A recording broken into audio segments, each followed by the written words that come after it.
Hello YouTube and welcome back to the Poker North Masters here at Card Casino Bratislava.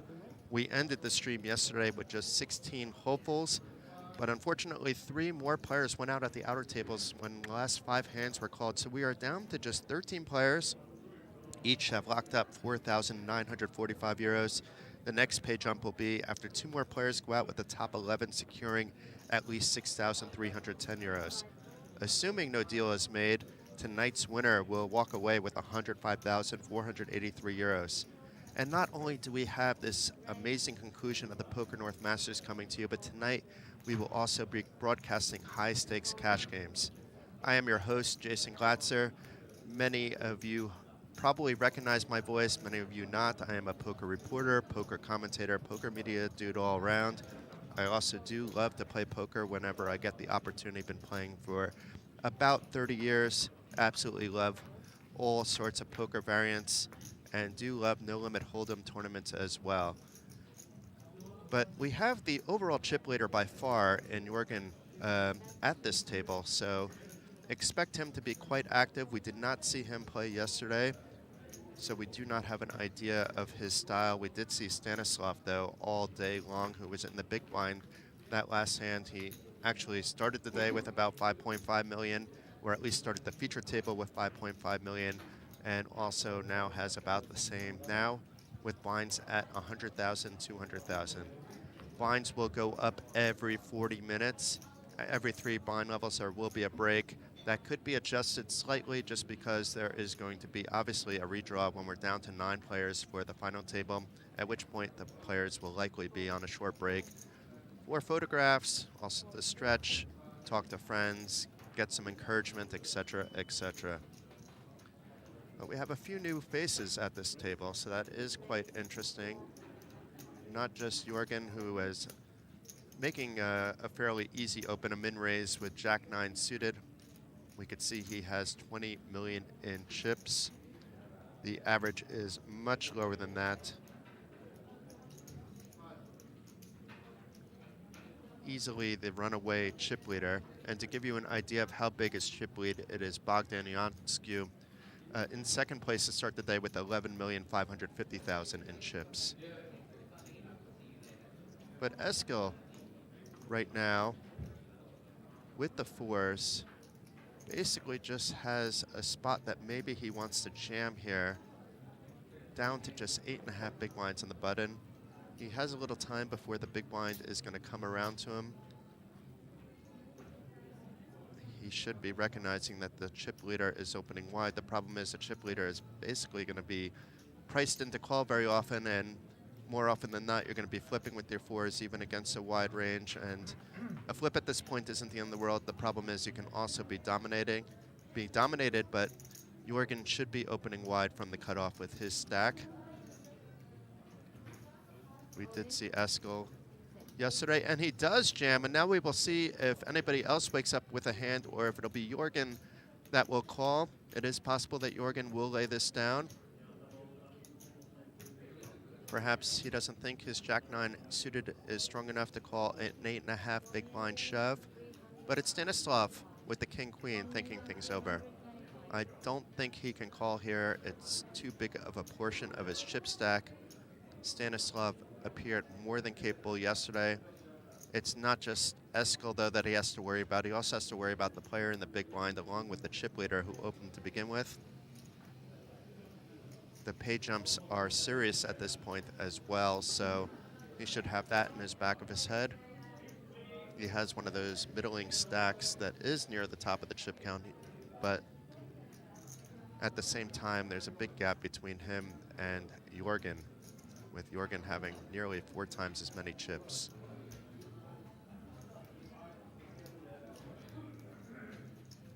But it never hurts to stop and think. It is a spot for him.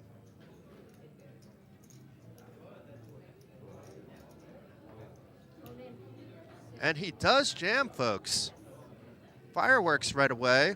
And unfortunately for him, another short stack wakes up with ace-king suited. Is he going to play it? Indeed, so we have 2 players committing their stacks up against Stanislav. I expect Jorgen to just quickly let this go. Amazing. Just a few hands in, and we have fireworks right away. 2 players at risk. Eskel with the 4. Miro with the suited ace-king. Stanislav with the king-queen. If a queen comes and nothing else, it is showers for 2 players. A very good flop for Miro. He has that flush draw. He is still ahead of Stanislav. He is not ahead of the 4s. But an ace on the river gives Stanislav Koleno Broadway, eliminating both Miro Bejovic and Eskel.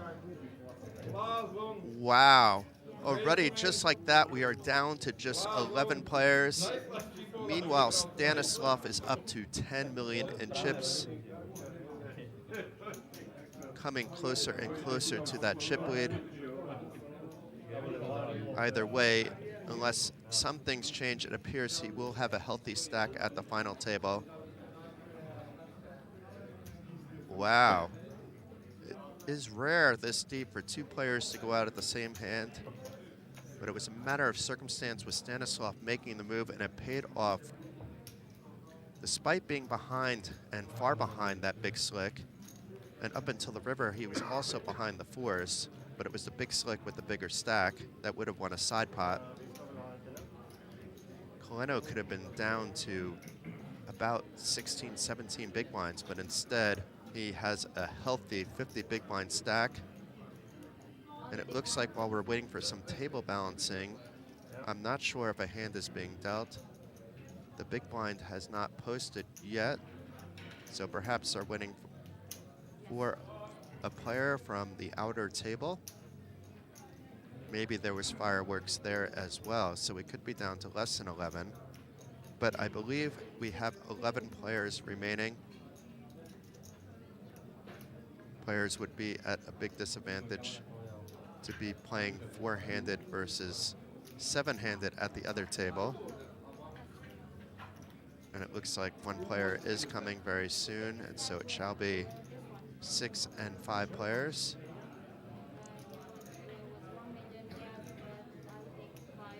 An exciting start, though, to the final day of the Poker North Masters.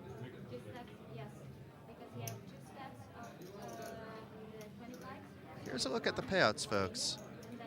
So the top 11, not just the top 10, are guaranteed at least 6,310 euros. You see how fast that pops up with tonight's winner walking away with 105,000 plus euro.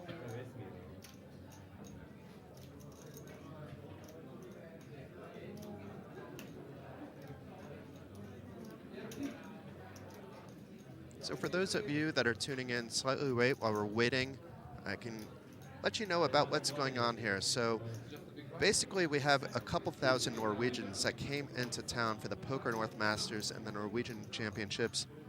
The Norwegian Championship events are taking place on the top floor. The open events are taking place on both the main floor that you walk into and 2 floors up from that. There's more than 200 tables. This was an 800 euro buy-in event that started a few days ago. It had 6 opening flights, attracted a banner field of 719 entries to squeak past that 500,000 guarantee. And it looks like we'll be hopping back into the action very shortly. Yesterday ended not too late, so hopefully the players were able to get some rest. I know some players are also hardcore, so it's possible that some of the players were up playing cash games as well. The Norwegians may have been hanging out with their friends that they haven't seen in a while. I know I've seen a lot of people I haven't seen since before the pandemic this week as well.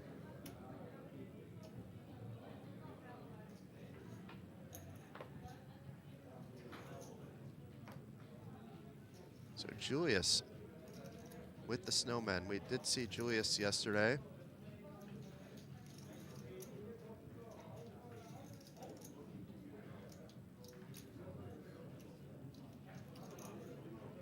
Has a 17 big blind stack. He believes that's too big to jam, but he will open for a min raise.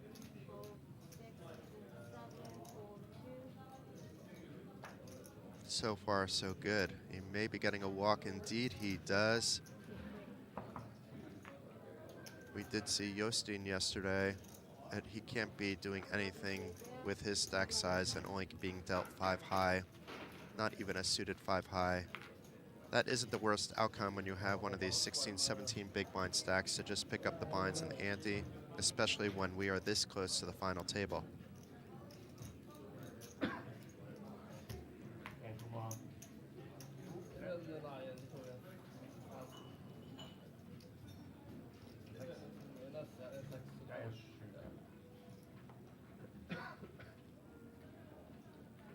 We did see Jan yesterday at the feature table as well.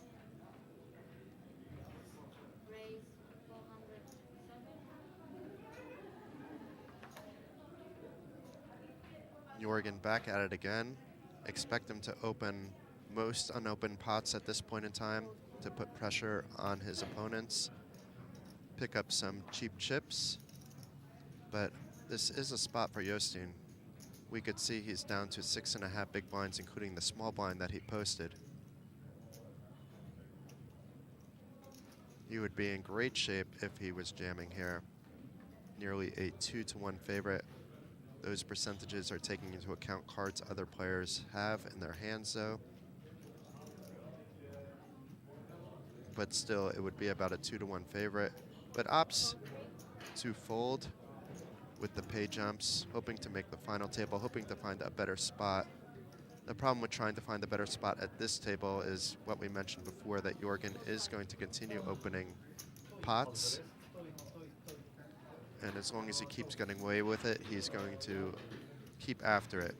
It's very easy for him to fold when he needs to. It's not costing him much. You could see he has more than 100 big blinds. And you can see Jostein now is down, it says 5 big blinds, but it's about 6 big blinds that he has. Then again, the 1.2 million is a rounded amount, so it might be 1.1 and change, but that would still round up the 6 big blinds.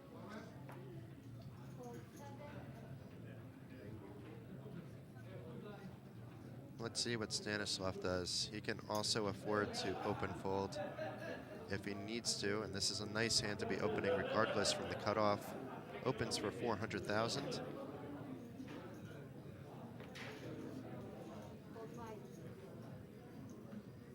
And rags for both players in the blinds, but Jan with the suited rags.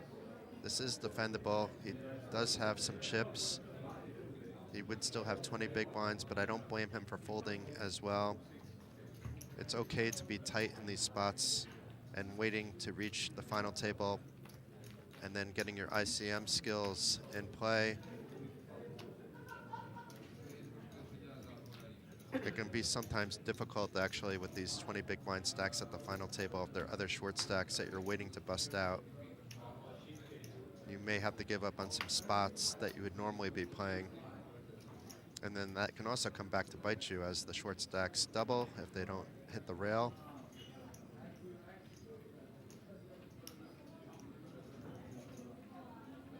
I thought for a second we would see Stanislav be a little bit feisty there. We may see a shove here. He does not have too much time. But not this time. King Deuce not strong enough for Björkli. And we could see a walk here. Jan has horrible position at the table with the chip leader 1 seat over. I would expect if he limps that he's going to be raised, and if he raises, then he can be putting himself in an awkward spot, and it doesn't really matter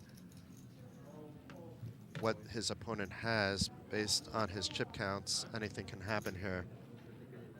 Jorgen should be raising most of the time that Jan limps just to continue the pressure.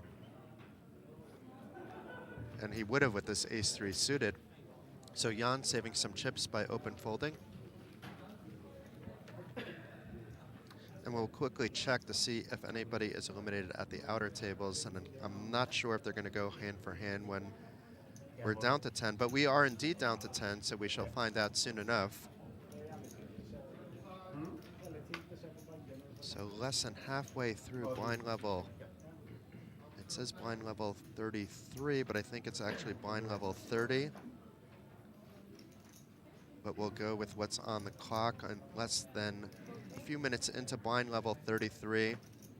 We went from 13 to 10. It was similar yesterday at the end of the day. We ended the stream. There were still 16 players remaining. It was down to 13 soon enough.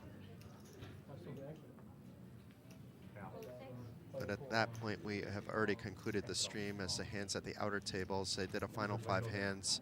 Were a bit slower than the hands at the feature table. Very often the opposite is the case, but we had a lot of folds during the final few hands at the feature table.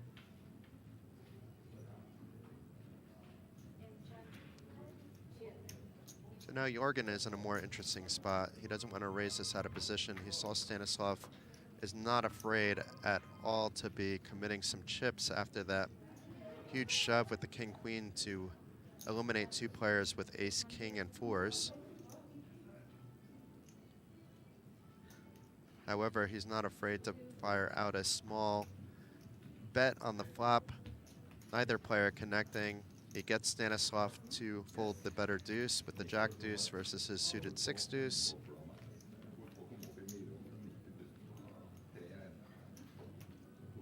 And this is interesting. We have a random person at the feature table. I'm not quite sure what's happening there, but hopefully the floor clears that out pretty soon. Or perhaps that is the floor, but then I thought I knew who the floor was today.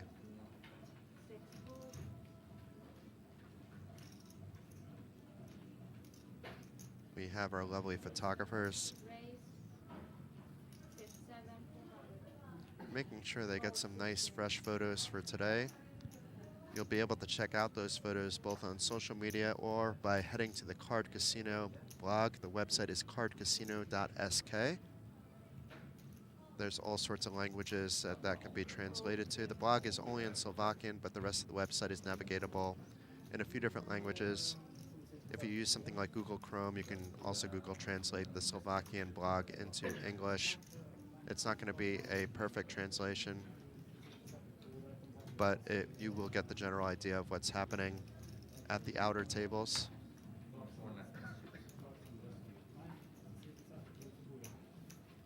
I know if I was at the feature table, I wouldn't appreciate one of the players talking to somebody and somebody standing not too far behind me. So hopefully that gets resolved. It's a bit strange to have him in the camera.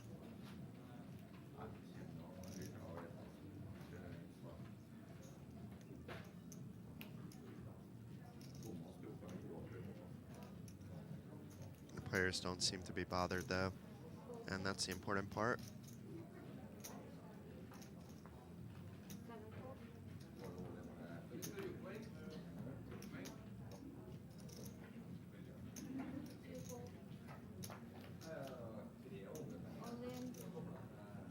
And not too many chips left for Jostein. He gets it with Jack 4. He was actually ahead of Julius's 9-8. Julius, though, was priced in to call with his 9-8, but he may not want to give up 600,000 of his chips.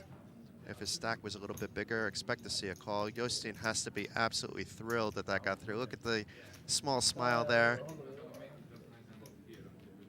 knowing he got away with one.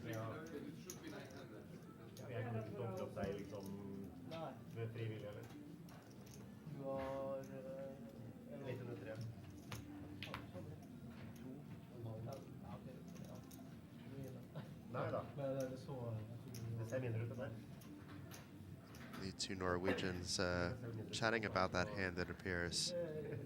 It looked like asking how many chips Julius had.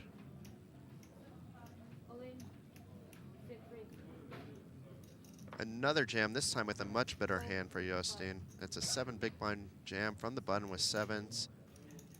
He'll be happy once again, even though this is a better hand, to just pick up those blinds and the ante.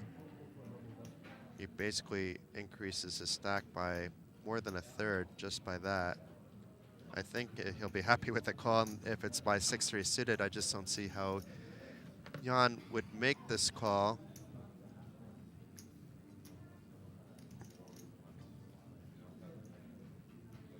One, it's just 6 high. Two, it's for a third of his stack, and he does fold. Okay, the floor is here now. Very good.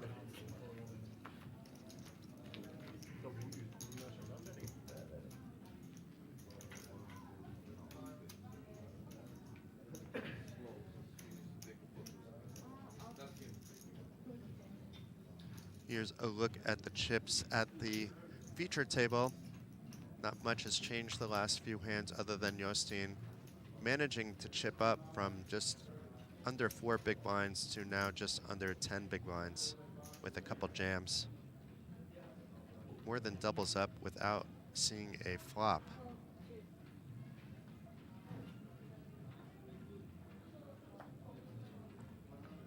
Is Jostein gonna shove again? Not this time. 10 big blinds must seem like a monstrous stack after having under 4. But he knows he's still short. He's a seasoned player as well. And Jan with the 9-8 off. I don't expect this to be mucked. It's a matter of what he wants to do. It looks like he's just going to complete, reaching for a single chip. But that single chip was to protect his cards, at least for now. And there's another single chip coming out to indeed make the call. Now, as we mentioned before, Jorgen should be raising a lot of the time to put pressure on Jan, but maybe 8-5 is a little bit too weak, but it looks like he's trying to get an idea of how many chips Jan has. And this time he's happy to check behind.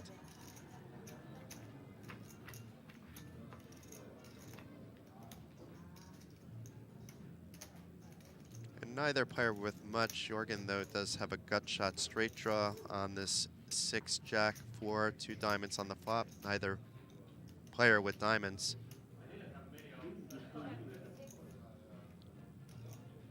I would expect at some point Jorgen to try to steal this away, if not on the flop later on, but now it's going to be a little bit more difficult. Jan is actually reaching for chips with his open ender.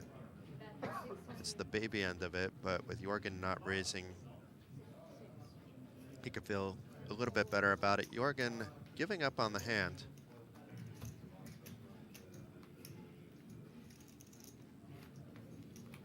So it looks like he's timing his aggression. He doesn't want to be seen as trying to go after every pot.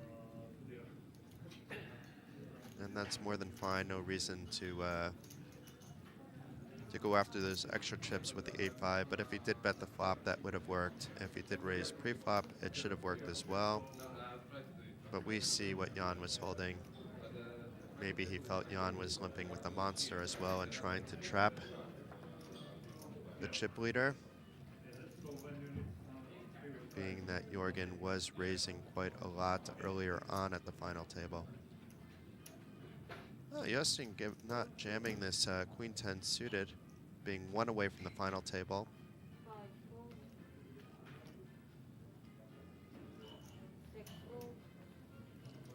We may see a walk here for Stanislav with the 7 deuce. There's no 7 deuce bonus game going on here. And although Stanislav had the best hand, pretty much the only king or higher out of the 5 players at the table, should be happy with a walk there.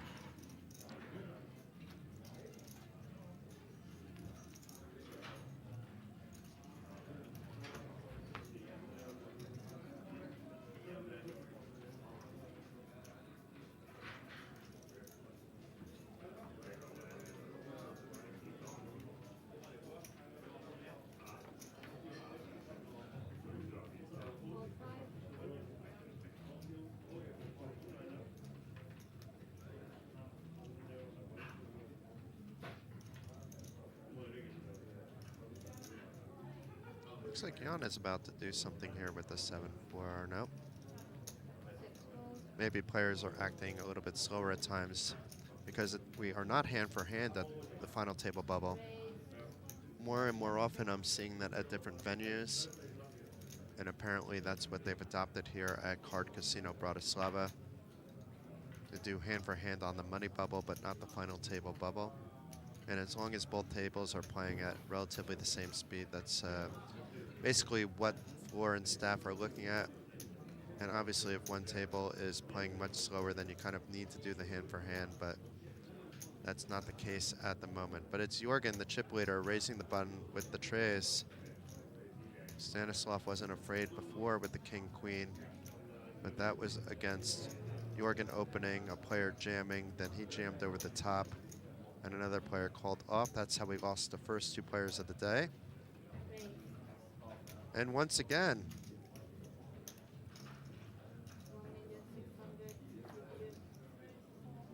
raising to 1.6 million from the small blind. Timing is everything, though. I don't think Jorgen is going to opt to play his threes, but he would be in position. He doesn't have to have just threes. So let's see how he approaches this. He did see a jam by Stanislav moments ago with king-queen.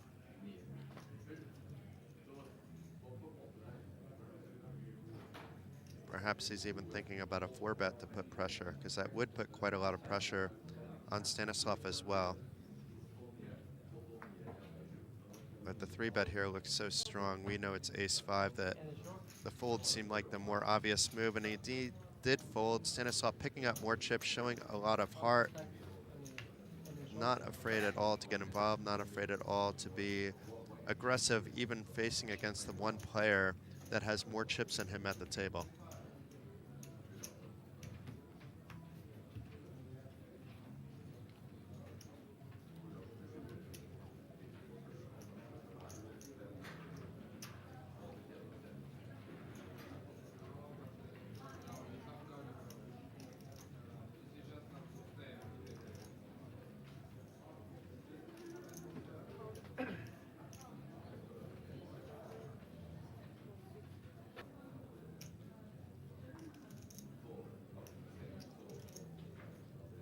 So now it's Stanislav with a baby pair from the button. We should expect an open. Depending on the stacks of his opponents, we could be seeing a jam. That looks just like... It is a jam, folks, which makes sense at least based on the small blind stack of 7 big blinds. You know, seen with the quick fold with 7 deuce. But Julius may want to get involved here with his 13 big blinds, and indeed does, and the coin flip is on with Julius at risk.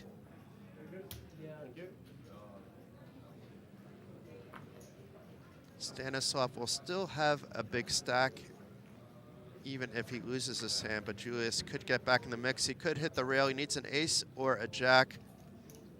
There's obviously other combos, but the 7-9 queen club flop. But the jack of hearts on the turn. He does pair up, and the 8 of diamonds on the river. Julius getting there on the turn. Instead of hitting the rail, now has 5.7 million in chips. About the stack that Stanislav started the day with. Stanislav still has more chips than he started today with after eliminating 2 players in one hand earlier today, and is sitting on 8.2 million, or more than 40 big blinds. The blinds will be going up shortly to 125, 250,000. That'll make the short stacks even shorter, but we still have 9 minutes before that happens.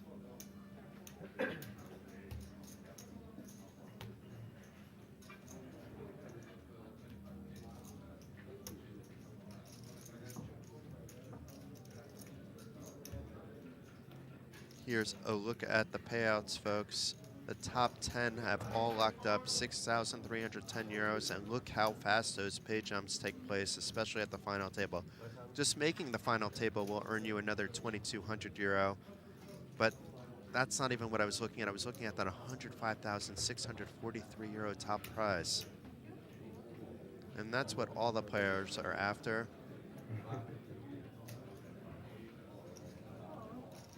We do not know enough about all the players at the table to know who would be willing to make a deal, but we're not even near that yet. There's going to be plenty of poker action today, with the Poker North Masters coming to a conclusion on its 3rd and final day at some point today. And we should have a final table as well very shortly. I wouldn't expect a massively long bubble, but I've been wrong about these things before. Perhaps I have jinxed that as well, because I can't wait till the final table action. The chip leader back at it again, and now there's a nice gap between him and everybody else after Stanislav lost that flip. But Jostein down to just 7 big blinds, and it's not going to get any better. Does decide to jam the button with his king-queen. He is dominating the king-7 of Jorgen. So many Norwegians at this table, which makes a lot of sense considering it's not only the Poker North Masters, but the Norwegian Championships as well. Julius, who just doubled up, let's go as 4s, and we saw King, Queen, Jack go into the muck too, so that's 1 queen out of the way. And Jorgen making the call, not too much more to call, can't blame him there. He wouldn't have liked to see King, Queen, just because his king is blocking. It's a king out of the window, so both players swapping top pair, but Jostein's still ahead with the queen kicker, and both players improving to trips. And not only that, Jostein also has the only club in his hand and the 10 of spades on the river. Jostein doubling up through the chip leader, now at 3.3 million in chips. And just moments ago, Jostein was down to about 4 big blinds, and now we can see his stack is much healthier. It is more than 16 big blinds at the moment. It's about to be a little bit less with blinds going up in 5 to 6 minutes to 125,000, 250,000. But for now, I wouldn't describe his stack as an open shove stack. It's still a 3-bet shove stack, but not an open shove stack. Everybody plays their cards differently. But based on what I've seen from the players yesterday and thus far today, that wouldn't be an open shove stack for them either.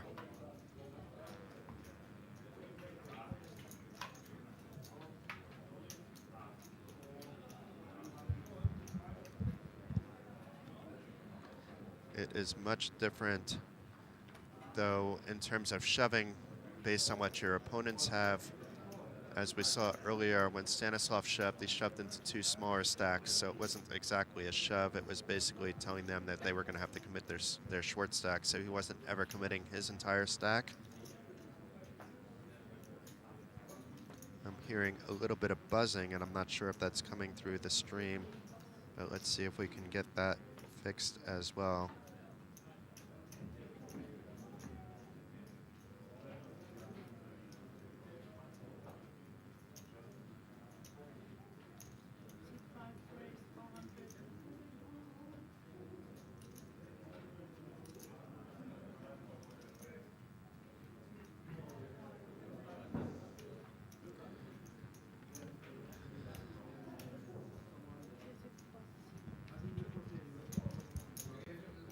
Maybe I try the other headset as well and see if it's coming through there as well.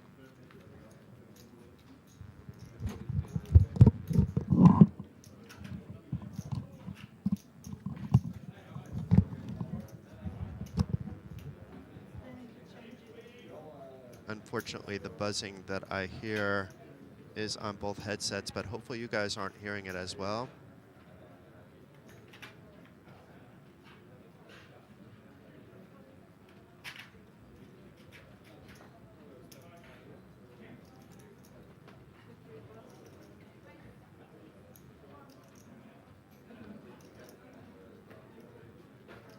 The good news is that we have a break likely coming up soon, with the final table about to be reached at any moment, with an elimination either at this featured table or at the outer table.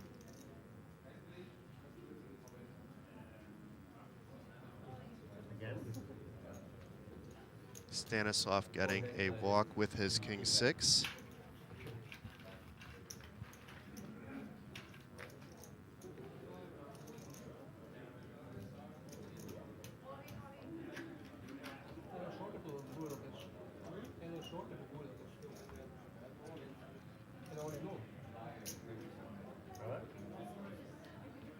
And we have a new TV table dealer.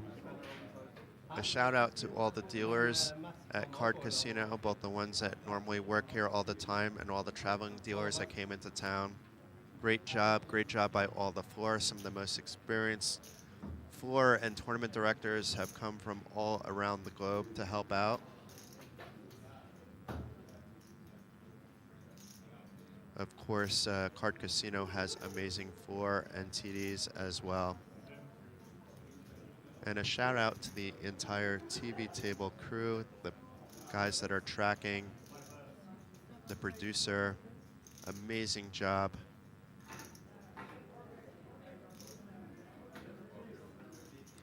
But meanwhile, back to the action. The chip leader, Jorgen, doesn't have 20 million anymore, but he's still close to it. But after doubling up, one of the short stacks is down to 18 million.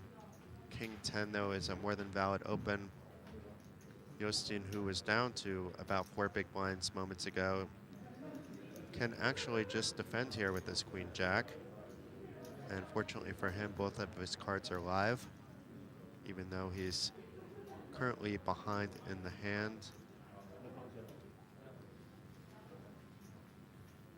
It's good that he is thinking about what his plan will be for this hand. It is the final table bubble.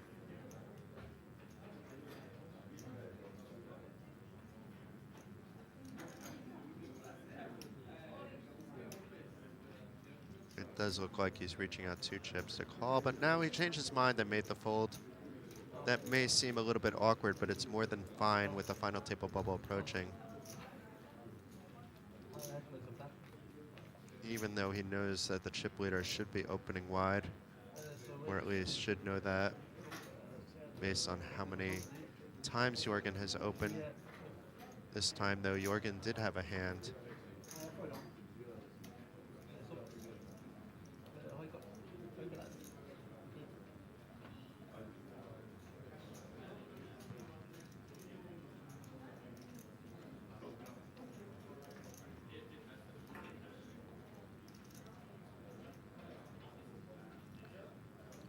Apparently, even the chip leader can't play 8-3. You can't blame him. And based on how aggressive Stanislav has been, regardless of a final table approaching, or maybe because the final table is approaching, it could be either way, he would have likely gotten involved with his 5s. So Jorgen saving himself some chips there, most likely. A min raise with those 5s. And Julius waking up with the big slick from the big blind. We know he's going to play this hand. It's a question of how. He knows Stanislav is not afraid to play big pots. He is a player that is paying attention to everything that's happening and saw the couple of spots that Stanislav has already been.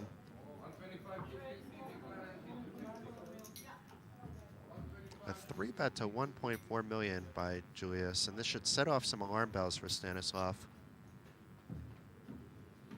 We do see it's a flip situation. Technically, Stanislav should be the favorite here, but it does take into account some of the cards that players discarded. Maybe none of the players had diamonds, for example, so the flush draw is even more live. Not that there's a draw quite yet, but you get the idea that his diamonds are more live. Otherwise, I'm not sure what would be skewing these percentages. I would expect it to be the other way around, but it is a coin flip any way you want to look at it. But when you have those 5s, you could be utterly dominated by a higher pair. It isn't just ace-king that's 3-betting. And Julius shouldn't be 3-betting late, but maybe there's leveling going on in Coleno's head. Maybe he knows that I know, blah, blah, blah.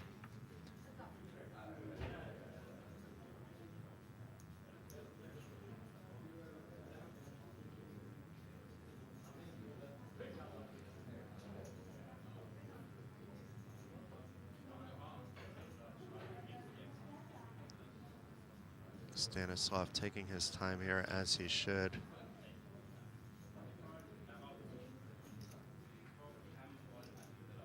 I do think with 5s, a fold is best. He does have his opponent covered, but then if fireworks went off, he would be left rather short. And does indeed come up with the conclusion that I should fold here. And Julius picking up another pot.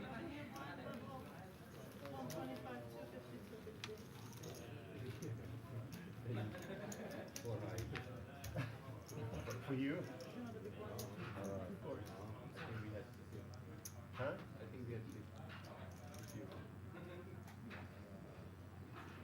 You have a low pair? It looks like blinds have gone up. to 125, 250,000. I would have called your dam. I would have called your dam. 125 small. I would have called your dam. Yeah. Huh? And Stanislav and Julius talking about what would have happened if I shoved. And it sounds like Julius said I would have called. No. But Jorgen with the min raise here, the chip leader back at it, You can lie as much as this you time want with a for suited half an ace hour. rag. You can lie as much as you want for half an hour. And that should get through. It's no big. Maybe we've reached the final table bubble. We did have I don't know. a player get up from the table. I don't know. He could be just talking to a friend on the rail while this hand is playing out, though.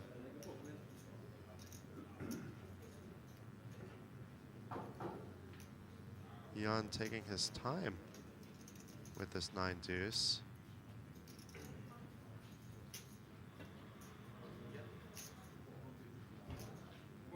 Not only is he taking his time. Okay, he does fold, but he was just switching the chairs around. Maybe he has a lucky chair.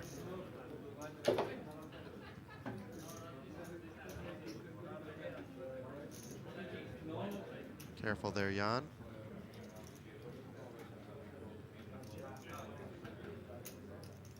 Okay, so no final table yet, folks. Ready for the next hand. It was a case where people were just talking with others on the rail, maybe checking their phones.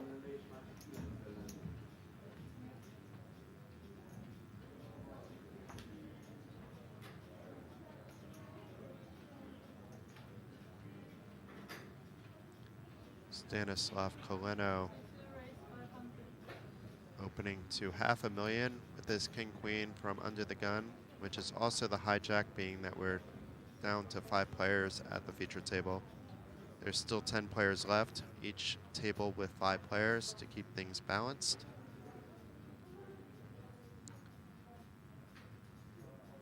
And Jan, if that ace was a little bit better, I think we would see all his chips go in. I'm not sure what he's going to do here with an ace-3.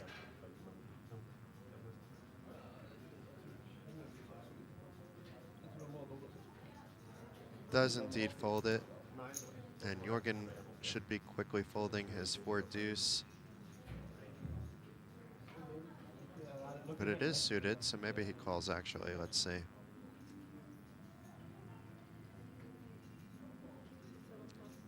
Does make the fold. Another small pot there for Stanislav. With blinds getting up there, it's fine to just take down pots like that with the blinds. Here's a look at the activeness of the players, so we can see that Jorgen's getting involved with about half the hands, which is something you would expect from the chip leader. It could even be more than that as well, but Stanislav is in position against him. And a shout out here to Lotso here, who, no shout out apparently. Nobody is here.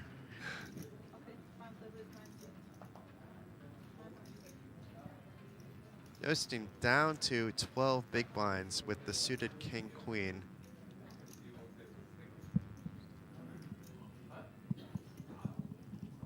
One second, folks.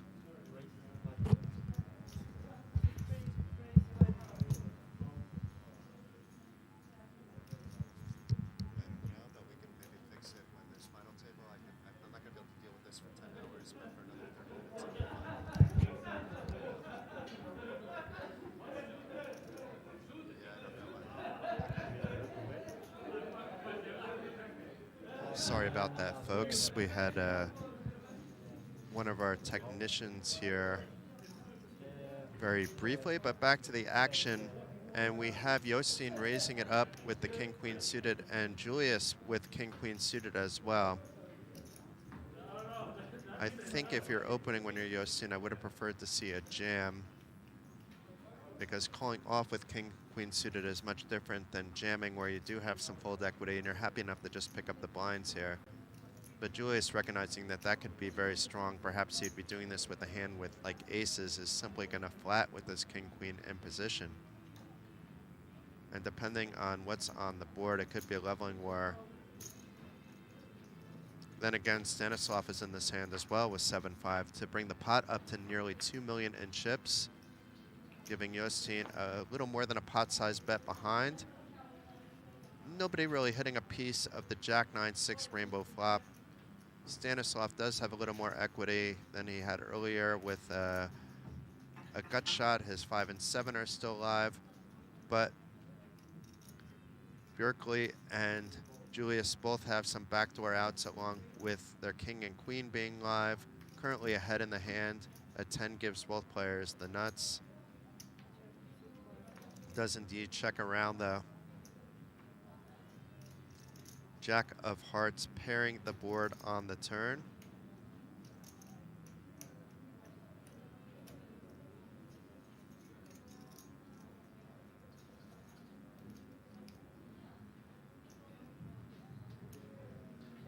Now I think he who bets it will get it, but it could check around again.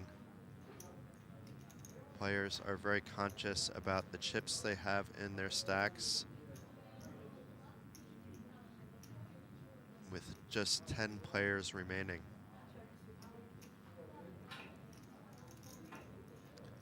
Let's see if Julius can let go of some of his chips. Not this time, folks.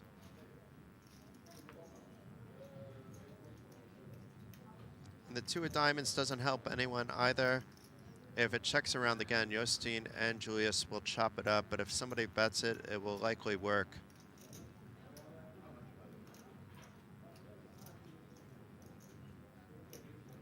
You would have to have a pretty sick read to just be calling with king high in these spots. So if Stanislav leads out, he could steal this one away. He is the most likely candidate to do so, but he does check. Doesn't want to take the chance here. Now Yostin, the pot is very valuable to him. As we earlier mentioned, his chip count is only slightly more than the pot, a little more than 1 SPR. It does check all the way through. Julius and Yostin will chop it up.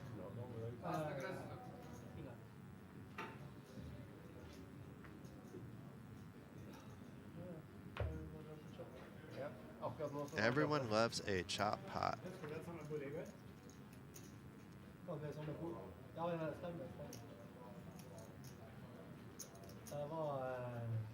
So we went from 13 to 10 super fast, but once we reach 10, the action has slowed down. It is the final table bubble.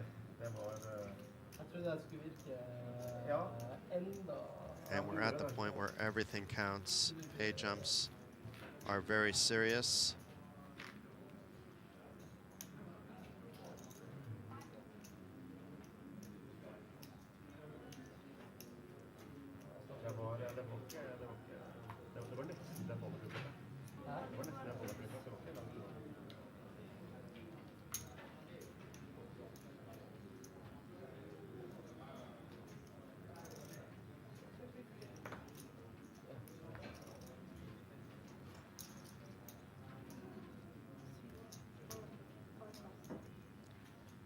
Jan with a pretty hand, but not with a lot of chips.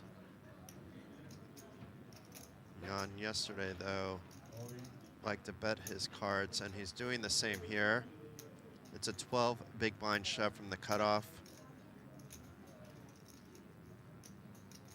Hands like Jack-10 do flop quite well against a lot of ranges, not just flop, but the entire board.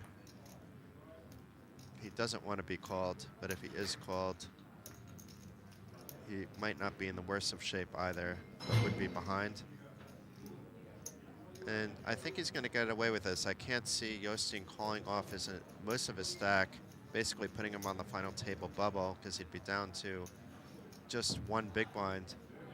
Actually, a little more than 1 big blind, but less than 2 big blinds if he calls with his ducks. It would be flipping with those ducks, but Jan could be jamming all sorts of pocket pairs as well. in which case it goes from a coin flip to being very, very behind. He's only ahead of hands, or seriously ahead of hands, that have a deuce in them. Looks like he came to the same conclusion. And Jan with a big smile on his face after taking down that pot with a shove. For those of you just tuning in, this is Jason Glatzer coming to you live from Card Casino Bratislava for the Poker North Masters. It's a 500,000 euro guaranteed event. With 719 entries, that guarantee was surpassed. We're down to the last 10 hopefuls, and we will be broadcasting this event until a winner is crowned. And then later in the evening, we will have some high stakes cash games that we will also stream live to your homes, or if you're watching from wherever you might be, including, we know there's a few people watching from Card Casino as well. Stanislav with ace-8 will be opening for a min raise.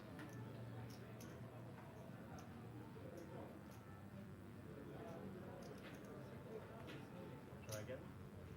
And Julius with ace-10 may defend, may 3-bet. I don't think we're going to see a fold. Does defend his big blind.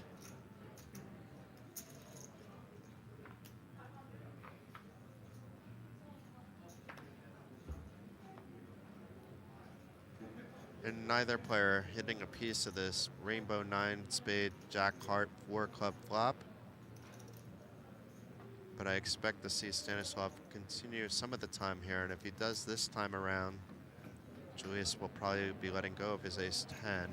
He may reverse float it to see a turn as well, but I think the likely scenario is, even facing a small bet of 400,000, that he lets this go.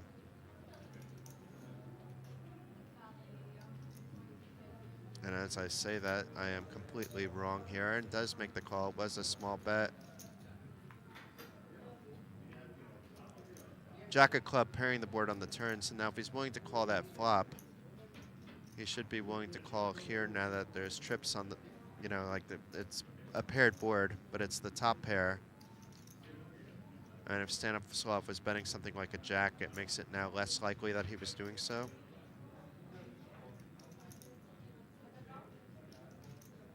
But let's see if Stanislav can continue the aggression, or if he takes his foot off the gas. He is counting out some chips to put the pressure on. Less than 1/3 of the pot, a bet of 600,000. Does Julius still think he's ahead? Perhaps Julius was unsure if he was ahead even when he called on the flop. And aggressive poker is good poker, folks. Stanislav takes it down. Inching back up to that 10 million chip count. He started the day with about 5.5, then eliminated 2 players to go over 10 million. Those 2 players were eliminated in the same hand, where he had king-queen, was up against ace-king and pocket fours, and rivered Broadway to take out both players.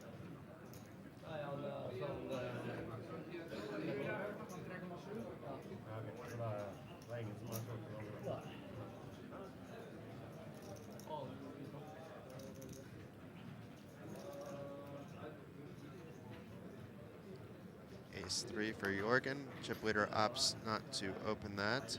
So now back to maybe more playing his cards. Usually it's the player that the chip leader has position on that's the worst, but in this case the chip leader is handcuffed slightly because of the activeness of Stanislav. So we've seen him slow down a little bit. And Stanislav taking advantage of Jorgen not opening his ace-3 and opening himself with jack-9 suited, which is more than fine.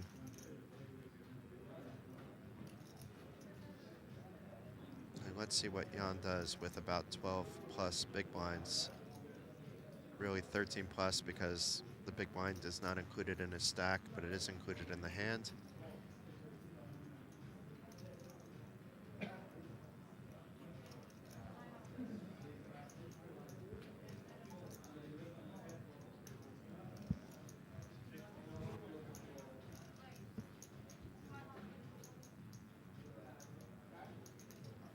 thinking things over. Maybe there's some action on the outer table. Because Jan was not playing slow before, but maybe he's actually thinking about how to play it. And opts to fold, Stanislav picking up another small pop, and they're beginning to add up quite nicely. Here's another look at the chip counts. Jorgen still has more chips than pretty much the entire rest of the table. Not quite, but close. Stanislav has a gap among the other three players at the table, but still has half the chip stack of Jorgen.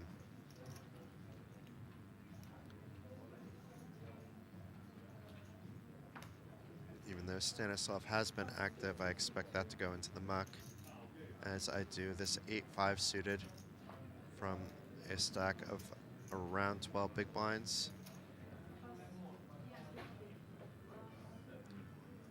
However, I expect this to be different. Ace-5 offsuit for Julius.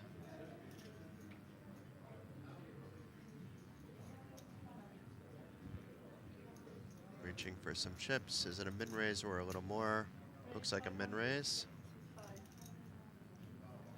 And Jan waking up with the 9s. Expect his stack to go in. It is the final table bubble, but you do have 9s and 5-handed play. Jan showed earlier that he's not afraid to make a move in. It didn't take him very long to jam. Jorgen with nothing to speak of here. And let's see what Julius does. It would be for more than half his stack, so I expect Julius to be letting this go. Jan will be happy with that, even though he would be in good shape if Ace-5 called, and does show 9s. He was showing some of his cards yesterday as well. Keeping things friendly. Even though the players can get this information if a friend is watching a stream on break, I don't recommend showing your cards and giving free information, but maybe in terms of that, he just wanted the table to know that if I'm going all in, I have a very good hand. Don't mess with me. You're wise to lay down. But in general, it's not a good idea to be showing cards, especially this deep in a tournament, regardless of whether it's broadcasted on a TV table or not.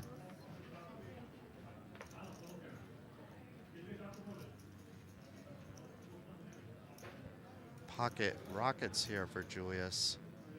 This time, he can open with a little more confidence from the cutoff, hoping that someone shoves on him, hoping that somebody wakes up with a hand like 9s, or hoping someone like Jan maybe gets out of control with something even less.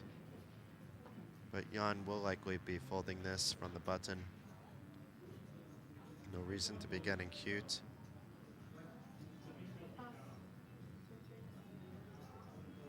Expect the same from Jorgen. And no action likely from Julius. Although Stanislav did think about it for a second, but makes the easy fold with the Jack-Deuce.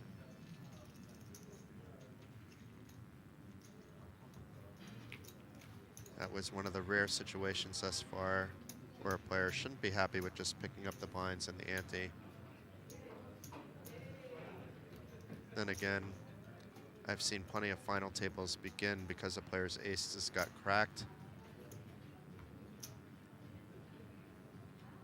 And at this point, that is the first goal for some of these players. For others, they were already beyond thinking about that goal, is to make a final table in this event.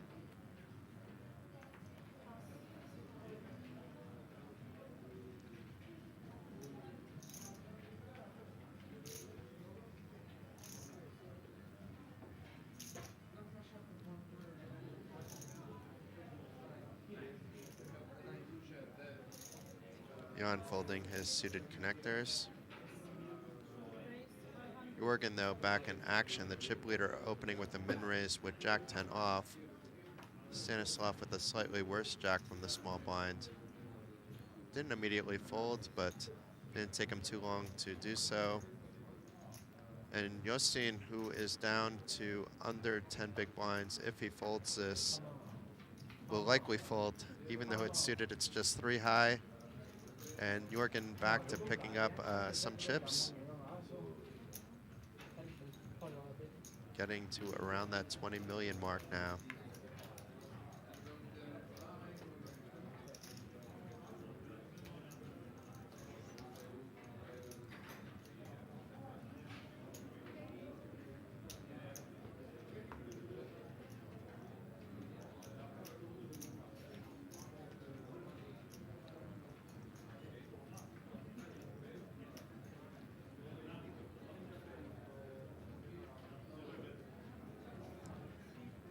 Jan more quickly folds that time.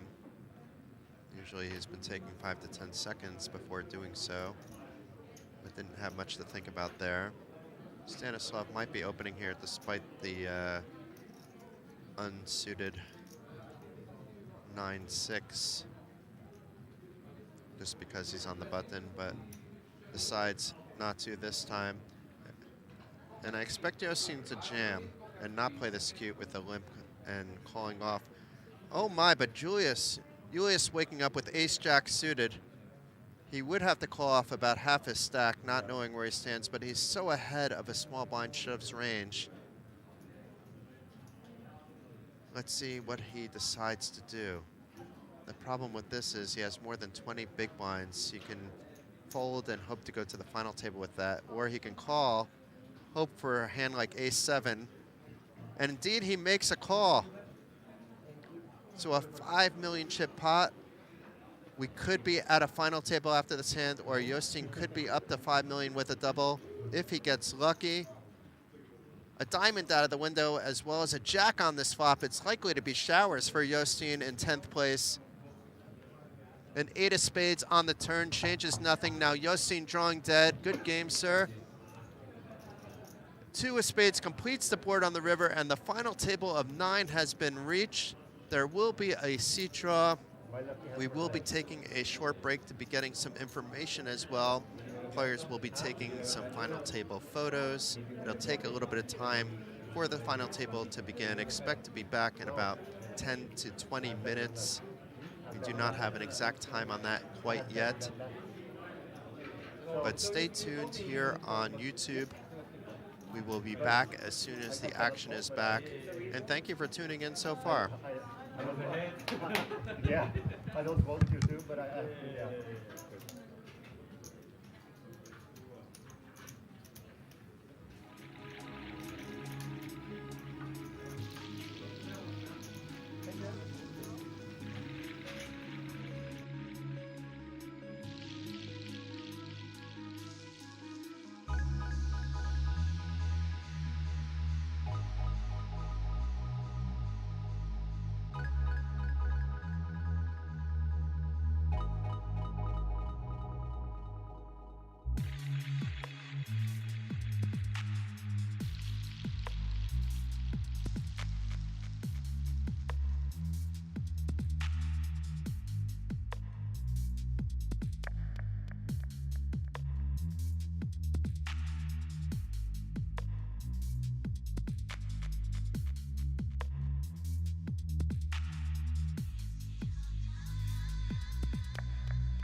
Welcome back, folks. We have reached our final table of the Poker North Masters 500,000 euro guaranteed event.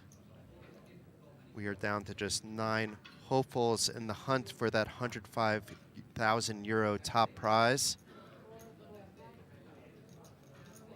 It appears for now the players have started, but we don't have any graphics yet.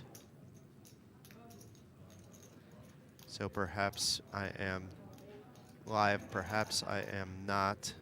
But just in case I am, this is Jason Glatzer bringing the action to you live from Card Casino Bratislava.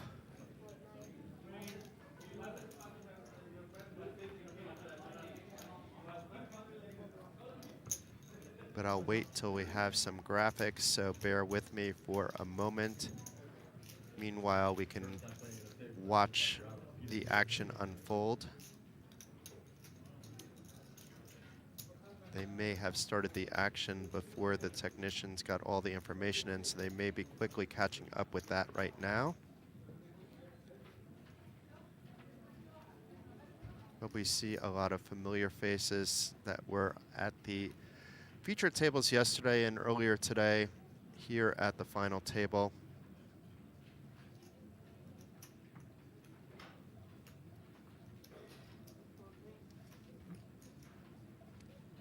And while we are waiting for the stream to catch up, We can take a look at the full payouts. So the top 9 have each locked up 8,580 euros. 8th place will go home with 11,110 euros. 7th, 14,140 euros. 6th, 17,665 euros. 5th, 21,470 euros. 4th, 25,490 euros. And now the pay jumps get even more serious with 3rd place, a podium finish, winning 35,340 euros.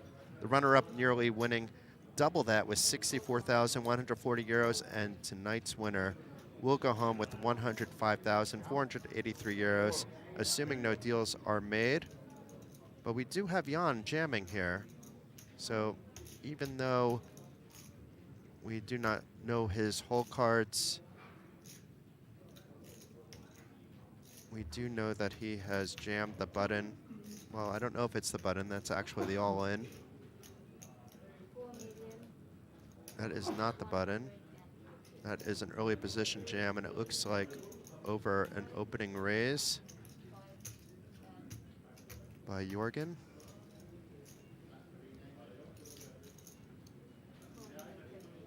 Fortunately, it's 2 of the players that were just at the table previously, so we know their names. We know how they've been playing. We don't expect Jan to be super light here. And does pick up some chips. Jan once in a while was showing his cards, but this is not one of those cases, so we shall never know what he was 3-bet shoving with there. What we do know is he picked up some chips and is continuing to truck along.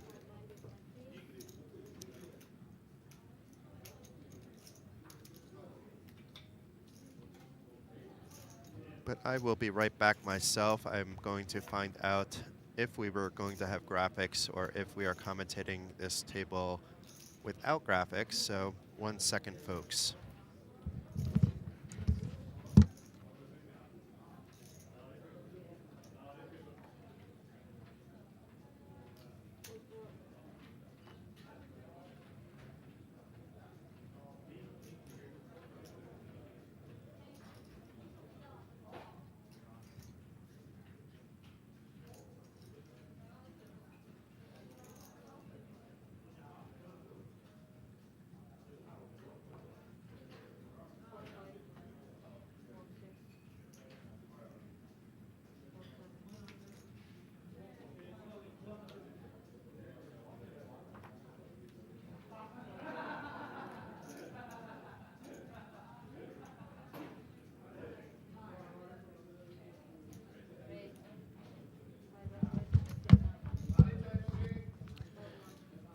Okay, we just consulted, and there will not be graphics while we are 9-handed, folks, because there's only 8 spots to read the cards at the TV table.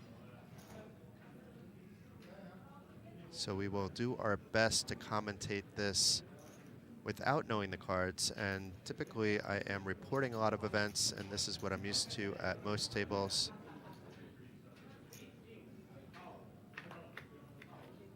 So apologies for leaving the booth for a hand, but that was key information for me to know.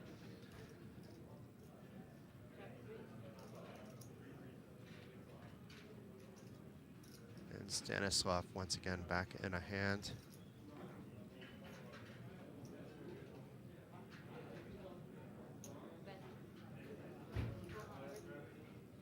It looks like a bet of 400,000 on a flop with 2 aces on it. It looks like the other card is a 6, maybe 2 clubs.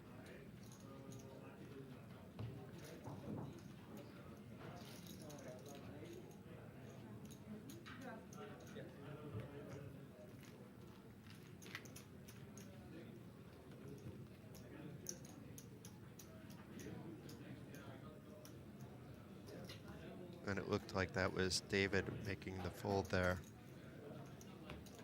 So right now we're going to have to guess a little bit at the chip counts, but we know that those pink-looking chips are 100,000 each, and we know the green ones are 25,000 each. So it should be easy to estimate it, being that it appears all the players have stacked their chips nicely in piles of 20.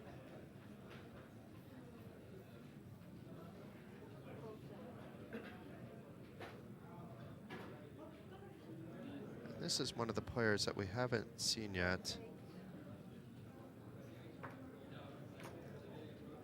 Mr. Moel in seat number 8.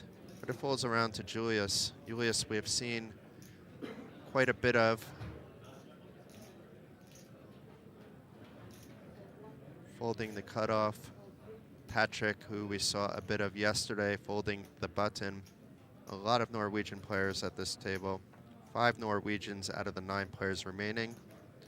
2 local Slovakian players at the table, Jan Turek in seat number 5, and Stanislav Koleno, who we've seen quite a lot of, in seat number 9. And then Bulgarian board, I mean, your Bulgarian bowler, Jordan Dichev, is in seat 6. David Debrezhny in seat number 3 from Hungary. And Romanian Peter Iancu perhaps also goes by Bogdan in seat number 7.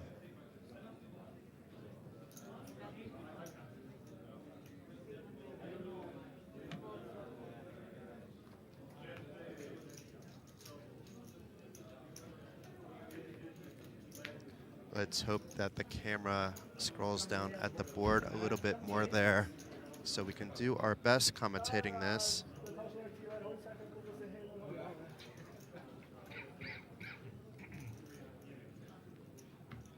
But once we're down to 8, I'm told that we will have graphics once again.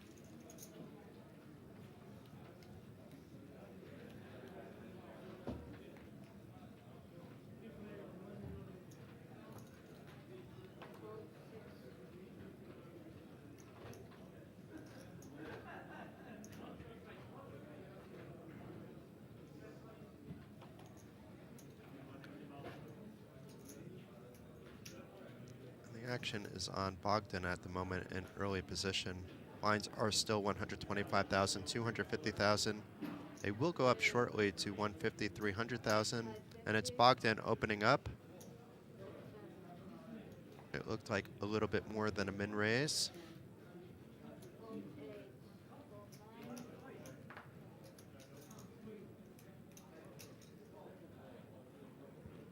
A couple of folds before it folds around to Julius. Let's see what Julius, the Norwegian, Julius Johansson, opts to do here.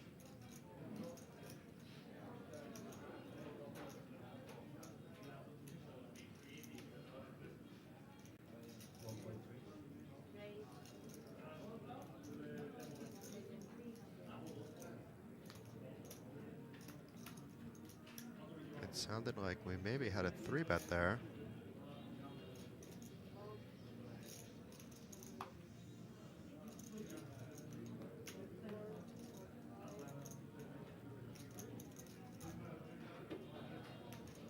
And while I normally don't like to see early bust outs, being that we do not have graphics, I am hopeful that we do lose one player at some point soon.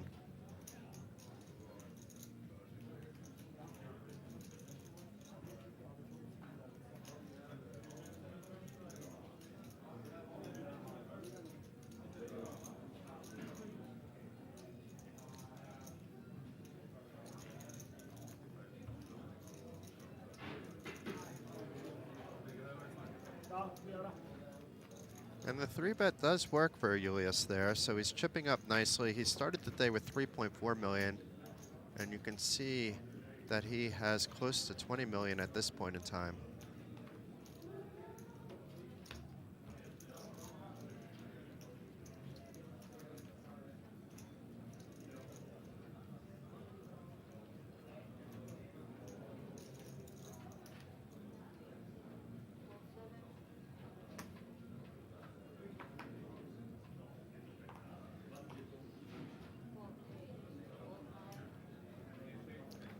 Few early position folds and back to Julius again. Patrick and Julius both folding there from seats 2 and 1. David in the cutoff, taking a little bit more time deciding what he wants to do here.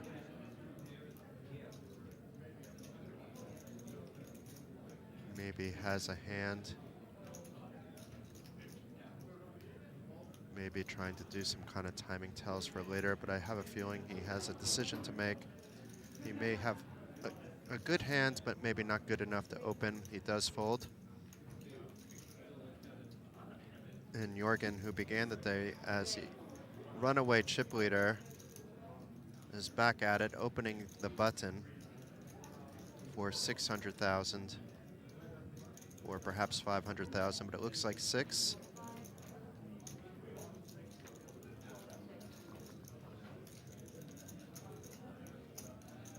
And picks up the blinds.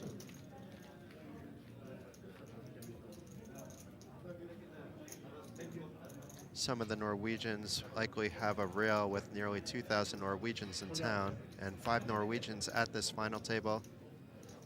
There are other events on the top floor which are Norwegian championship events, meaning that they're Norwegian-only events, including day 2 of the 8 game going on right now. That's being televised in Norwegian on the Poker NM channels.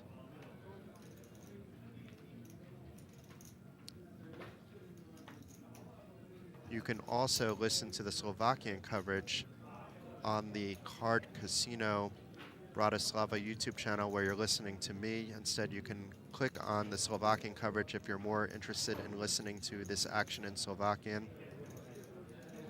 The very talented Sten is commentating today. But I do hope you stay with me. And for those of you just tuning in, this is Jason Glatzer. I've been with you all week long and will be with you for another week.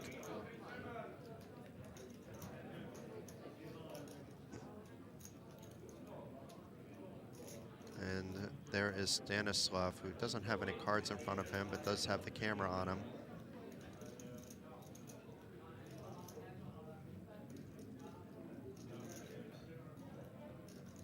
But I think right now,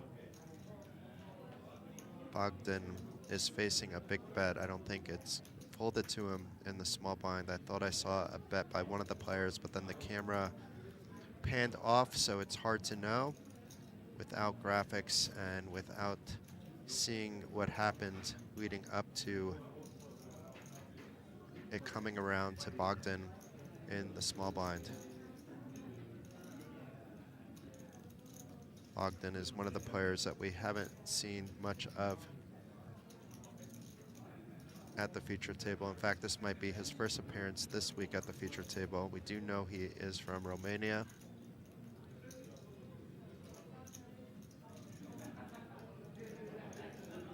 And now we can see that Jorgen, the chip leader, did bet large there. I'm not quite sure of the sizing, but it looks like at least $1 million raise from the cutoff. Everybody folds and wins another cheap pot.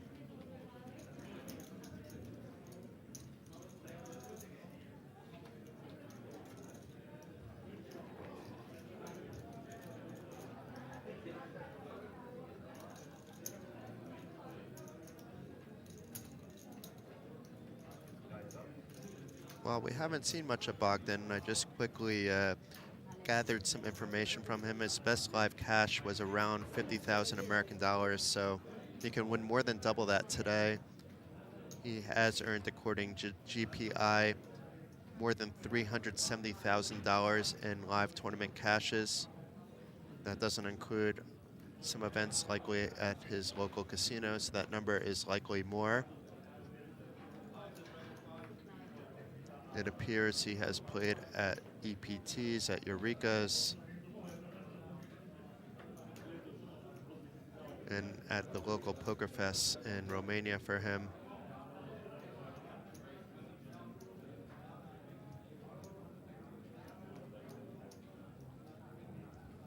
But this is a great stop for any traveling poker player. There's more than 200 poker tables, from my estimate, spread out across 3 floors. There's even another floor that doesn't have any poker tables on top of all that.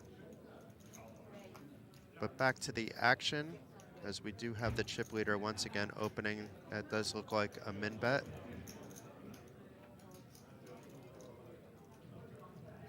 Jan not getting fancy from the cutoff. And Jordan Dichev, a very formidable Bulgarian player with over 10 million in chips, also folds the button. Bogdan folding the small blind. And let's see what Wes Moel decides to do, and he folds from the big blind.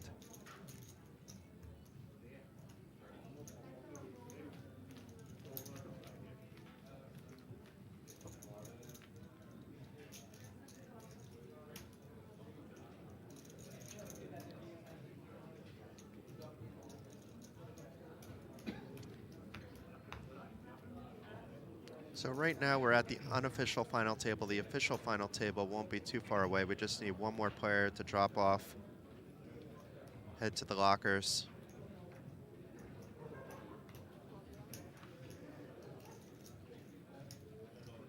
But regardless, the 9 remaining players have laddered up from 4,945 euros, which they came into the day with, and now they've earned at least 8,580 euros, with much more to come.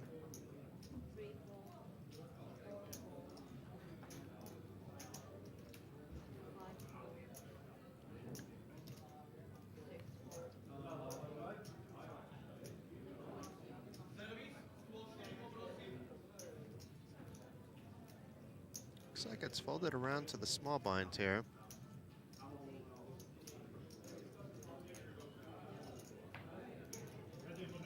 But perhaps not, considering there's still action in play, and Stanislav in the big blind.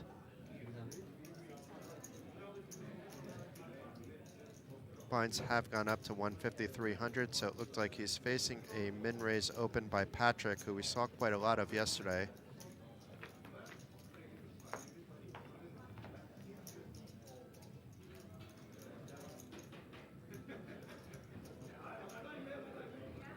I would expect with Patrick opening from middle position that we're going to see Stanislav check, Patrick likely continue. Doesn't have to be big. And Stanislav, who has chipped up from the start of the day, he had about 6 million to start. You could see just on those pink chips alone, that's 15 million in chips. Does fold here. The action began fast and furious thanks to Stanislav. A player opened with 4. Stanislav shoved his stack of more than 5 million with King Queen. Another player woke up with Ace King suited. And by the time all 5 cards were on the board, it was Stanislav with Broadway to eliminate 2 players. And then very soon after that, a player was eliminated at one of the outer tables, bring us down to 10 players. And then it took a while for us to get down to 9, but here we are.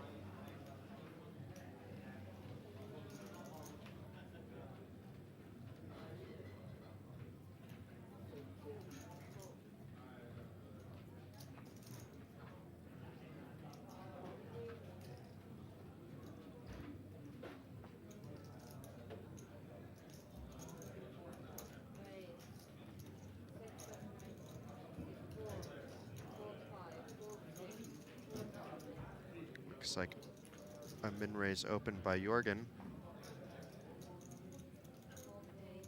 So far, everybody folding to Stanislav in the small blind.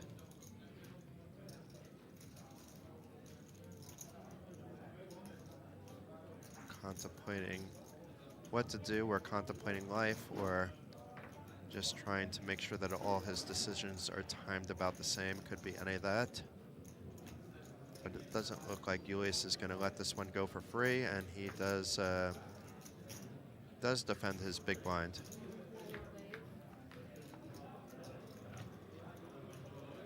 Two hearts on this 7-king deuce flop. Check by Julius. And once again, this hits the opener's range, especially an early position opener. Does bet the minimum.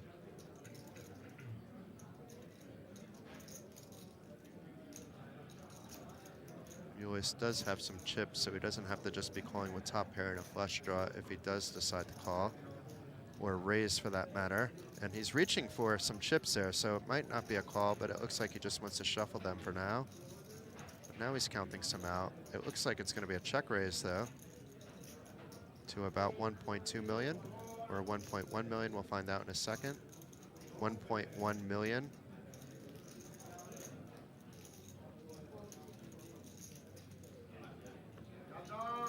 And takes down the hand from Jorgen. It looks like Jorgen was just continuing based on his range, not based on what he had. And here's another look at the payout. So I'm not sure why it had David already in 5th place. In real time, we definitely are not down to 5 players. So that was just something with the graphics, not something that happened. It could happen, of course. It would be an amazing prediction if it did happen. I'm not sure how David would feel about that, though.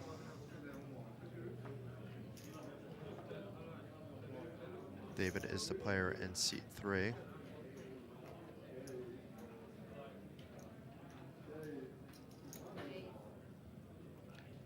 Jorgen back at it again from early position. So far, so good.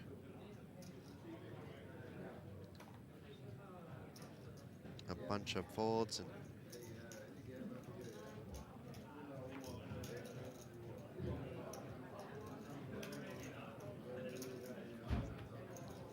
And that went a little bit smoother for Jorgen with everybody folding. But we don't know what he had. Maybe he wanted players to call there.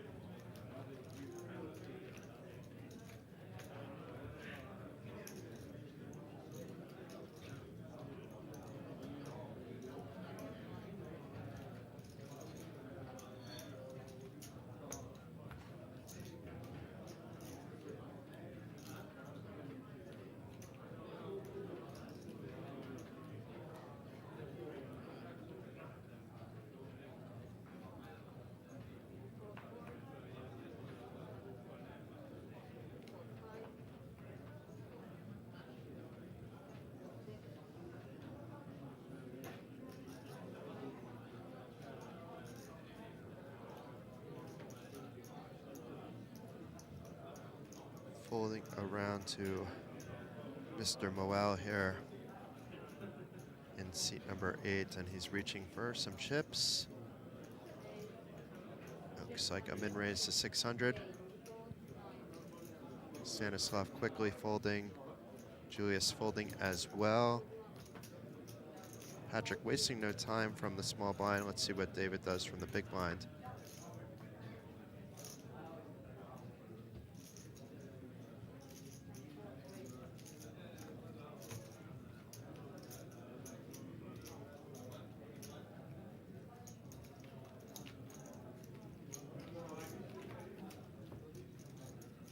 Another walk, not a walk, but another raise, and everybody folding.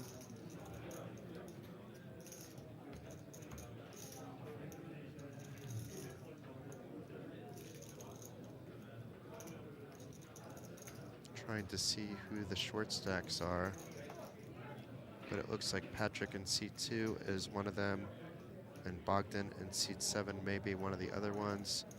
And it looks like Jordan also doesn't have that many chips, but his hand is hiding them. He has more chips than I thought, because there was a big stack of pink chips waiting there. And speaking of Jordan, he does open for a min raise.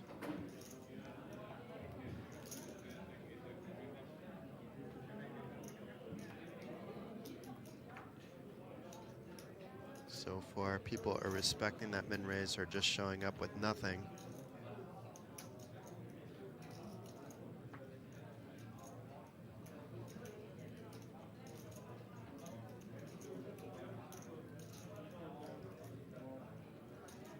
Let's see what Jorgen decides to do here.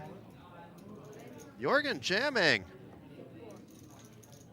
Now we can find out if Jordan was opening from early position with something super strong. If it was super strong, he would have snapped it off, or how strong it really is. It's strong enough for him to be thinking about it. Not strong enough for him to be snap calling. He is not the type of player I would expect to be slow playing a hand like aces. He would have snapped that off. Perhaps he has like an ace-queen type of hand that he wants to think things through, or even a king-queen suited. Maybe a pocket pair like eights. I think something like jacks are better. He's quickly calling.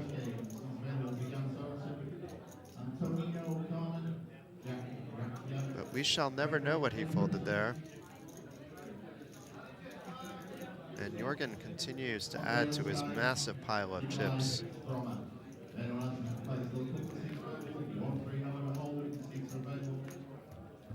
Seems to be very aware, Jorgen, of the other players at the table.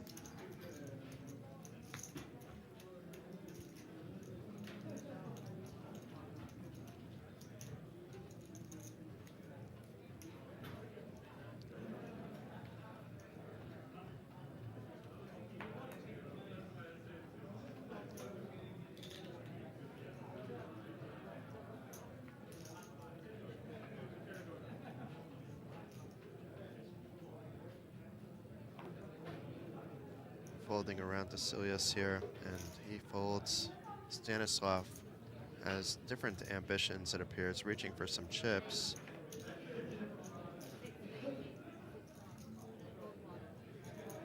Looks like it's for a little more than a min raise, but we missed the amount of chips that came out there. We do know he opened, and we do know that he opened from middle position. Meanwhile, Jorgen, who just jammed, is putting a chip over his cards and is calling. It looks like it was to 650, the raise. And the local player, Jan Turek, defending his big blind.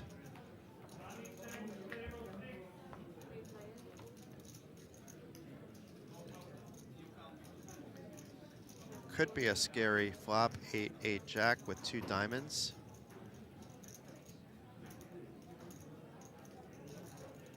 Checks on over to Stanislav, who opened the action for 650. Let's see how he feels about this flop, or about the players in the hand. He checks as well. 6 of hearts on the turn. We might see Jorgen try to take it away, but no, it's Jan instead after Jorgen checks, reaching for chips. And it looks like he's betting about half the pot there, maybe 1 million. Stanislav not immediately folding, not immediately doing anything. Maybe he was slow playing a monster, or maybe has a flush draw. Maybe has a weird hand like tens, and with that jack out there, it makes that a little scary. But it does look like he's calling.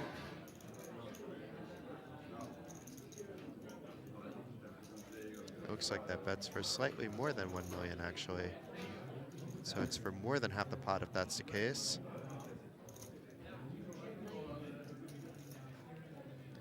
King of spades on the river. This time, Jan slows down and checks. The 2 local players that made the final table are battling it out for what is turning out to be a healthy pot.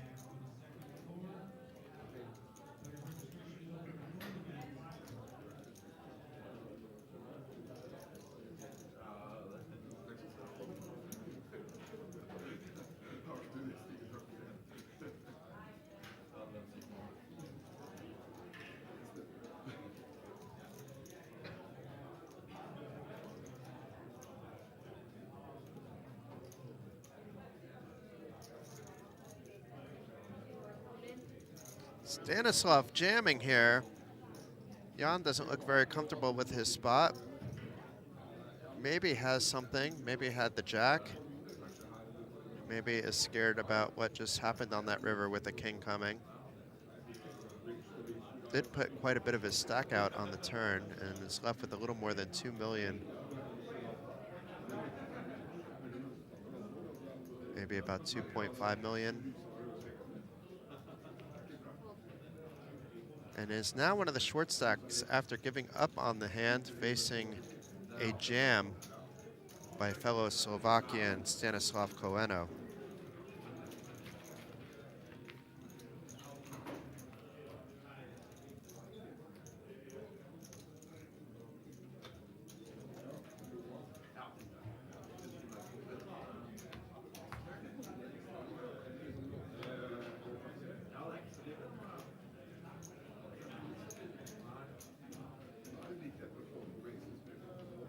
Now, while we're not rooting for any particular player here, I would like to see the Slovakians make it at least a little bit deep because we do have a Slovakian stream as well. And I'm sure those that are tuning into that are interested in both what Jan and Stanislav are up to. It's going to be more likely that Stanislav runs deep, being that those pinks alone, never mind the ones he grabbed, is 20 million in chips. That's 8 million in chips. I keep overestimating.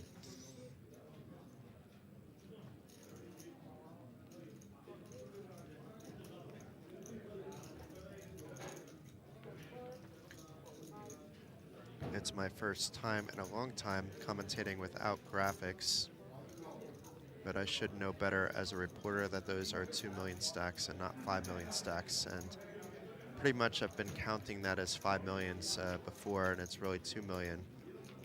Somehow I got it right with Jan, who has about 8 big blinds, maybe a little bit more.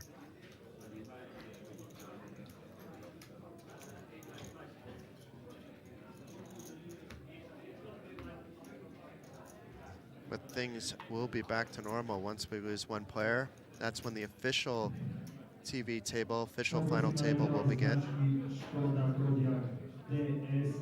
There'll be a short break just so that we get the proper chip counts into the system. However, there'll also be a short break in about 20 minutes at the scheduled break, if that's not reached before then. Or we may lose one player before the blind level goes up. Let's see how this plays out. It looks like an open for 650 by Stanislav. Maybe it was for 750. And it was for a little bit more than a min raise. Julius thinking things over before folding. Patrick quickly folding. Action is on David in the hijack. Also folding. Chip leader Jorgen quickly folding from the cutoff. Let's see what Jan does from the button. Jan jamming his stack, and I would expect an early position opener to call here. And Stanislav making a quick call, so it's Slovakian on Slovakian crime here. Hopefully we get a zoom in on these cards. It's jacks versus ace-queen, so the coin flip is real. Jan at risk with his jacks, but is ahead on the flip after his jacks are good on the 5, 6, 7, 2-heart flop. The 2 of hearts turn, even though that's still good, would give a flush draw and a 10 of spades on the river. So a double up here instead of an elimination by Jan Turek through Stanislav Koleno with his jacks, winning a flip against ace-queen.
And Jan has a smile on his face because instead of hitting the rail in 9th place, he is now sitting on more than 5 million in chips. That's not going to be that much shortly because after the next blind level, it'll go up to 200,000, 400,000. But he may pile up more chips this hand. It looks like a raise to 800,000 from the cutoff.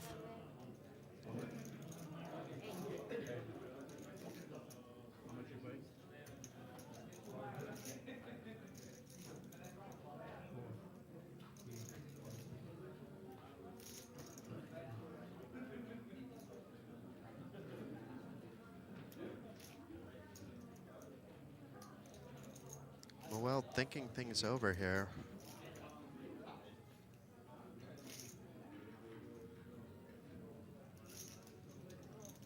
Does defend for almost a 3x open by Jan, slightly less than that. 2 spades on this Jack 8 King flop. I would expect Moel to check a lot, and then Tirak. It looks like this is going to be a big bet of more than 1 million. 1.25 million and a quick fold by Moel. And Jan Turek went from fumes, wasn't complete fumes, he had about 8 big blinds, to winning back-to-back pots, first doubling up, then raising big from the cutoff and taking it down on the flop. Things change quickly in tournament poker. As long as you have some chips and a chair, anything can happen. One of the beauties of the game we all know and love.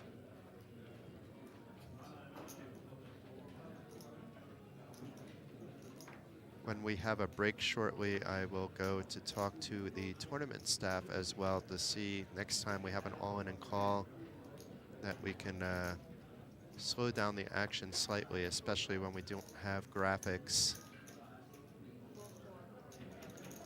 But they're doing a fantastic job, the TV table dealers.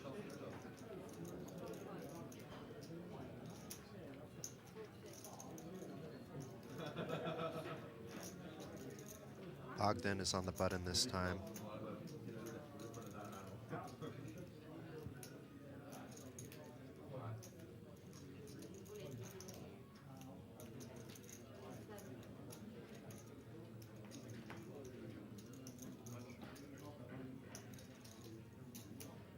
Bogdan jamming the button.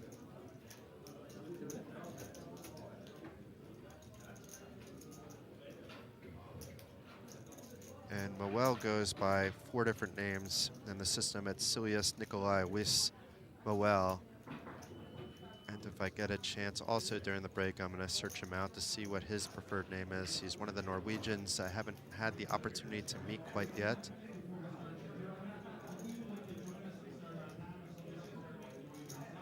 But did ask for a count.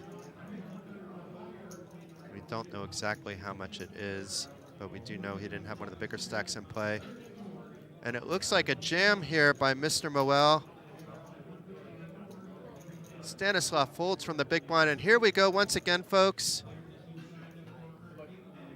I will try to commentate a little bit quicker this time, knowing that it's the same TV table dealer as before. And the coin flip is on. It was a jam with 10-9 suited against 7s.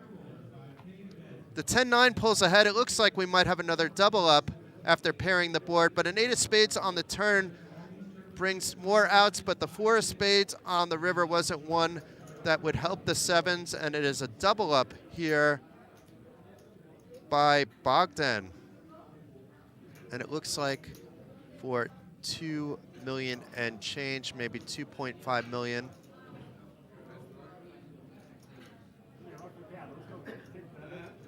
Maybe 3 million actually in change.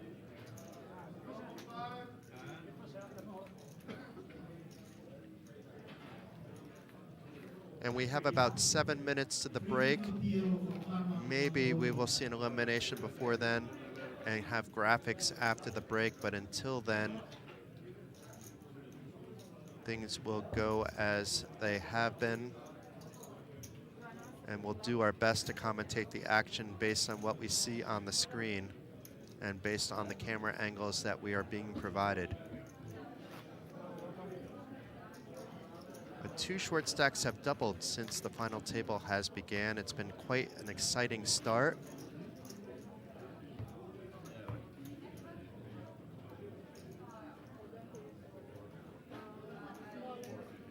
And for those of you that are wondering why there's no graphics on, you can count the number of spots for card readers, and that is 8.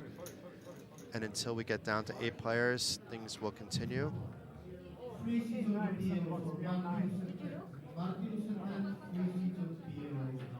And this, as we can see, can even be a little bit confusing for a new dealer as well.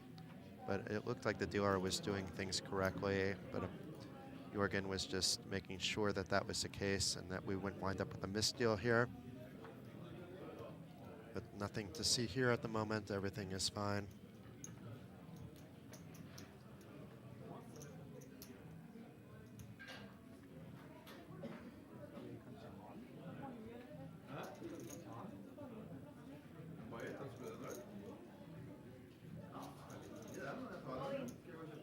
And now it's Jordan Dichev jamming. No, that would. We had Bogdan recently doubling. Now it's Jordan looking for a double or looking for a steal. We do not know. We do know he has a need to grab some chips, though, in either way. And Julius thinking things over. Julius does fold from the big blind. Didn't think for too long. And the sole Bulgarian on the table, Jordan Dichev, does pick up some much-needed chips. Just taking the blinds and the ante adds 750,000 chips to your stack.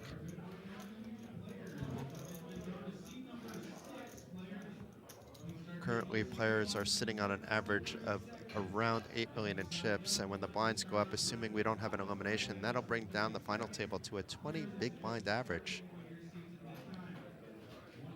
So at that point, we expect to see even more fireworks than we've seen so far with 2 all-ins and calls.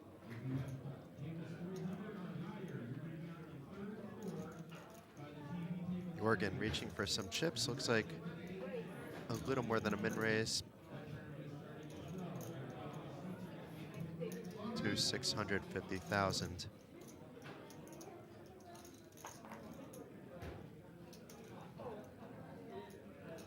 And Stanislav getting ready to do something for the button, or at least appearing to do so. Did initially reach for chips, but now he's shuffling them, mixing up the colors.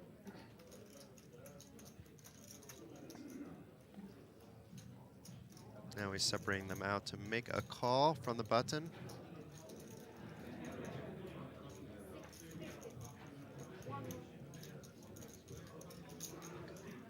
Julius folds from the small blind. Patrick now thinking things over from the big blind. Patrick also folding. So it's going to go heads up to a flop here between Jorgen and Stanislav.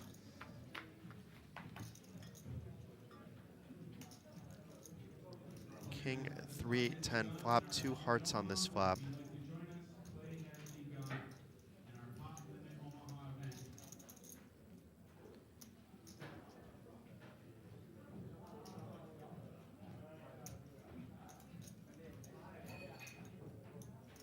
Jorgen does continue as a pre-flop aggressor from out of position now, with Stanislav calling from the button. Stanislav not immediately folding, facing a bet. We didn't see how much it was. Maybe we can tell based on the fact that Stanislav looks ready to call. It doesn't look like it was a large bet, maybe 450,000. Jack of diamonds on the turn would complete a straight for those ace-queen type of hands, queen-9 type of hands, but I would expect Jorgen to maybe be betting that on the flop, but I wouldn't expect Stanislav to be calling, so it would be more likely that that would help him, but he does check. Maybe the bet was more of a probing bet to see where he's at, hoping to take down the pot. And if not, ready to slow down. Perhaps that check is to induce some action. Could be for many reasons, in fact.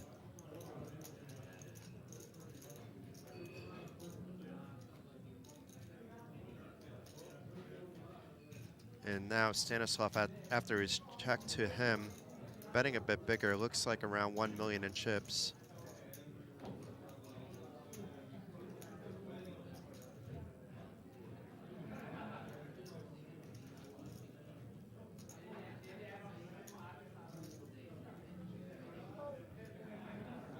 And a call here by Jorgen.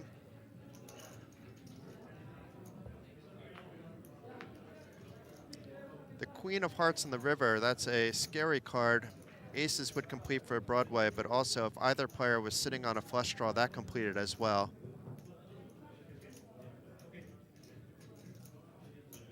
It definitely got rid of some of those two pairs that players could have had with the King Jacks. A big slick type of hand that would have improved to Broadway, but then might be scared of the flush if they didn't have two hearts, which I don't think is possible. We need to look at the board. I think the King of Hearts was not a heart, but I could be wrong about that.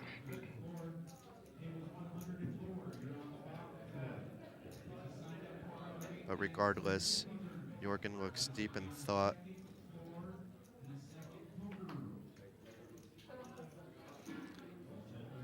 Both players checked. Both players with an ace. And Jorgen gets a little lucky there. I mean, he did flop top pair, top kicker. Did have that ace of hearts too for a runner-runner flush draw potential. But it was Stanislav who floated with the ace-queen and then improved the Broadway. But then his Broadway got counterfeited with the queen coming on the river to give both players identical Broadway. Neither player seeking to get more value, understanding that they did not have the nuts with a potential flush beating them. Probably ready to call a bet, but not ready to bet it themselves.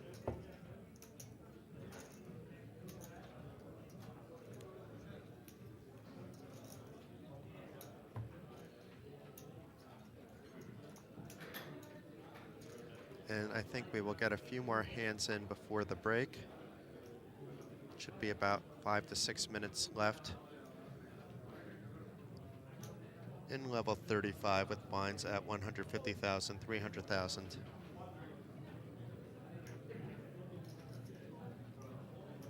I think in reality, though, this is level 32 because we ended yesterday in level 29, and this is the third blind level of the day. But I'm going based off the clock at the moment. Perhaps I do not say level number anymore and just state that we're at blinds 150,000, 300,000 with a 300,000 big blind ante. And Bogdan is reaching for some chips in seat 7.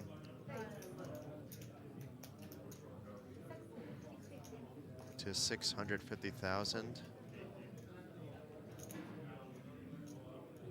Stanislav, who just chopped a decent sized pot with Jorgen folds from the cutoff. Julius folds from the button. It looks like Patrick already folded from the small blind, and let's see what David does from the big blind. Also folds, so happy days for Bogdan. Maybe he wanted some action, though. We don't know what he had, but we do know that he added 750,000 in chips to his pile. And with the average stack depth rather low at this point, with less than an 8 million chip average, every one of those pots counts.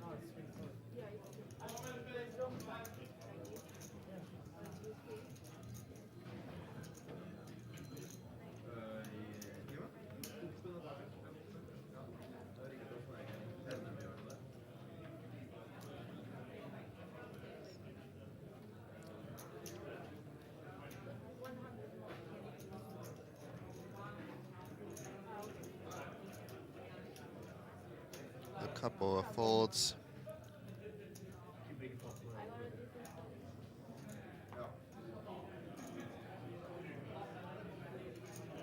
And Mole here pausing the action, perhaps woke up with some cards.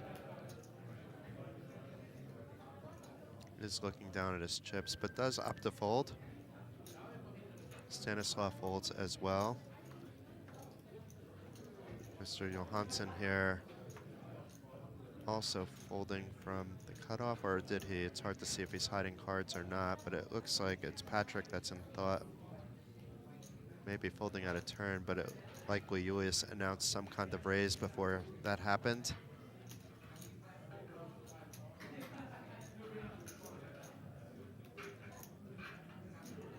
David thinking things over from the small blind. David has the worst spot on the table with Jorgen currently looking like the chip leader.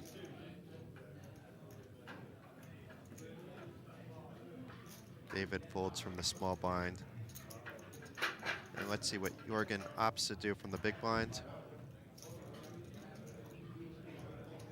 Looks like he's going to complete the action, facing a min-raise open by Julius, and these two wrapped up in hands before the final table began. And it's a queen, queen, 5 flop.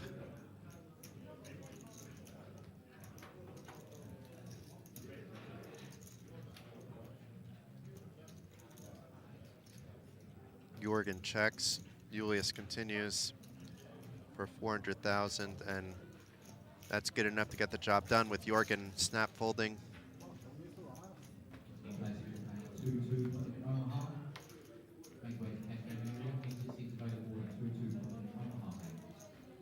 And this could be the last hand before the break. And then I will run upstairs to find out a little bit more information and be back in time.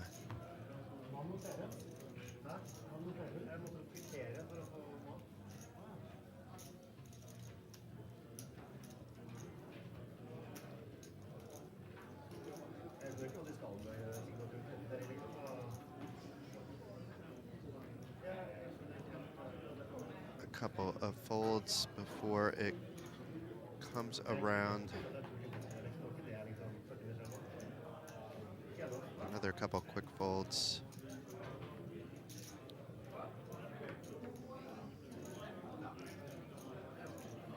Julius doesn't look like he's ready to fold.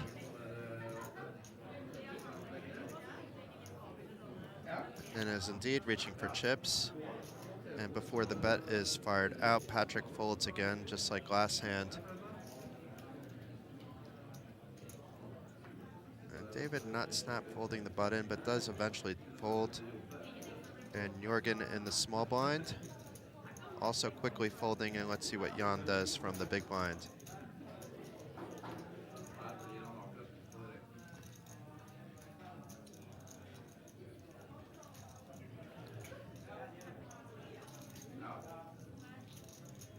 Is it going to be a 3-bet or a call? He's reaching for a different number of chips. It does look like just a call.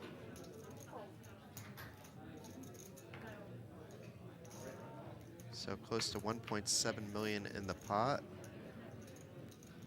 A rainbow 3 of diamonds, ace of hearts, 2 of clubs flop. Jorgen checks the action over to Julius. Actually, it's Jan checking the action over to Julius. And now Jan facing a bet of 400,000. He could be defending with nutted hands at this point with like 5-4, but he would also have some ace rags, but then again, so would Julius.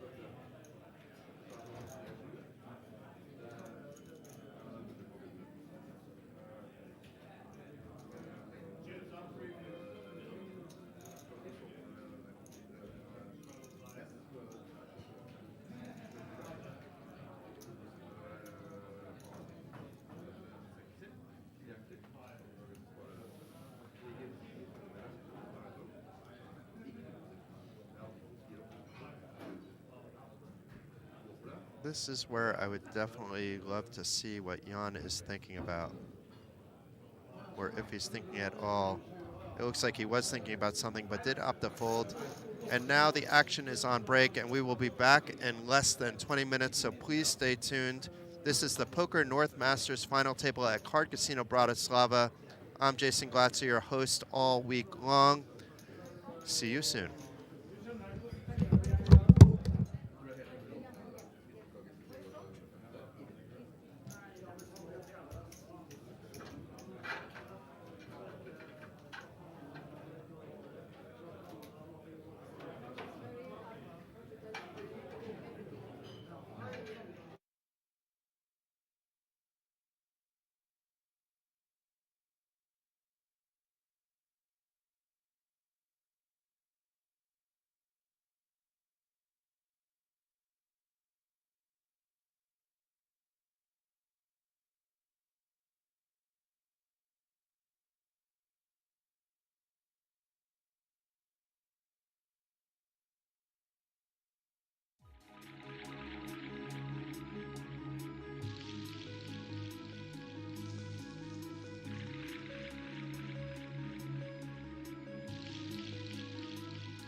Welcome back, everyone. This is Jason Glatzer coming to you live from Card Casino Bratislava for the final table of the Poker North Masters.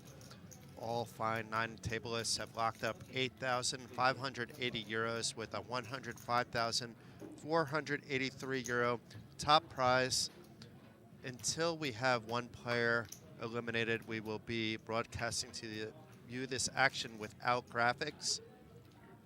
The reason that is the case is there are 8 slots and 9 players for reading cards.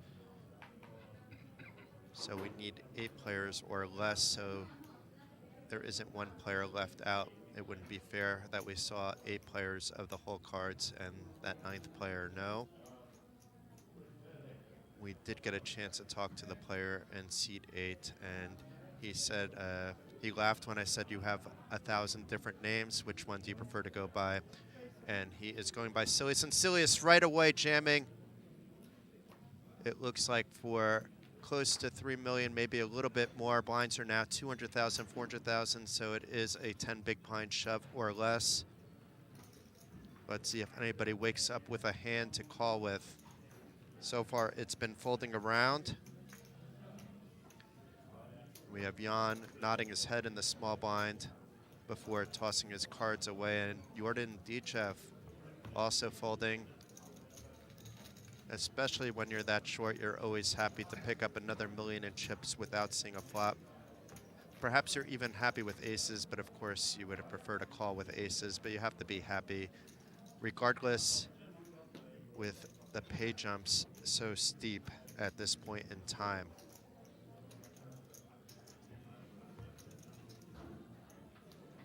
It's been a fantastic week here in Bratislava with nearly a couple thousand Norwegians coming into town for the Poker North Masters and Norwegian Championships. This is my first time at Card Casino Bratislava, and I'm actually loving every moment being here. Staff is amazing, dealers are amazing, the players are creating an amazing vibe. I'm enjoying myself despite not playing yet a hand of poker. That will likely change tomorrow with the streaming schedule being a little bit lighter. I'll try to get in some cash games before the nighttime cash game stream. Every night this week, we will have cash games broadcasted to you at around 9 o'clock. Thus far, we've had a high-octane 50-50 PLO game that had a 100 euro straddle and occasionally even a 200 euro straddle. And then the following night was 10-10 PLO with a bunch of action players as well. I've been loving the cash game commentating and loving even more that we're coming down to close to a winner here in the Poker Masters main event. And we have a jam here by Jordan Dichev from the small blind and Bogdan, or is it from the button? It is from the button. It looks like for about 5 big blinds, and that was facing, it was a small blind jam facing David's cutoff open, and it's Cowboys against Queen Jack. Dichev in an amazing spot to double up here, and is more favored to do so with his opponent bricking the monotone 9-6-3 flop, and he has the king of hearts and now has the check mark. No, he doesn't, because he could get coolered here despite turning top set, and does get coolered, but doesn't, because that 10 of hearts does give David a straight, but Dichev goes from top set to a flush, from strength to strength.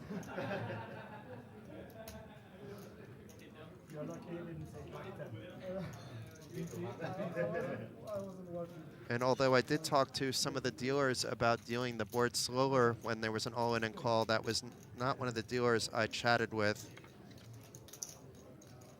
So I may need to speak again during the next break. There will be a small break when we go from 9 to 8 to set up the official TV table.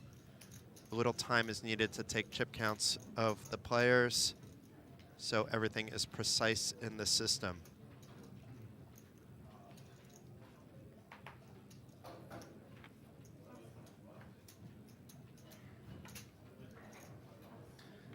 So we will try to announce all in and calls, at least with this TV table dealer, as quickly as possible. The dealers have been doing a fantastic job. That would be the one thing that would help me out a little bit, though, and also provide a better experience for the players at the table and, of course, you, those watching from wherever you may be.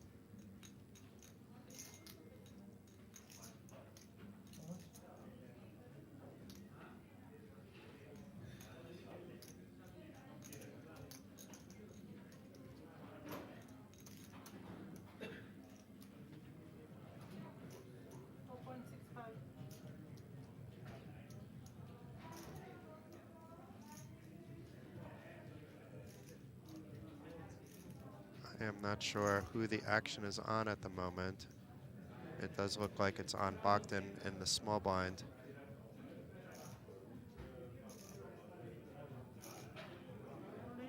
And Bogdan jams here for about 5 million. And a quick fold by Silius, who just doubled up.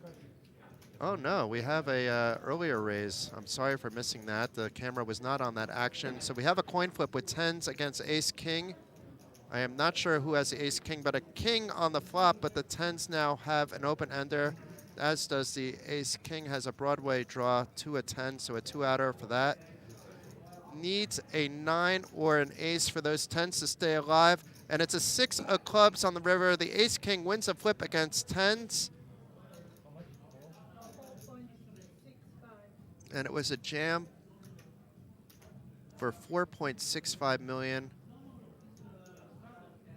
And it was a 3-bet shove by Bogdan for a bit more, but now he's going to be short on chips. We will find out in a second who had that ace-king. Always a little bit more challenging without graphics. We need the proper camera angles. And it was David, the Hungarian at the table, doubling up his short stack. Now is sitting on between 20 and 25 big blinds, maybe even a little bit more. Has some breathing room. So now that's the 4th all-in and call that we've had with 9 players remaining. Each time the short stack has found a double.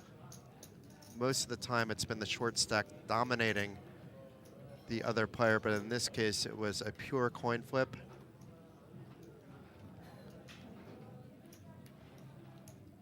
I'm sure Bogdan would have liked to have seen that go the other way, as not only there would have been 8 players left, but he'd be sitting on a decent pile of chips himself instead of being left with crumbs in his stack. But meanwhile, the action is on Jorgen after a few quick folds, and it doesn't look like he's going anywhere. And it looks like some new chips have been introduced as well. Those are probably 500,000 chips on top.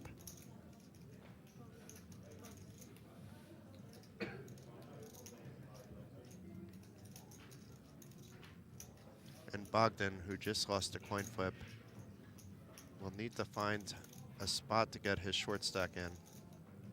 Still looks like he has about 5 or 6 big blinds. So all the things are dire. He does have a small amount of time considering he's on the button, but he does jam here. Silius opting what to do here. Took a look at the chip counts. It wasn't something to call off, apparently, with his holdings.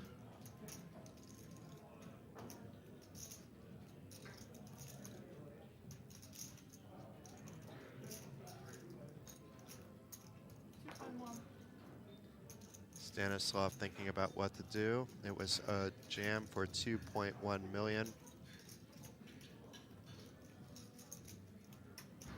Against another player, that might be a call, assuming that it was an open jam, which I am assuming it was.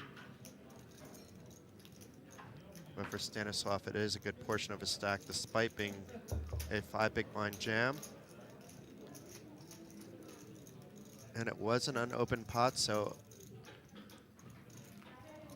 now Bogdan has a few more chips in his stack, adds a million to his count, so now should have about 3.1 million in chips.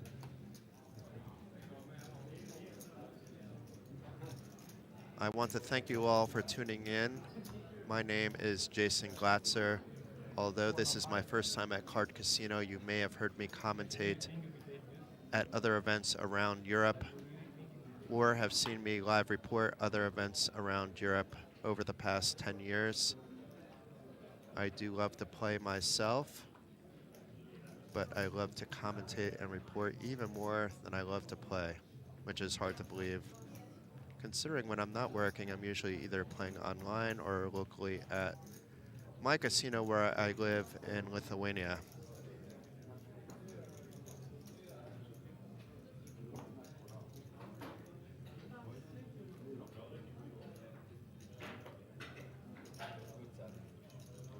So it looks like it folds around to Stanislav in the small blind. I actually like that he's taking a little bit of time during some of his decisions. When players ask me advice for their first final table, I said, well, I haven't been on too many live stream final tables, but I've been on a lot in the local casino. You don't need to rush your decisions. The clock is long. This isn't online poker. Think things through as long as you need. And he does up the jam and picks up the blinds and the ante. But from what I've learned about Stanislav, he's one of the experienced Slovakian players. The other Slovakian player at the final table is Jan Turjak in seat number 5. We saw a bit of both these players not only earlier today, but they were both at varying times at the featured table during day 2. Both seem to enjoy the experience. There's also 5 different Norwegians at this final table, a player from Hungary and a player from Bulgaria and a player from Romania. So I must be miscounting because that adds up to 10 players, so there's 4 Norwegians at the final table. Silius folds back to Stanislav again, this time on the button. Stanislav Koleno.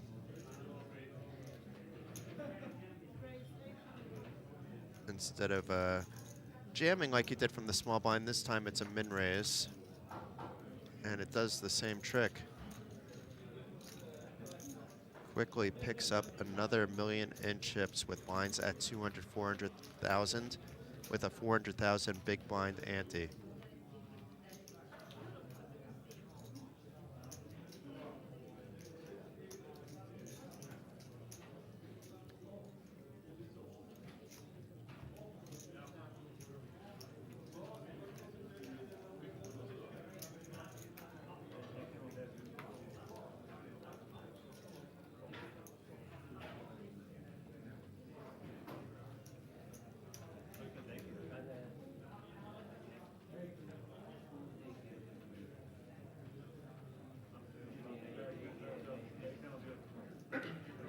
Jordan Dichev is one of those familiar faces I've seen at so many different places in Europe.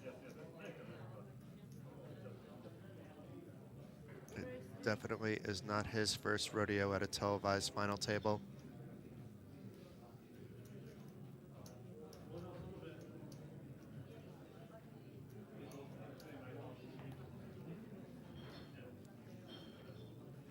Silius folds. Stanislav peeking down at its cards, making sure he reads them correctly before folding. This time, nothing to think about. A couple quick folds here by Julius and Patrick before it folds around to David Debrezhny, who folds as well from the big blind. And this time it's Dichev who picks up another million in chips.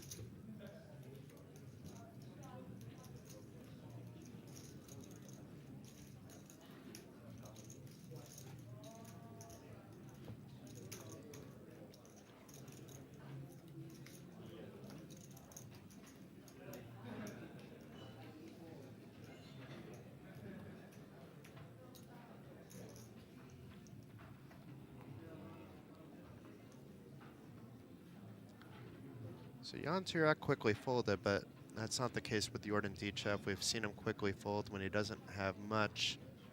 So he has something to be thinking about here. Or maybe he has a premium hand that he wants people to think he's thinking about. But no, it looked like he had to think a little bit whether he was going to play this hand or fold.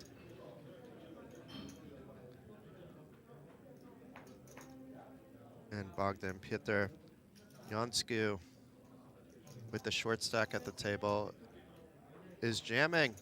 Nope, that's a min raise. I thought I heard a jam.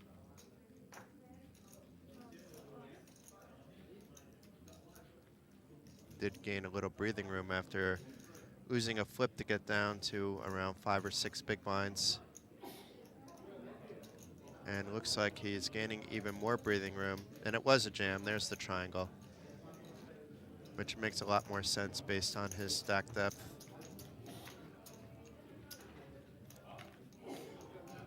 We will do our best to commentate the action, but keep in mind I'm seeing the same thing that you're seeing on the screen. And without graphics, we're not going to be 100% all the time, but we should be pretty close.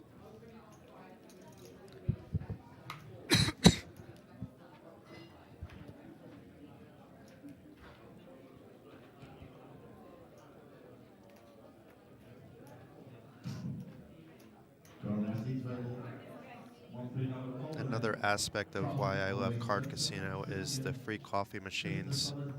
There's also free machines for like sugary beverages like iced tea and cola and cola light. A few other drinks, sparkling water. You can help yourself.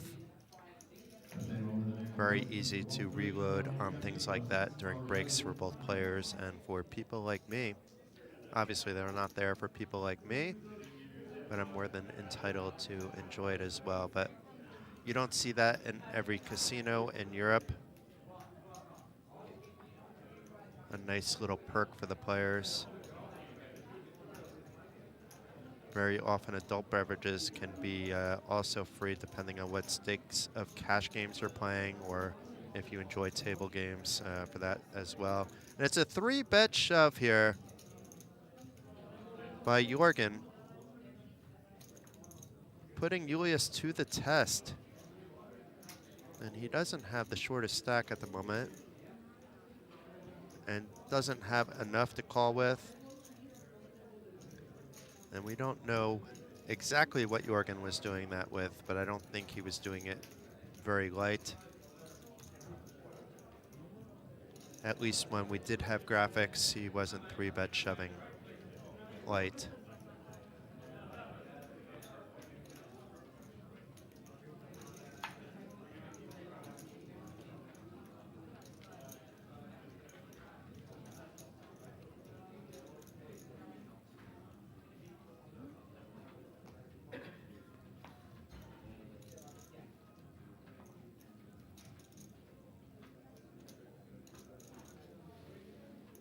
Celia is sitting on a short stack as well, so both him and Bogdan appeared to be the shortest, with Julius also not having a lot of chips. Stanislav checking his cards while waiting to see what Silius will do. And here comes a triangle. Silius is all in. Let's see if it gets through for the Norwegian player.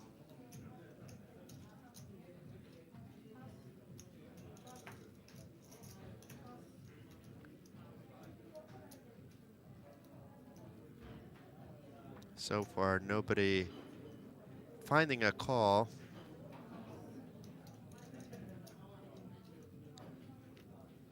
And let's see if Jordan Dichev has anything in the big blind. He's not snap folding.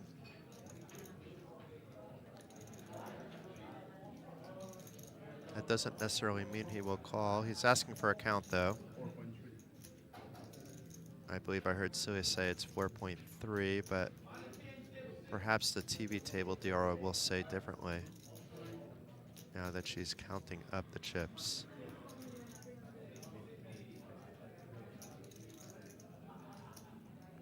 I've seen some of the best dealers in Europe during this event, including our TV table dealers.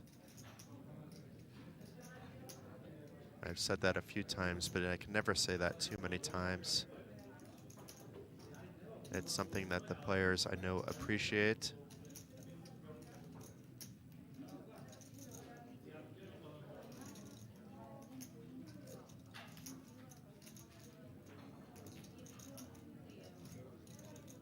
Everybody from the dealers to the floor, to the TDs, to the waitresses and waiters, to those that are cleaning up after the messy people, are so professional, so on top of things.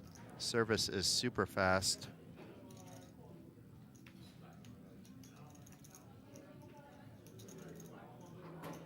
But that's not what Jordan Dichev is thinking about at the moment. He's thinking about whether he wants to call here.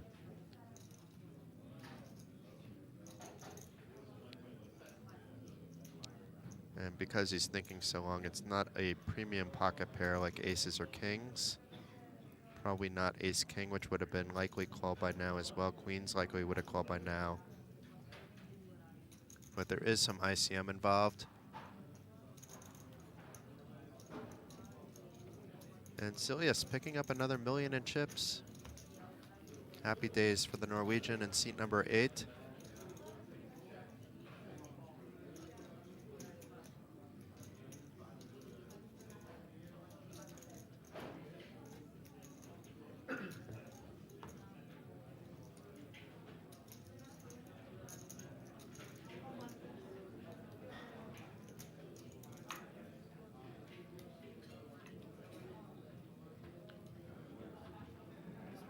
Players have been playing for close to 3 hours today.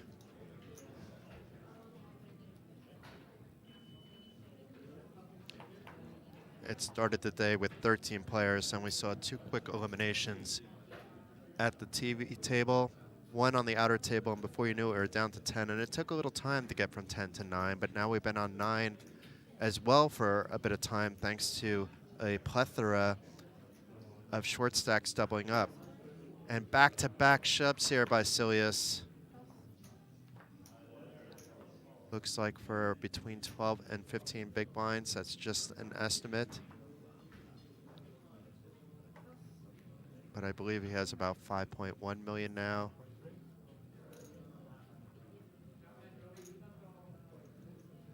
And Jorgen thinking things through before tossing his cards away.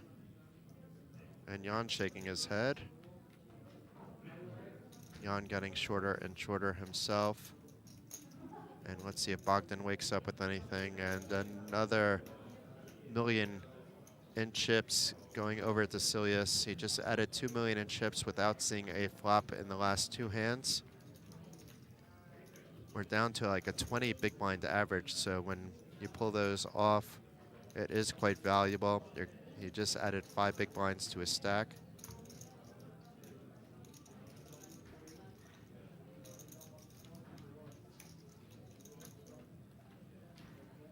I'm not saying you want folds when you have aces, but when you have a hand like ace-king, even then you should be happy when everybody folds. With several short stacks on the table, you don't want to be flipping against a pocket pair for your tournament life at this point in time with the pay jumps coming up. Of course, if you know that your ace-king is going to get there on a flip, you're more than happy.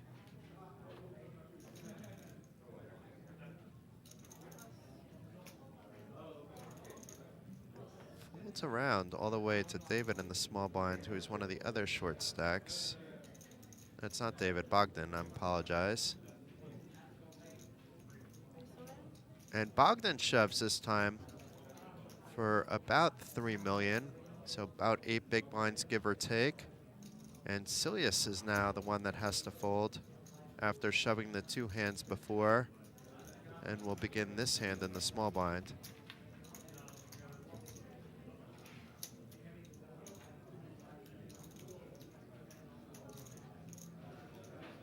And we will be getting a dealer change once again.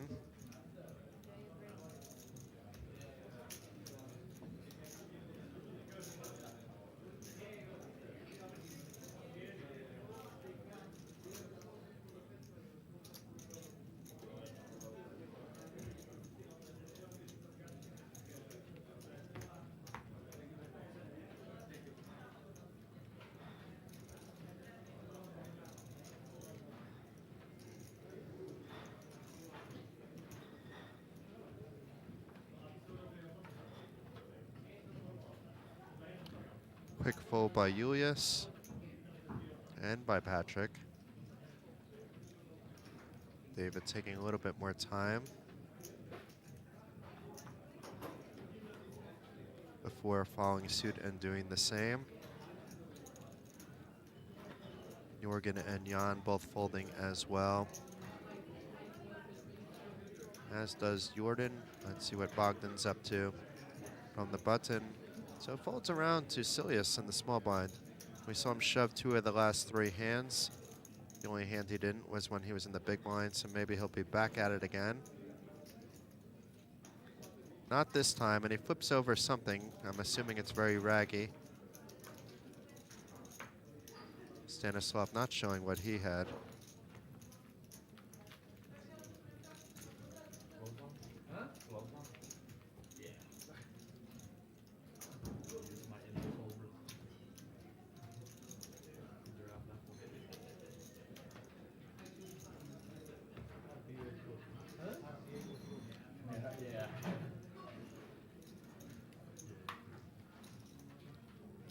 It's good to see some of the players from different countries joking around. You expect, let's say, Norwegians to know each other, the 2 Slovakians to know each other, but this was a case of Bogdan from Romania and Silius from Norway,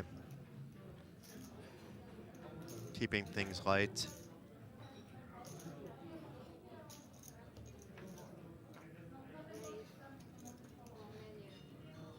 It looks like that's for 1 million. I think those are 500K chips by Jan Turek.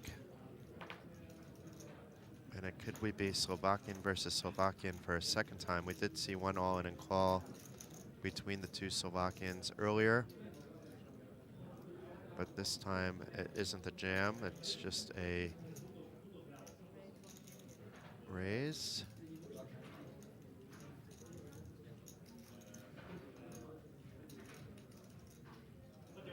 Or maybe it wasn't.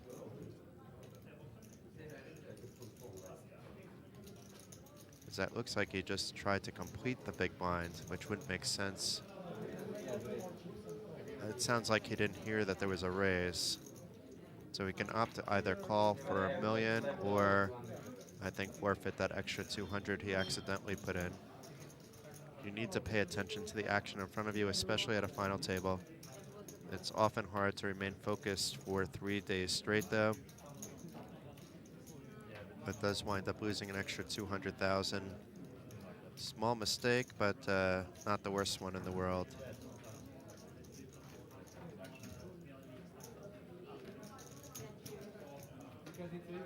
And Julius folded that hand from the big blind, so Jan picked up a small pot.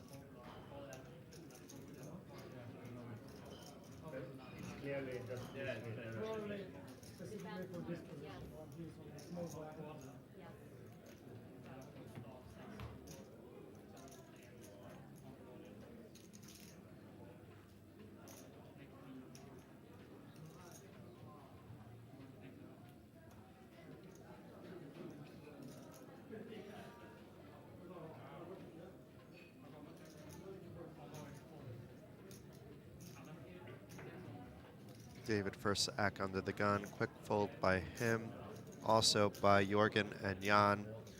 Jordan folding just as fast, and now Bogdan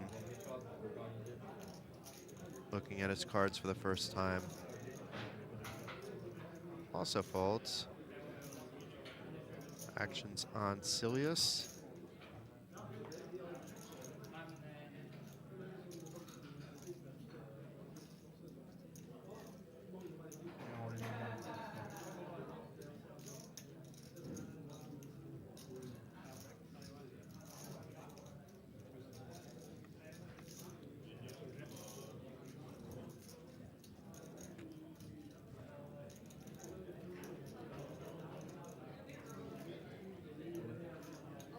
Silius jamming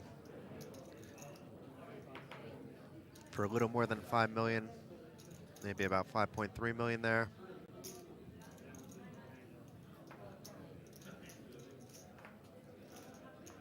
Can anybody call the cutoff jam? No, they cannot, and another million in chips to Silius. We've seen him gone away with a few jams now, and he also min-raised one pot that also went through since the last break. So if we do not lose a player this blind level, it'll be a 16 big blind average. Things are getting shallower and shallower. And it's not because the players are playing passively. The short stacks, when they're getting it in and called, are doubling each and every time, at least 4 times, perhaps 5. This has happened already at the unofficial final table. But as soon as we lose one player, then it becomes an official final table with graphics and all. It's her fault, not mine.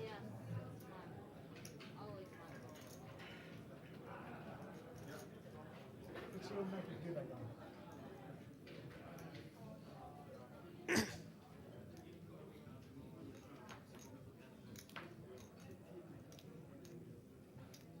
D-Chap thinking things through.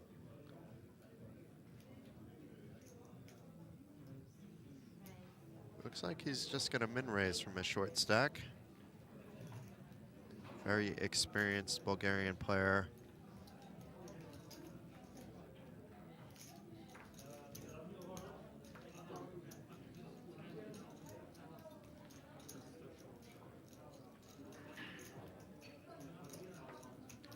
And it folds through, including David in the big blind. Sometimes the min raises from the short stacks look stronger than the shoves.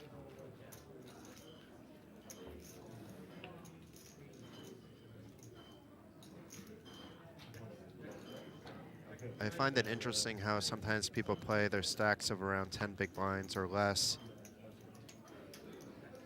I know Dominic Nietzsche employs some limping into his strategy, which I can't pretend to understand, but he is one of the most successful players in the world. And he has his reasons for doing that. Other players don't feel the need to jam their short stacks. I feel like I can only be jamming my entire range once I get to that level, whether it's aces or something else I feel like jamming with. That's a fairly balanced jam range. But I'm also not studying deep GTO. I do understand a little bit of GTO, but I'm not running solvers. I just don't have time for it. Playing poker is not my full-time job. But anyway, Julius jamming here. I can't tell for how much, but let's assume it's for 10 to 15 big blinds. Now we're going to get a count. And it could be another time where Julius and Jorgen get wrapped up in a pot.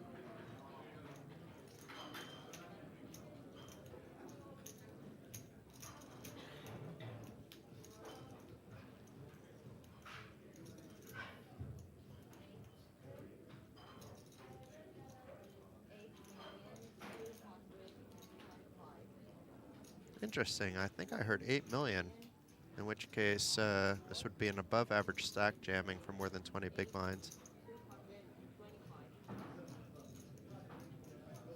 And Jorgen must have something here. Or just wants to send a message, maybe next time you do this I will call. But no, he does have something. He makes the call. Julius is at risk. It's ace-jack versus fives. Fives are ahead on the 9 of diamonds, 3 of hearts, 7 of hearts flop. 6 of clubs follows on the turn, still ahead the fives. King of spades on the river. Fives are good for Julius to double through Jorgen. Yet another double by the player at risk with 9 players remaining.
This time it's David on the button to open the action. He's been a little bit quiet as of late.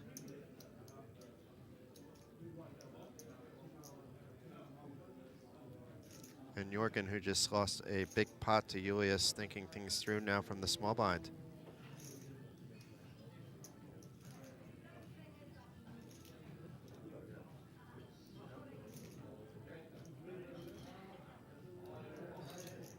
Does opt to fold here.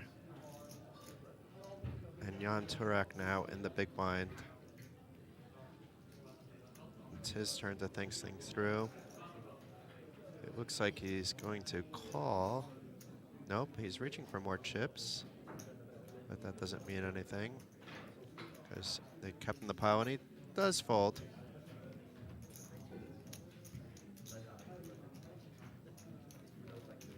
David picking up $1 million in chips. It was his turn this time.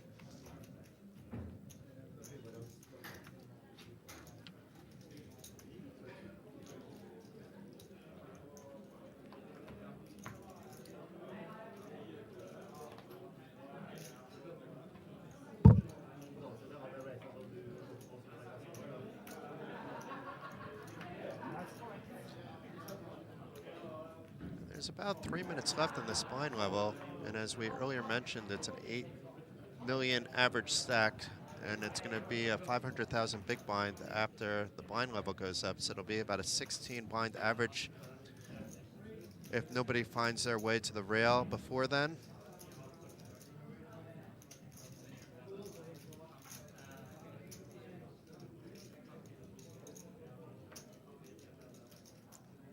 David is about to open up back-to-back hands. It looks like another min raise. Jorgen on the button, quickly folds.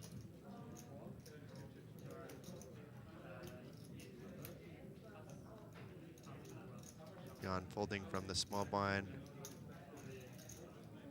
And Jordan Dichev folding from the big blind. So back-to-back pot pickups by David without seeing a flop adds 2 million to his stack between those two hands.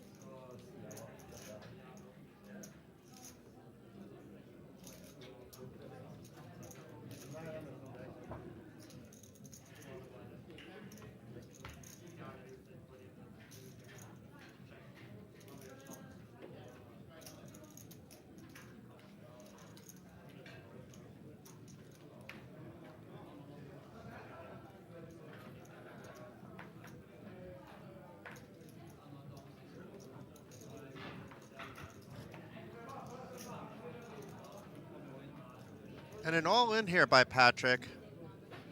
We haven't seen him do anything for more than an orbit now. It does look like he has under 10 big blinds, but we will get that confirmed now with David asking for a count.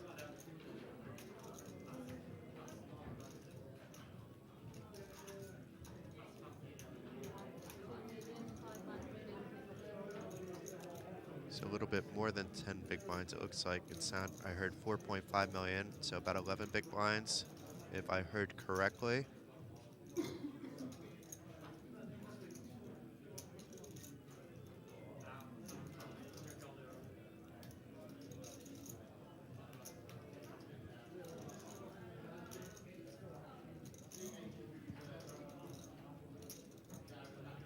David did just win 2 million in chips, and it looks like David's making the call from the cutoff. Jorgen folding the button, Jan folding from the small blind, and Jordan giving up as well. No, it's actually Jan on the button, and Jordan and Bogdan giving up from the blinds, and it is Cowboys against Queen 8 with the Queen 8 suited at risk. A club, though, out of the window, along with the queen. This is a beautiful flop for Queen 8 suited with 2 clubs. He's still behind the Cowboys, but any club, any queen, any 8. The Jack of Hearts was not one of those cards. Neither was the 9 of Hearts. We just lost Patrick Onhog in 9th place for 8,580 euros. The final 8 players have now locked up 11,110 euros. The blind level is about to go up, but there may be a pause in action because the official TV table is about to begin. And we will be back with you shortly.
Hello, YouTube, and welcome back to the final table of the Poker North Masters. We will now see hole cards with just 8 players remaining. Each have locked up 11,110 euros, with much more to come for those that advance.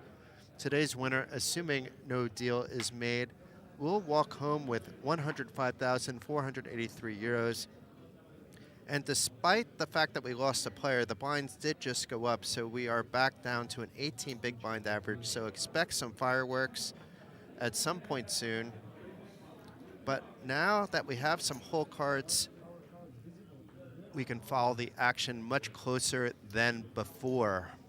With 9-handed play, we were unable to read the hole cards because there's 8 slots to do so. This table is used for streaming cash games quite often.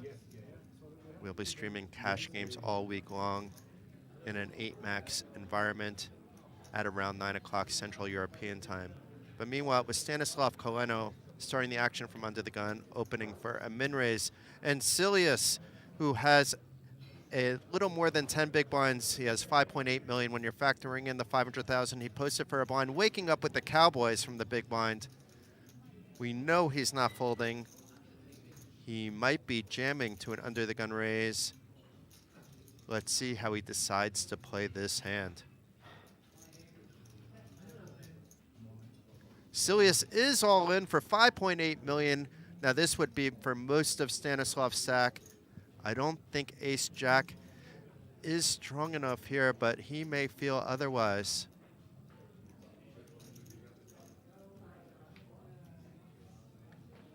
The reason he may feel otherwise is a few of them, but one of them is that Silius was jamming a bit near the end of the last blind level. We do not know what he had in those cases. Although I don't believe we saw a 3-bet jam during that time. It was open jamming to get his small stack up a little bit. And it is a close to 15 big blind. No, not 15, close to 12 big blind reshove. Not a reshove, but just a 3-bet shove. And now Stanislav thinking things through, counting out his chips maybe, or going through if he thinks his Ace-Jack is ahead.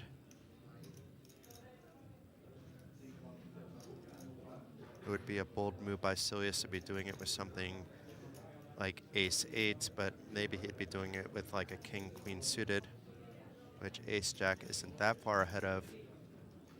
He'd be doing it with lower pocket pairs and kings for sure. But usually when the under the gun opens, they have a fairly strong range. And we can see that Stanislav Koleno would have to call for 4.8 million more out of a stack of 8.7. If he folds here, he's slightly below an average stack, but right really around the average. If he calls, anything can happen. It's basically a 70-30. He'd be a 2-to-1 underdog. While Silius then would be in amazing shape to double. But if he gets a fold, he'll be up beyond 15 big blinds as well.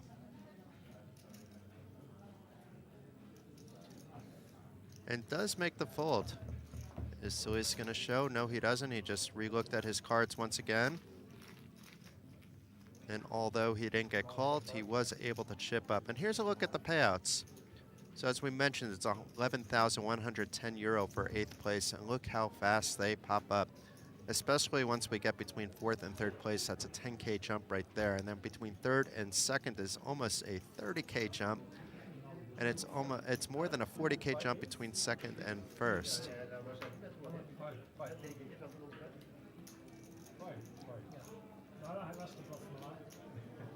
So although everybody's locked up a 5-figure cash, they're looking for that 6-figure one. Or at least looking to make it to the podium and maybe making a deal if they can. That's also an option. And that all will rely on who makes it that far and if they want to discuss a deal even. There could be one player that feels they have a big edge. But Jordan Dichev waking up with the pocket rockets with 10 big blinds from the cutoff. Is he going to just jam it? Is he going to min raise it? Something in between? It does look like just a min raise.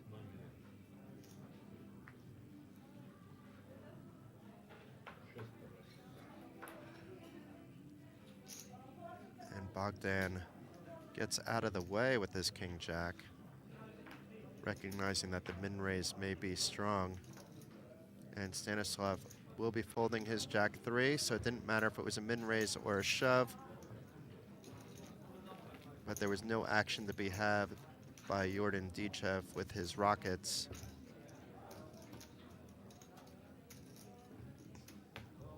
And here's a look at the chip counts. It's Julius in the lead. Jorgen began the day with an overwhelming chip lead of around 20 million in chips, is down to third place at the moment with 8 players left. And things can change fast with the blind levels now up to 250,000, 500,000. We began the day with 100,000, 200,000, and blinds go up every 40 minutes, as has been the case throughout the event, except for the turbo opening flights. So Bogdan folding his rag. Silius on the button. He will likely be folding as well. There's been not so much fancy play syndrome on the final day of play with so much money on the line.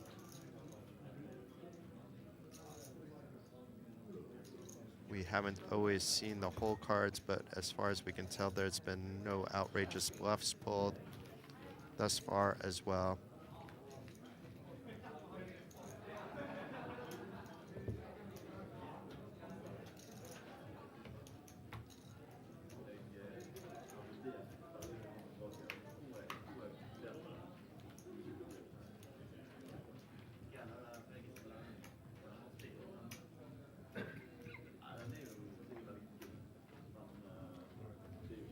Jorgen with the early fold.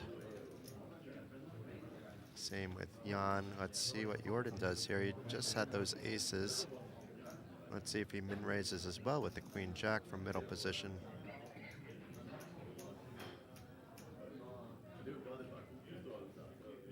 He does just have 13 big blinds.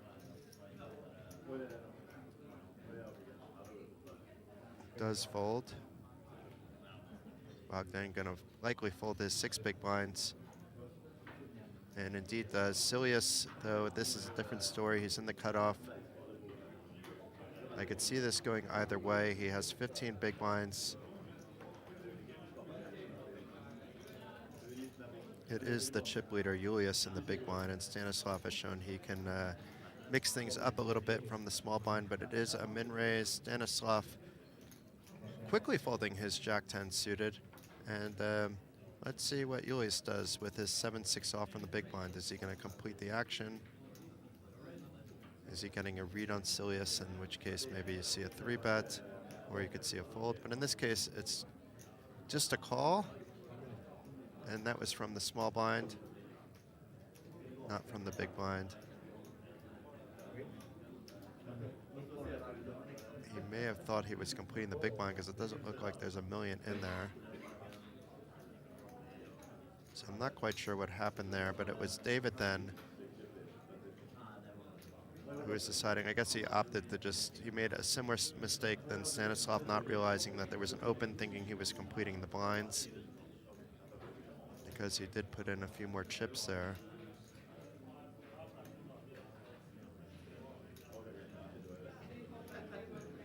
Or perhaps he didn't have enough in for the small blind. But David opting to call with this suited rags. He is a bit dominated, as if it's a 9-high flop, it could spell trouble for him, but that's not the case here. While Silius didn't directly connect with this flop, he does have a flush draw, and the ace-queen does hit his range a lot better than the big blind's range.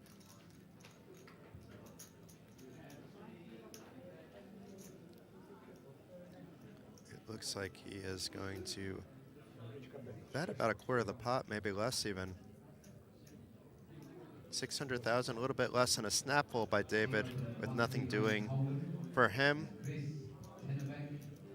And Silius, who was down to very few chips not so long ago, has been quietly piling them up and at around the table average at the moment.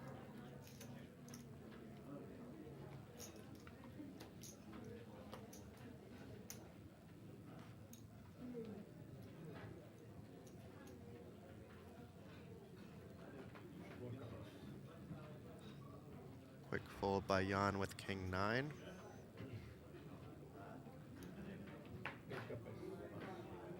Jordan also not much to think about there, and Bogdan folding as well with his rags. And Silius as well after winning that hand with the king 9. Stanislav want nothing to do with his ace 5 offsuit with some big stacks behind him. I won't be surprised to see an open here with the 7-6 suited from the button by the chip leader.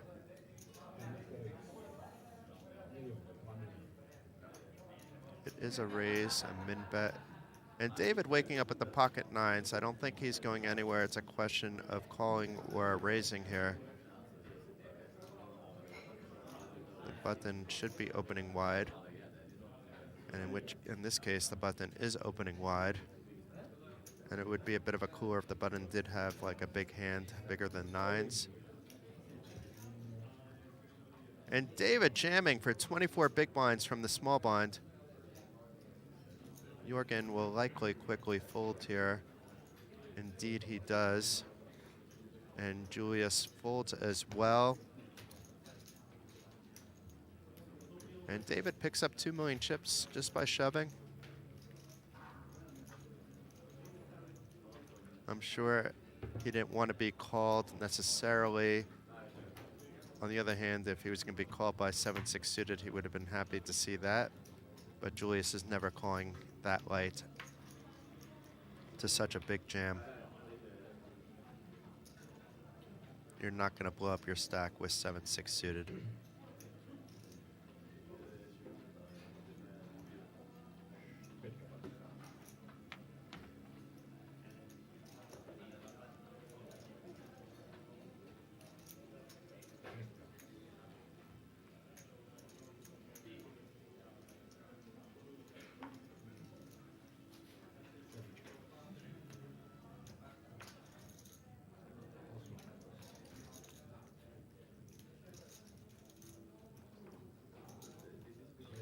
Folding all the way around to David and the button.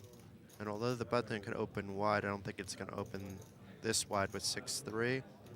And Jan might get a much-needed walk here. And indeed he does. Let's see what he had. 6-2. Is he going to show the table? Yes, he does. He shows the table that anybody could have taken his blind if they wanted to. Jan has shown several times over the last couple days his cards. Appears to have fun while he is playing, despite playing for such a large sum of money with more than 105,000 euros. 105,000 euros for the winner.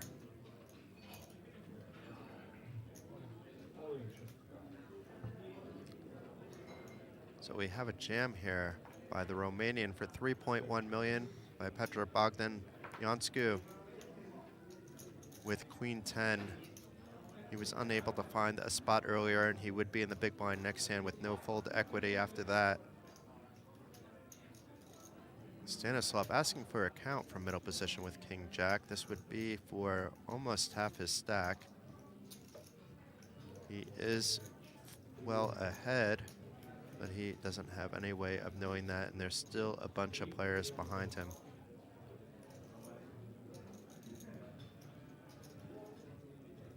That being said, it never hurts to think things through in live poker where there is no time bank. Does indeed fold. Julius quickly folds his ace-5, and I expect David to just as quickly fold his 10-6 after he registers what he has in his hand. And he does. And Jorgen can't even call a 6 big blind shove with the king 4.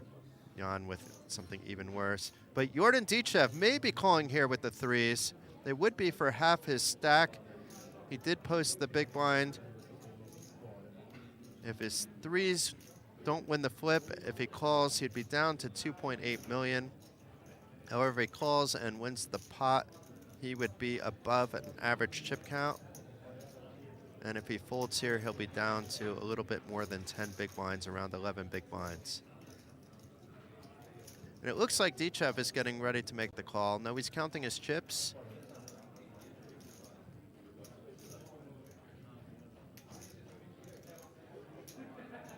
It is a tough decision for him.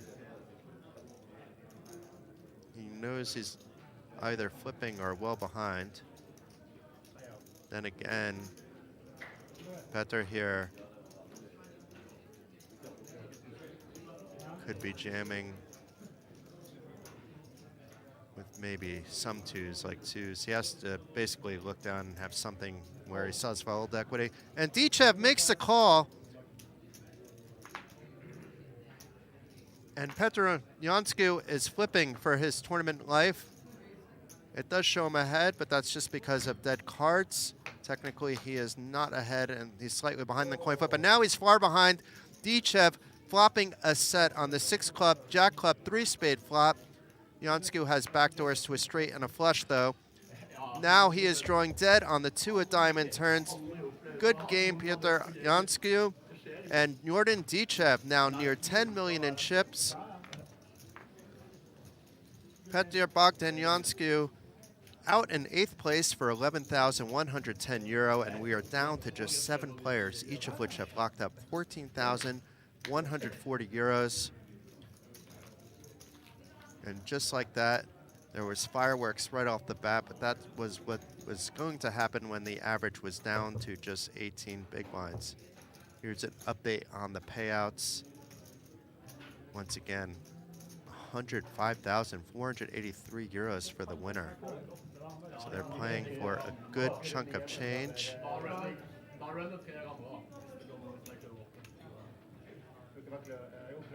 And down to just 7 players remaining. 3 of which are from Norway, 2 are from Slovakia, 1 from Hungary, and 1 from Bulgaria.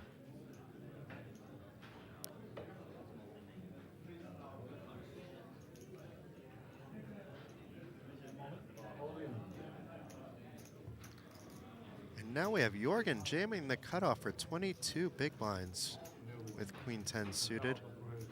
But the stacks behind him are all shorter. And Silius waking up with the jacks. We could have back-to-back showdowns here. Silius would be at risk, but he would also be near the chip lead if this holds, and maybe at the chip lead. And does make the quick call, folks, for an 18 million chip pot. Silius is ahead, but at risk with his jacks. And a jack out of the window, just like there was a 3 out of the window last time. Far ahead with top set and a big smile on his face. Some backdoors still, though, for Jorgen, same as last hand with the Queen 10. An ace apart in the turn. He just has to sweat a king to double his stack. And it's a 10 on the river. That did connect with Jorgen, but it was not enough, and Silius doubles through Jorgen. Norwegian on Norwegian crime. Jorgen, who began the day as a chip leader, is now the short stack with just 4 big blinds in his stack. Meanwhile, Silius was down to a handful of big blinds earlier, and now either has a chip lead or is in neck and neck within the chip lead with Julius. Maybe we will see chip counts shortly. If not, we will pay attention to the chip counts during the next hand. Fortuitous timing for Silius to wake up with those jacks in the big blind. And here we go. Here are the chip counts. Silius in the chip lead from 0 to hero. Julius also with the big stack, as with David. Those are the 3 above 10 million, above 20 big blind stacks. Meanwhile, Jorgen, who began the day with about 20 million, is down to 2 million and in jeopardy Players like Jan and Stanislav and Jordan would like to see Jorgen hit the rail before they need to make a move, because that would mean they would ladder up one spot. So there may be some ICM coming into play.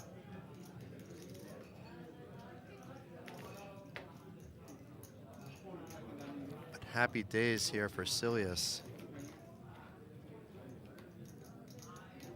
Jorgen is down but not out. He still has 4 big blinds. Anything can happen here. Things will and can and will change quickly.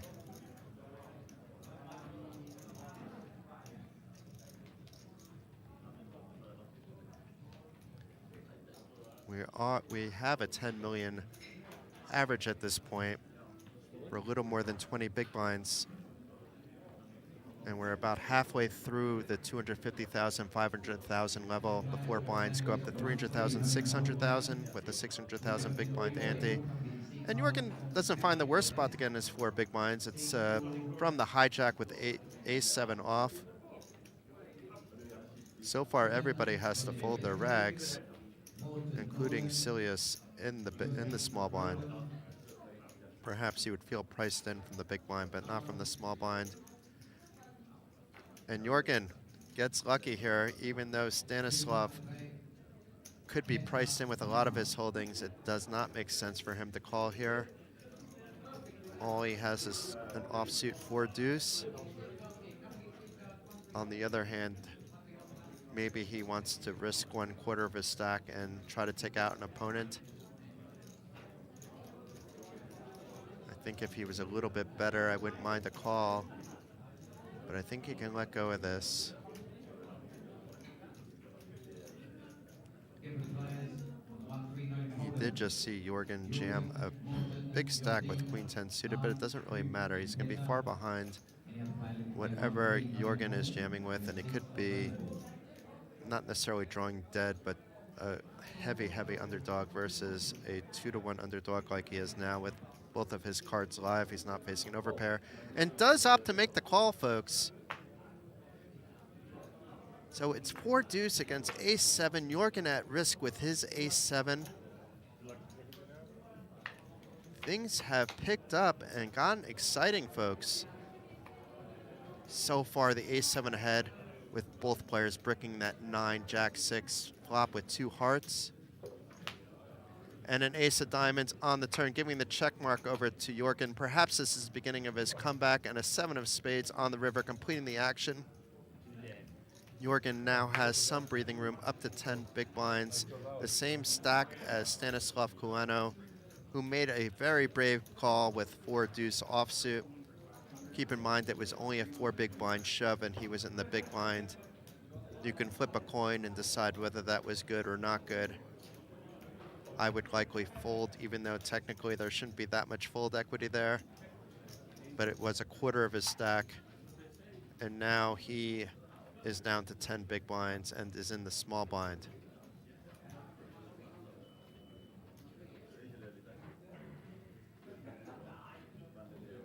It's been quite exciting with most of the all-in and calls leading to double ups throughout the final table.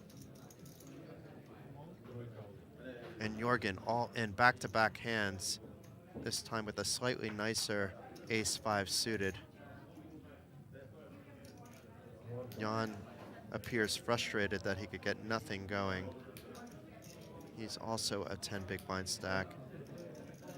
And Silius with the quick fold.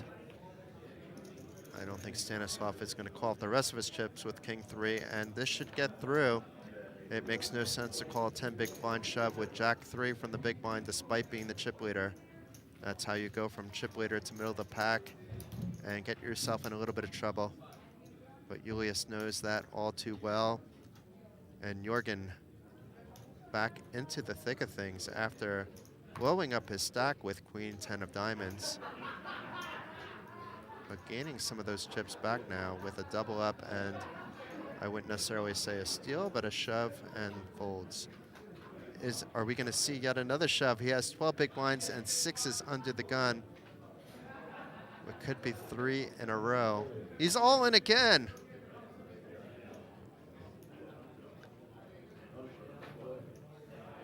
Wow, and so far we have a couple folds. I think Jordan is going to quickly fold as well. Indeed, he does. Celia still waking up with the snowman.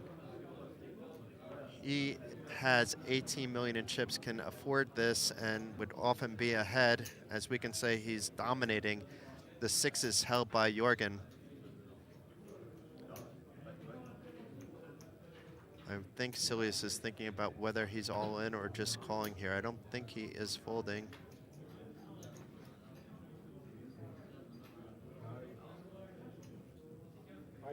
but is thinking things through. You could see the gears in motion going through Silius's head.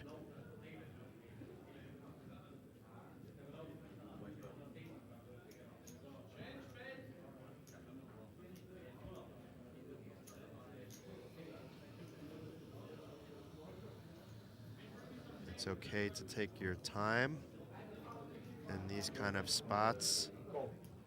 He does just call. I like this. And Stanislav waking up with a nice hand as well, but with all the action in front of him, even though he only has 9 big blinds behind on the button, they're going to be tossed away. Julius toss away his king-8 suited, and David will quickly fold as well. And it'll be Jorgen at risk. He needs a miracle to survive and double up. If not, he will hit the rail in 7th place for 14,140 euros. Let's see the board.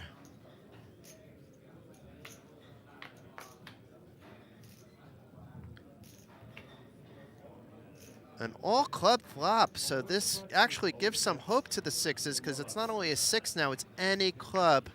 And he doubles his stack. The 5 of hearts on the turn is not a club, not a 6. One more card to come with Jorgen at risk. The ace of hearts river, so despite the sweat, the 8s hold against the 6s to eliminate Jorgen in 7th place for 14,140 euros. Well played by the start of the day chip leader. Unfortunately, he ran into a little bit of bad luck after blowing up his stack with Queen 10 of diamonds, and Silius waking up with the jacks, and now Silius taking the rest of his chips and has a commanding chip lead. And the final 6 players have each locked up 17,554 euros with pay jumps to come. 5th place will get 21,470, 4th 25,490, before it hopping up hard and fast with 35,340 going to a podium 3rd place finish. 2nd will get 64,140, and today's winner 105,483 euro.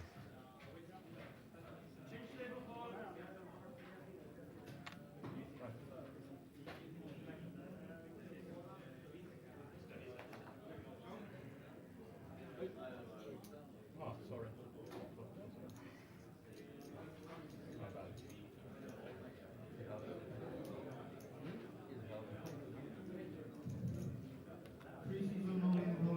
Folds to Stanislav in the cutoff. Stanislav and Jan now have short stacks.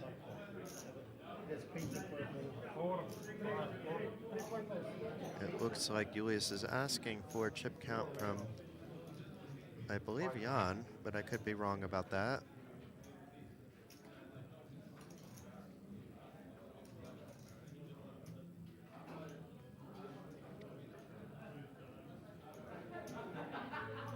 Does fold his ace rag from the button.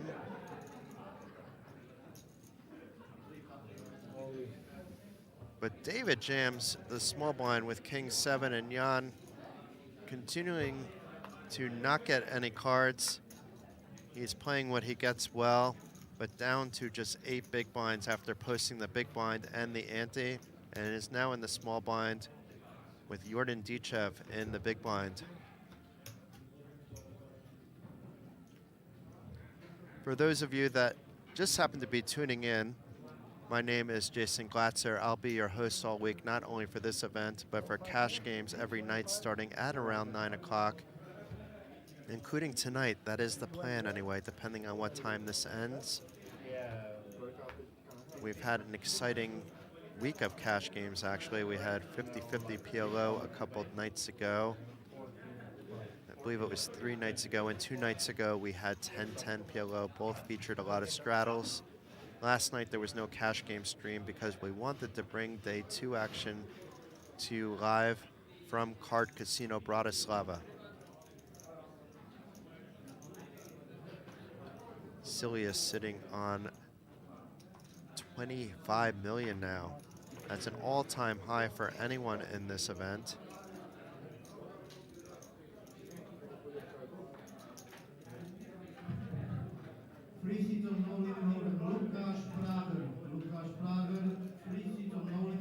Let's see what Johansson does here with his queen jack. Looks like he'll be opening for a min raise.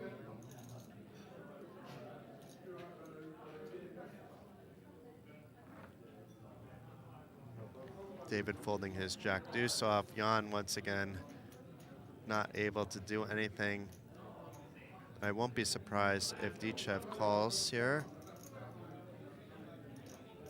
He would be a little bit dominated because his jack is covered. On the other hand, it is a pretty hand to at least see a flop and reevaluate from there. The suitedness, the gapper. And both players flopping top pair. And Julius with a flush draw on top has the better kicker. You could see the equities there. And is gonna have to call even this small bet of 500,000. Maybe he will even raise to try to make sure those flushes don't get there, in which case it could spell trouble for the Bulgarian. Does just call, playing it safe. 3 of clubs on the turn still keeps Julius far ahead, and Dichev checking his top pair again, perhaps saving himself some chips. And Julius not as confident and calls again, but now has the flush. Now it's going to be hard to get more value. He has the second nut flush. Is Dichev going to, though, try to rep that flush and bluff away the pot? No, he is not, in which case he's not going to be calling any sizable bet here.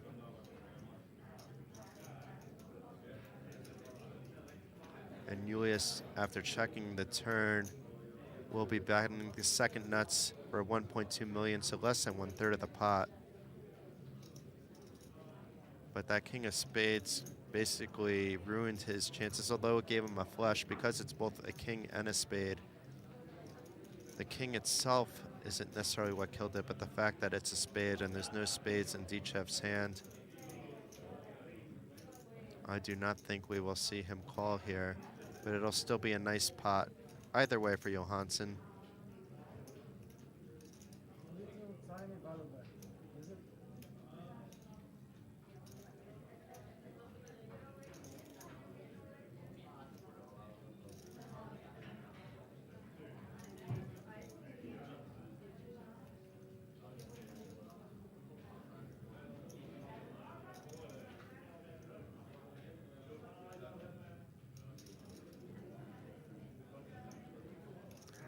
He hasn't folded yet.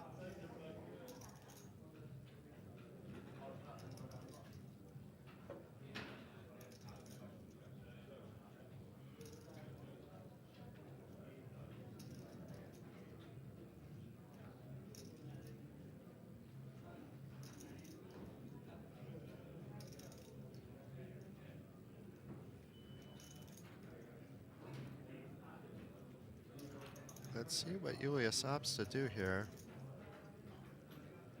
I mean, not Julius, I'm sorry, Jordan. He is beating a bluff. That's all he would be beating here.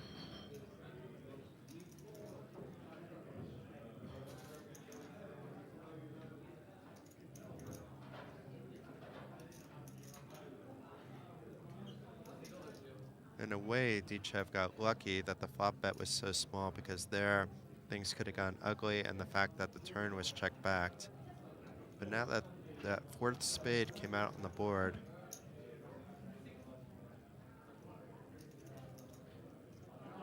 he does call. He's going to get the bad news that he was behind all the way. So Julius able to get some thin value at the end. Not necessarily so thin, but able to get some value from Dichev. And now Dichev is among the short stacks, has about 12 big blinds. Felt there were some bluffs in Julius's range.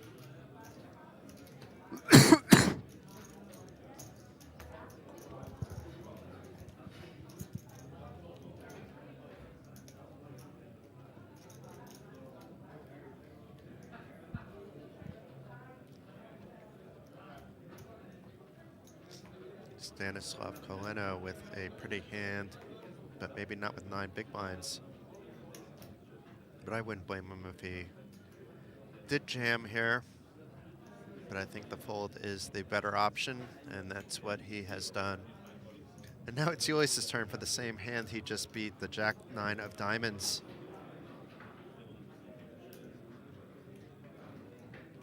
And sitting on nearly 40 big blinds. We may see him open. There's a few big stacks still to act, though. Meanwhile, after folding, David may decide the same thing with his Queen-9 suited, even a little prettier. He's at least not immediately folding, and he's reaching for chips. Looks like a little more than a min raise, 1.1 million. Blinds are still at 250,000, 500,000, but that will change soon enough. I think in less than 10 minutes, in fact. And Jan getting frustrated that he just has not found any cards for a few orbits now, and is forced to watch his stack dwindle away. Really has had no spots to do anything with, but was able to ladder up regardless of how things turn out. And the chip leader, Silius, has a suited ace. Let's see what he opts to do. It sounds like a 3-bet. But maybe I'm wrong. Maybe he was just asking about how many chips, but I think he announced a raise. But it's hard to tell. He could be putting on his poker face, or he could be thinking about what to do still. But I thought I heard him announce a raise. He may have just been confirming something with the chips.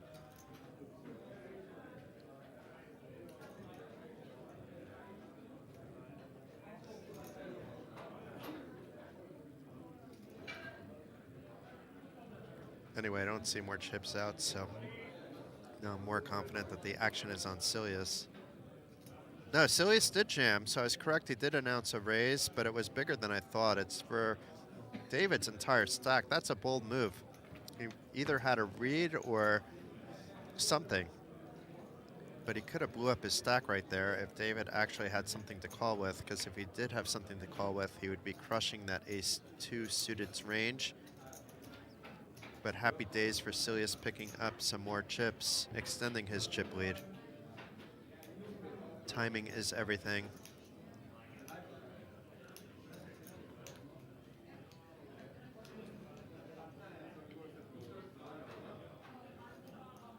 And picking up pots like that without having to have a showdown is valuable, especially with blinds about to go up again, so stacks are going to become even more shallow. Jan is going to jam for 8 big blinds from the cutoff with his ace, and Jordan with 6s has a decision to make for 2/3 of his stack with 6s. Now Jan has been very quiet, but he could see Jan's frustration earlier.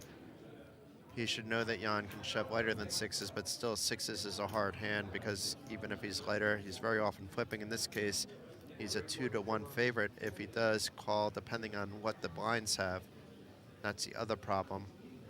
That if he comes in over the top,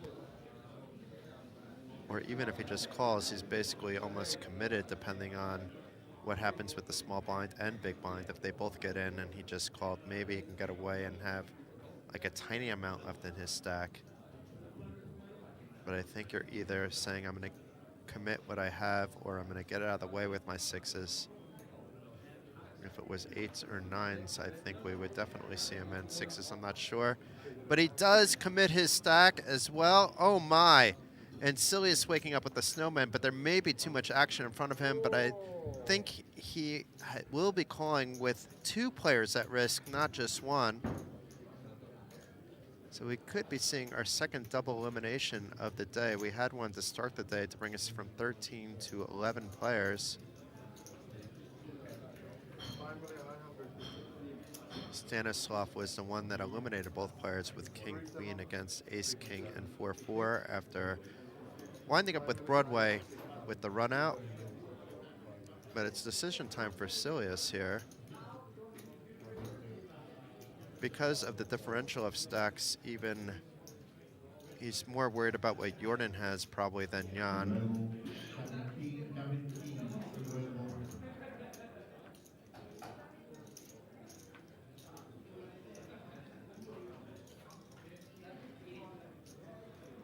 Does fold the best hand there.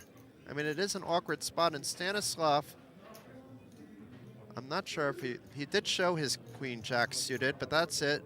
So Jan is at risk and a 2-1 underdog at this point with his ace-5 against 6s. Here comes the flop. An ace out of the window. So Jan, so far getting there, he needs to sweat a 6 and only a 6 at this point. With 2 more cards to come. The 2 of diamonds on the river is safe for Jan. He's staring intently at the board. Jordan doesn't believe his luck, and the 4 of clubs on the river. And Jan Turek, one of the 2 local players at the table, has doubled his stack to 8.8 million. Seems very pleased with himself. Meanwhile, Jordan Dichev is down to fumes. And if Silius called, even though he was ahead of both players, would have won the side pot, would have lost a few chips, so, but Dichev would have been on the rail. So maybe Dichev, when he's looking back on the stream later, if he's able to ladder up a spot or 2 or even come back for the win, will recognize that his shove did get 8s out of the way to his 6s. And the 8s would have been good against 6s, but not against Jan's ace-5. So we still have 6 players remaining. We were almost down to 5. Blinds have just increased as well to 300,000, 600,000. So we're back down to a 20 big blind average. And with Julius having more than double the average at this point, the other players obviously have an average of much less. David will fold his 10-6 from under the gun. Jan back to his folding ways. And Jordan as well, who has 3.5 big blinds, close to 4 big blinds. He's hoping that somebody hits the rail before he has to commit his chips now that he folded. Silius with a very pretty hand from the button. If he min raises, he can get away from either player's shove as well. Does indeed min raise it. And let's see what Stanislav has here. He's going to be folding his 9-7 offsuit. And Julius has really no decision to make. He's going to show, I think, his 3 deuce. So another pot for Silius, who has been on absolute fire. He was short at one point at the final table, now the overwhelming chip leader. Table captain, and appears to know how to leverage his stack quite well. Did not want to take a risk with his 8s earlier. We may be getting a new deck. Looks like we are, at least one new deck anyway.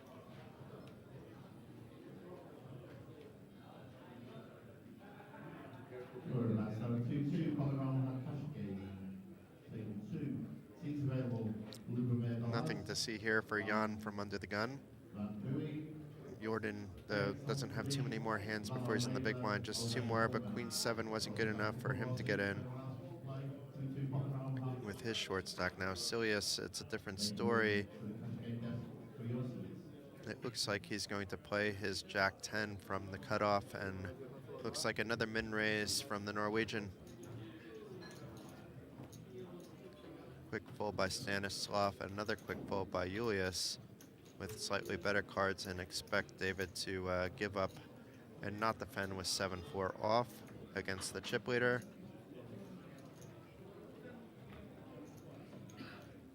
And Silius once again adding chips, another 1.5 million every time you're able to take down a pre-flop pot. It's going to be at least that.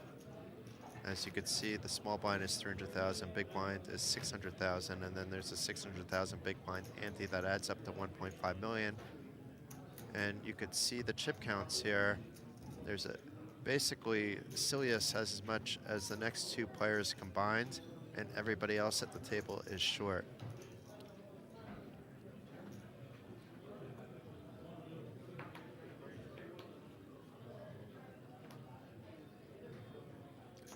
And Silius again, we may be seeing a third open in a row from the hijack this time with ace-5. This time decides to take a hand off. So far though, it would have gone through with a min raise. And he had no way of knowing that at the time that he folded. Let's see if David decides to do anything from the small blind with two discussing cards, and he doesn't. And Jan with only queen 3, so if Silius did open his ace-5, it would have gone through. But perhaps didn't want to open 3 hands in a row.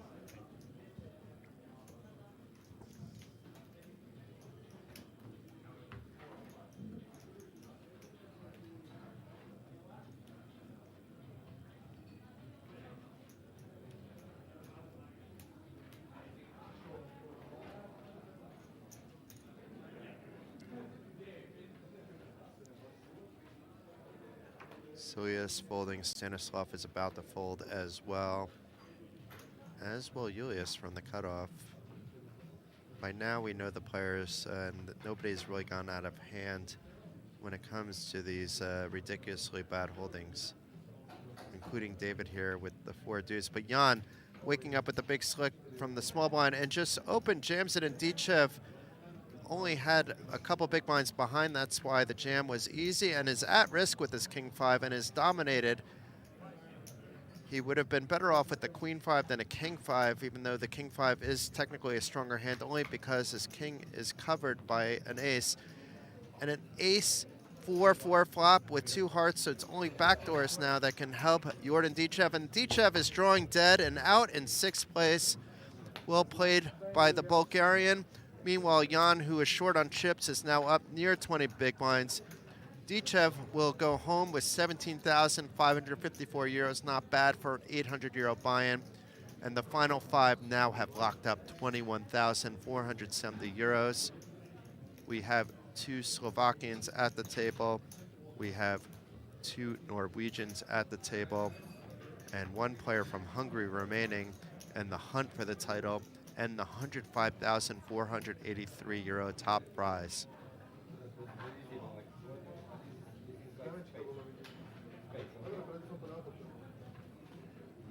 It looks like there was a card flipped over, so I'm not sure if that's going to affect the reading, but it doesn't look like it matters anyway, because Stanislav did fold his cards. Oh.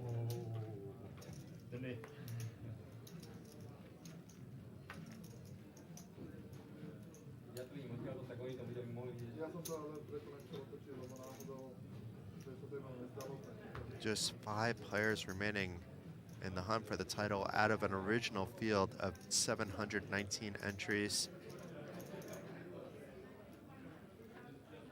Today's day 3 began with 13 hopefuls in the hunt for the title. Less than half of them remain. And this is where the pay jumps go up fast. It's 21,470 for the next player out, but then it goes up to 25,490 for 4th, 35,340 for 3rd, 64,140 for 2nd, and the winner, 105,483 euro. And Jan, who was card dead for a while, now that he has some chips, wakes up with a hand with ace 10. Is a big sizing from the button, but I think part of that is because Stanislav is relatively short, not even relatively, he is short, and now even shorter, down to 3.5 big blinds. And Jan Turek, who had just a handful of big blinds, has been chipping up nicely. First eliminating Jordan Dichev. He doubled before that.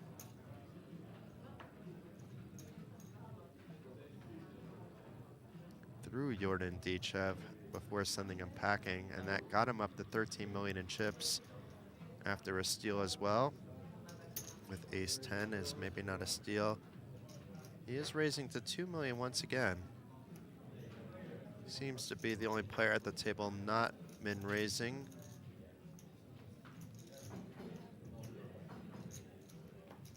And it'll get the job done again.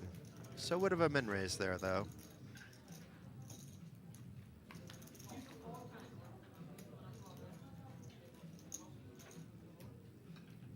And Silius, you could see, has won the most chips. He went from 0 to hero earlier at the final table.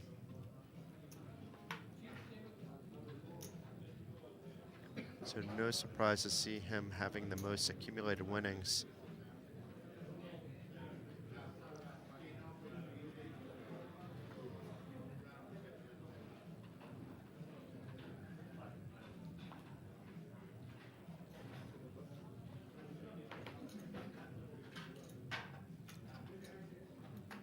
Stanislav down to 3 big blinds on the button. So if he hadn't, it is a jam. And I don't think Julius over jammed. No, he did fold. I don't know why. It was just a graphics thing. It's been corrected now. And David's basically priced in here, but he only has 10-6. He is ahead, but does fold. Much to the delight of Stanislav. He's not showing it, but he has to be thrilled to almost double his stack without seeing a flop. With just 9-8 offsuit.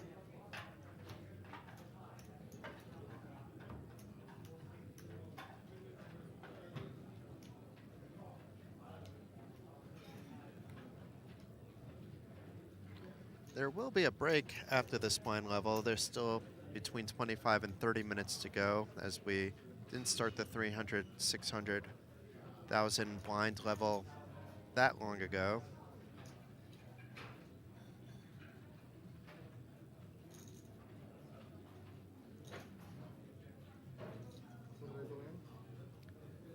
Stanislav jamming back-to-back hands, this time with Queen 5 suited.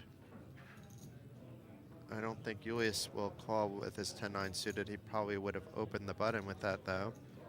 Maybe not, but I think he would. He is asking for a count anyway. But with 2 players to act behind, this would be maybe a call from the big blind, but I don't think from the button. And Julius agrees. David quickly folding behind with Queen 6 suited, which was dominating his opponent. Jan Turek with a decision. It's a good chance the 2 Slovakians have played together in the past. They've been going at each other every once in a while, and there could be a case here as well. It looks like Jan is counting out his chips.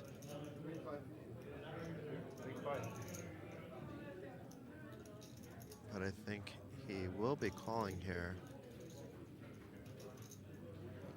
And we've seen him counting chips in the past 2 days. He's always called. And I think he's just going to double check that it'll have a healthy amount behind, or healthy enough. It wouldn't be 20 big blinds, but it would be pretty close if he called and doubled his opponent. But Jan is the favorite in this hand if he does call. And Stanislav must be begging in his head, please fold, please fold, please fold.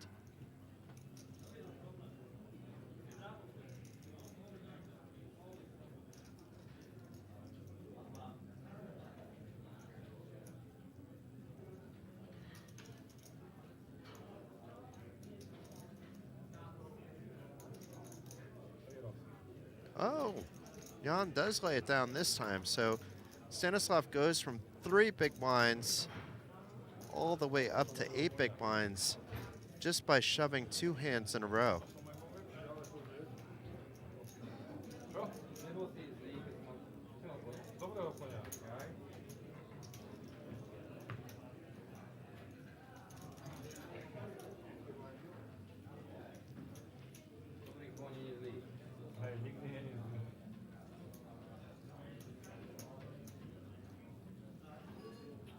Let's see if Stanislav makes it 3 for 3. Probably not with 6-4 offsuit. Nope, he does fold. Julius here also folds. And David will likely not open the button this wide. And he does not. But Jan with 13 million has a king in his hand. Just opts to complete. He would be against the chip leader if he raised, so this seems very standard at this point. And Silius, let's see if he uses the power of position. He is asking how much he's playing. He may be making a move. We haven't seen really players making any serious moves at this final table. Most of the play has been based on the cards. This one would not if Silius is raising.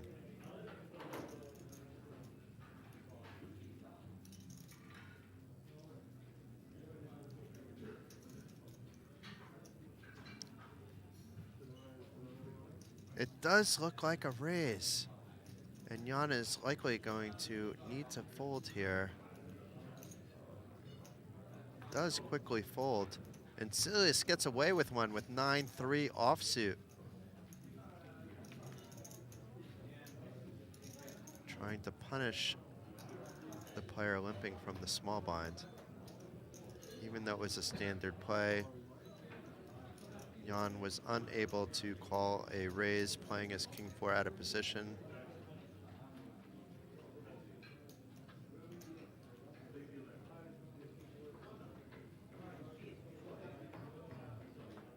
Julius quickly folding. David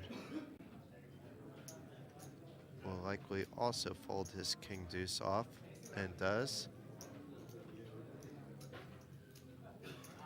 It's a different story for Jan. Jan waking up with ace 8 from the button. 24 big blinds on his stack. Back to racing to 2 million. That seems to be his standard anyway. That'll be enough likely to keep Silius from playing his king 10. However, Stanislav will be getting his ace queen in. I'd be shocked if he didn't. There's really only one move here with 4.2 million. It says 3.6, but it also has the big blind. Does jam his 4.2 million. Jan snaps call with ace 8. Stanislav Koleno is at risk. It's Slovakian versus Slovakian, the two local players. But Stanislav looks to be in good shape to double instead of hitting the rail. But let's see the flop. And a queen on the flop, no player with clubs. So Stanislav looking in amazing shape to double up at this point. And has the check mark, clinched the double up on the 3 of heart turn with his opponent drawing dead in the 4 of spades river. Changes nothing. And Jan, who just chipped up, will be giving some of those chips over to Stanislav Koleno. And Koleno, who is down to just 3 big blinds before, is above 15 big blinds at this final table.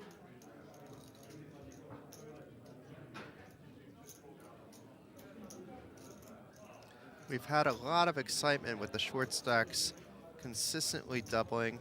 Obviously, it wasn't the case at certain times for Jordan Dichev, Jorgen, and Petra.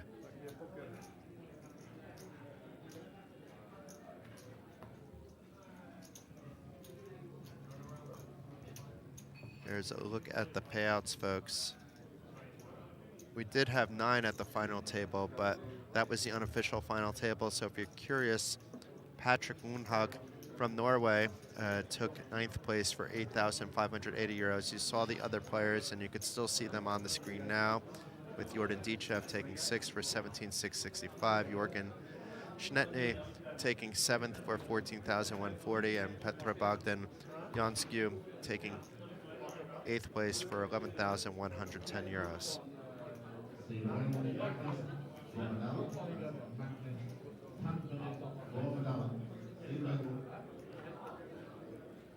So David folding his jack six. Jan with a raggy ace here, shaking his head.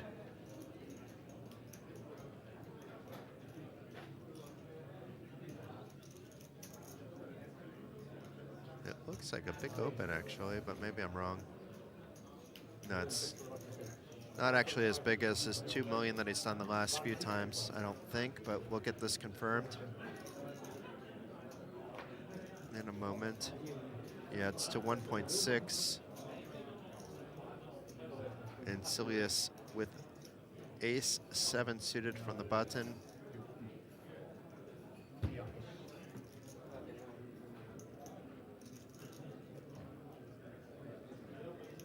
Taking his time. He has two players after him in Stanislav and Julius.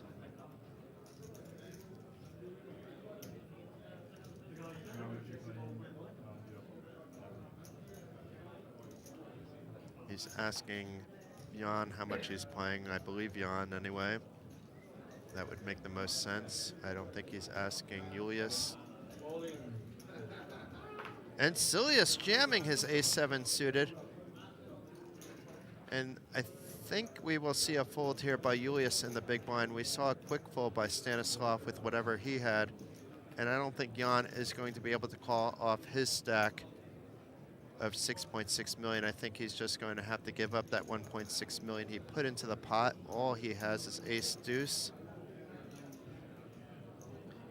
Then again, if he thinks Silius is making a move, maybe he wants to take a chance with ace deuce. The problem with ace deuce, even if you think you're ahead, you're never going to be ahead by much to anything other than a worse deuce. And would Silius be doing that with the worst deuce? We know what he has. And Jan does fold his ace deuce and is down to 6.6 million while Silius extends his ever-extending chip lead, or ever-growing chip lead.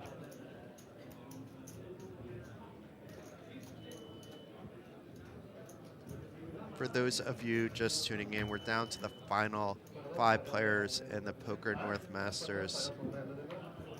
Each of the final 5 out of a field of 719 entries have locked up 21,470 euros, with payouts jumping up fast from there. Today's winner is slated to receive 105,483 euros. But back to the action quickly. Jan jamming his 11 big blinds under the gun with ace jack. Fairly standard play. So far, nobody has anything that they can call with, including David in the big blind. So we should be up to 8.1 million unless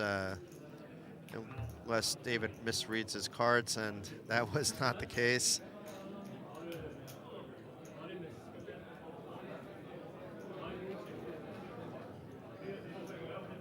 And once again, I am Jason Glatzer, poker reporter, commentator, player, media guru.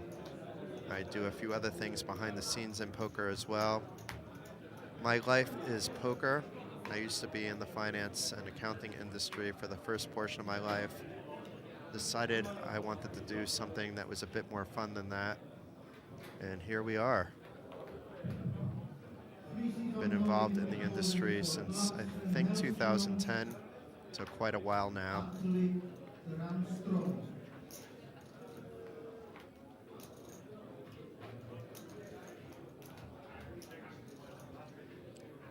Let's see what David does from the small blind. It is about 15 big blinds. It's like 8.9 million because he has 300,000 posted already. Does jam. I don't think Jan is going to call queen high here. does quickly fold. And easy pot there for David.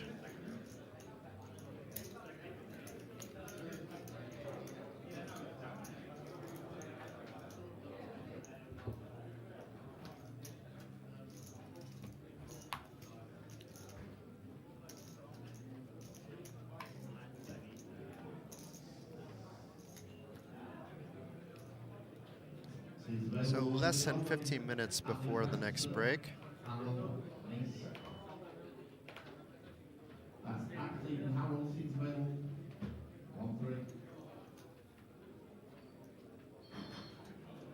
Per Julius here with a pretty hand. Jack 10 suited from the cutoff.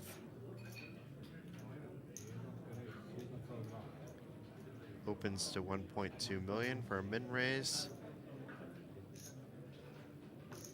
David with an ace on the button does fold it.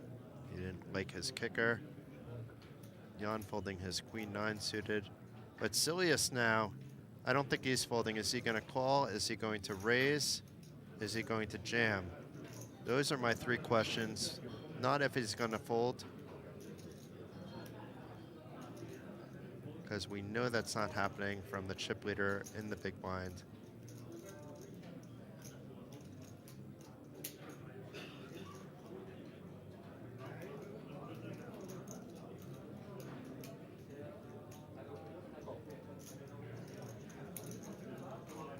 Does just call. We'll reevaluate after the flop, which comes 9 of spades, 5 of hearts, 6 of spades. It more hits the big blind's range, but let's see how this plays out. Silius would be ahead if the hand ended here, but it will not. His fours are still good. Both players do check, and a 9 of clubs pairing the board on the turn. Silius may now bet after Julius checked behind. And if he does, he should be able to take it down without any resistance.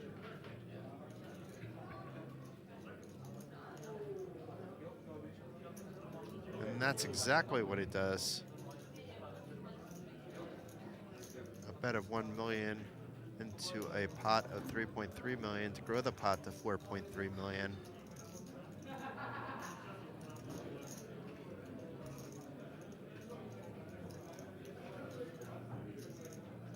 And Julius does fold. So well played there, Silius. He did have the best hand, but every card on that board was higher than his fours. But after Julius checked the flop, Silius took it down on the turn. And look at this, folks, 34 million now for Silius. Almost as much as his 4 opponents put together. Not quite, but getting there.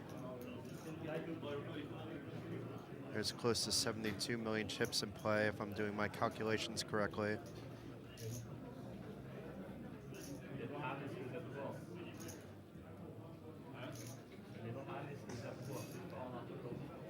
Let's see if David wants to play his ace-8 with a stack between 15 and 20 big blinds. It looks like he will.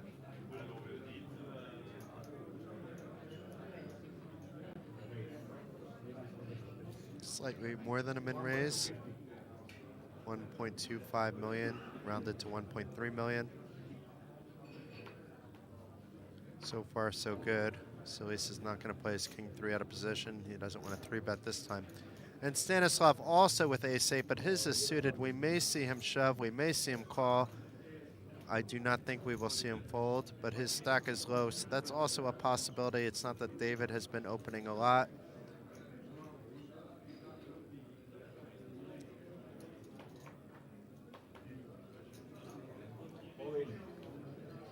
And Stanislav putting David in a tough spot. I don't think David can call here. Ace-8 versus ace-8, but he is asking for a count. I think after he sees how much it is, assuming the chip counts are correct in our system, that he's not going to call off most of his stack and be left with less than 3 big blinds if he's wrong. Now we see it's ace-8 versus ace-8, but he has no way of knowing that. And David does indeed fold.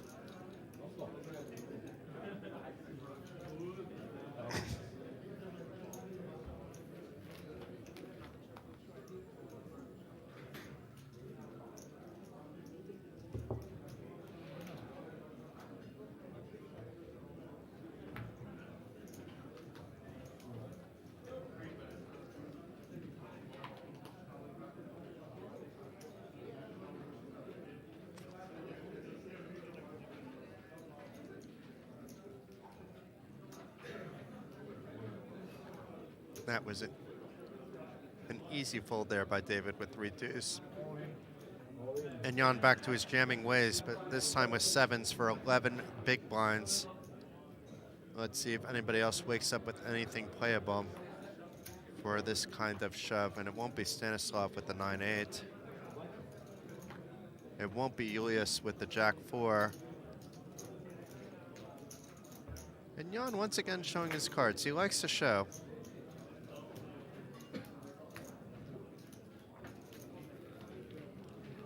I think he wants to show that he's shoving with good hands, but I'm not quite sure.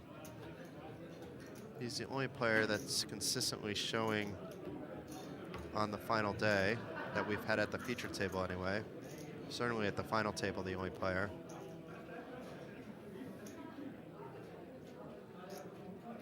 But he's played well to get to the final 5. Well enough. And back-to-back jams. This time it wasn't with the 7s. It's with King 10 suited. But Silius is not going to be able to call with his ace-4 for a quarter of his stack. Stanislav is not going to be able to call off most of his stack with rags. Into the muck they go. Same with Julius.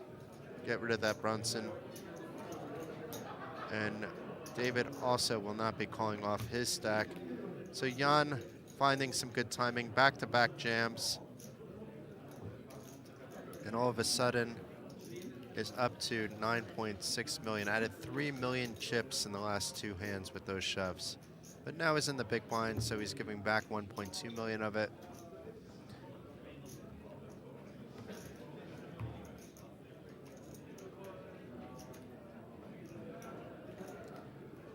Jan is definitely the least predictable player remaining. Stanislav, at times, especially on day 2, had some moves up his sleeve as well.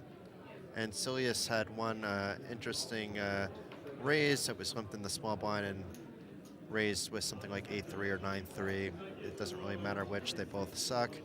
But got the small blind to fold.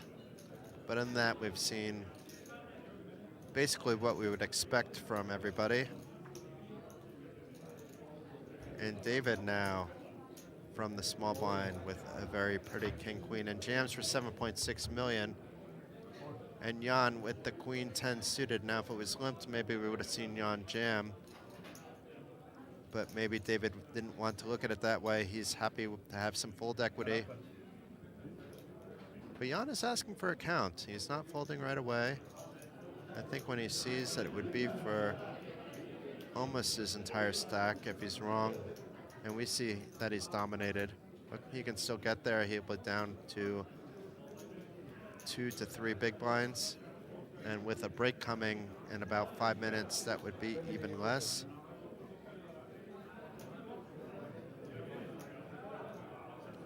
But it's fine to think it through. Jan definitely shows the most emotion as well while hands are going on. Wears his heart on his sleeve. Do like the personality. Is making our final table a lot more interesting. Single-handed.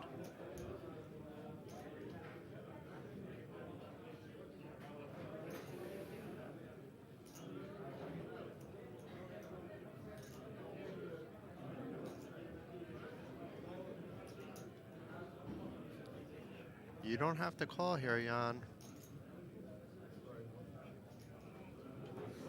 And he comes to the same conclusion. And I don't think David's going to show how dominated he was to your queen 10. And it Doesn't look like he did.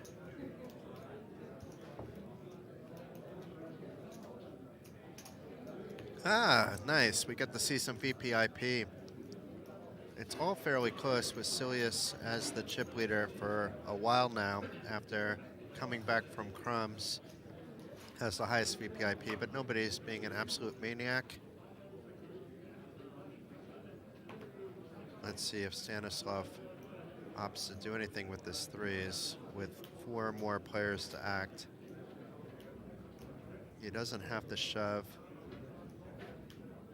And I wouldn't blame him if he just open folded these threes, but I don't think that's going to be the case.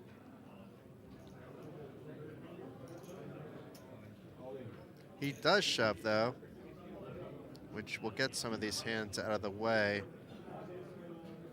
Like some hands that are dominating him, like 4s and 5s, should be folding to a shove of this magnitude. And so far, everybody is folding. 2 players with king, queen in their hand. Jan asking again how much from the small blind.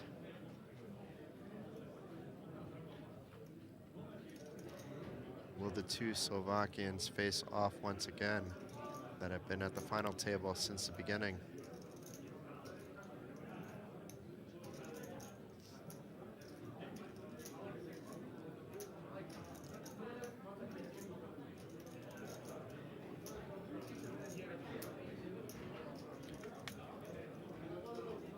Does look like for some reason he wants to get it in here.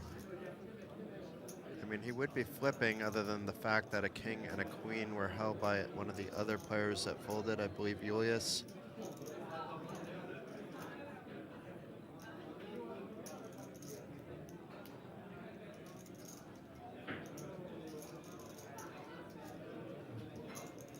Does fold.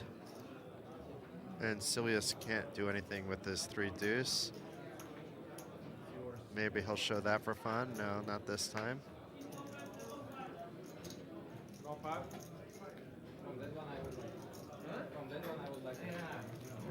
He did show the 3 too. Because he said from this one I would like, meaning he would have liked to have a call from the 3 deuce. But he wouldn't have liked to have a call from king queen. Flipping for his tournament life.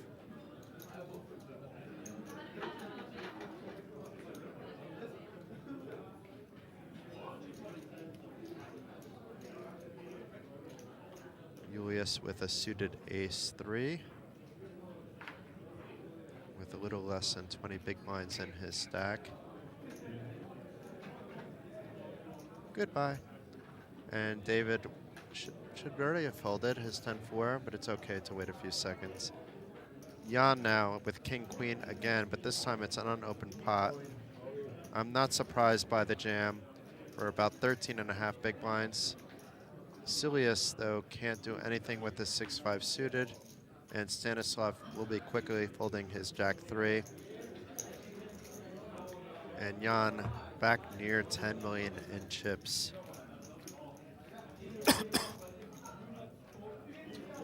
We will have 1 or 2 hands left before the break, depending on how fast they play. I believe there's about 2 minutes left on the clock. It's hard to tell sometimes in stream time, but I believe my estimation of things is correct.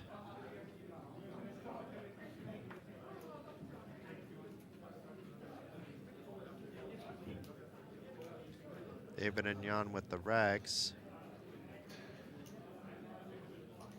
Jan back to shaking his head and folding again. But meanwhile, Silius has something a little better than rags, and a lot better than rags, with ace, queen suited, and he's on the button. I think he's just thinking about how much he wants to raise, if it's going to be a standard min-raise. And it is a min-raise by Silius. Stanislav should be getting out of the way with this king-3, and does. And Silius will likely only pick up the blinds, but that's still pretty good. That's 1.5 million more into his stack. And it looks like we are on break, folks.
Hello again, YouTube. This is Jason Glatzer, and we are back for the final 5 of the Poker North Masters with more than 105,000 euros on top.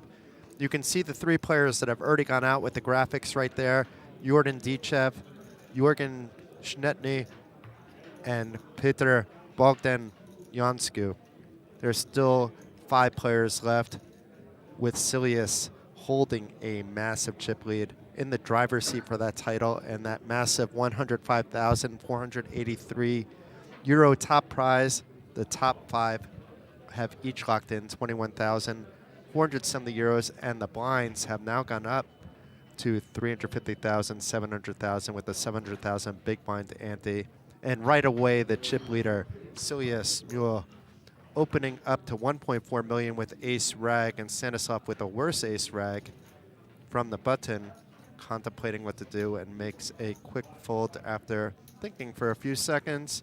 Per Julius folding his 6-5, and David is likely to toss his 5 deuce away based on the fact that it's 5 deuce regardless of where he's sitting. But we'll have to make a move fairly soon with a little more than 10 big blinds in his stack. For those of you just tuning in, this is Jason Glatzer coming to you live from Card Casino Bratislava. I've been with you the past few days, mostly commentating cash games, although last night we switched things over to broadcast after the money broke day 2 action with a feature table, which was quite exciting. Stanislav was one of those people that we see there in seat 8 with the blue cap to be on the table quite a while, so we got to know how he plays a little bit. Jan, who is sitting at the middle of the table, was another player that we saw quite a bit of. But Julius, we saw a little bit today, and meanwhile, Silius, we just got to meet today.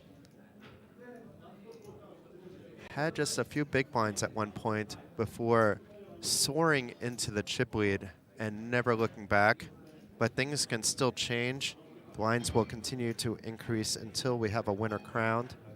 And does open here with his ducks from under the gun, which is also the hijack because we only have 5 players left for 1.4 million. And Stanislav thinking about what to do with his queen jack suited. These are definitely the kind of hands that you would like to play if stacks were deeper, but he opts to get rid of it with the shallow stack of under 20 big blinds.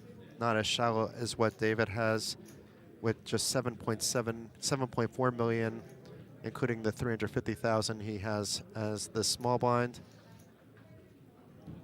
but does have ace-6 here, so perhaps we see David make a move from the small blind.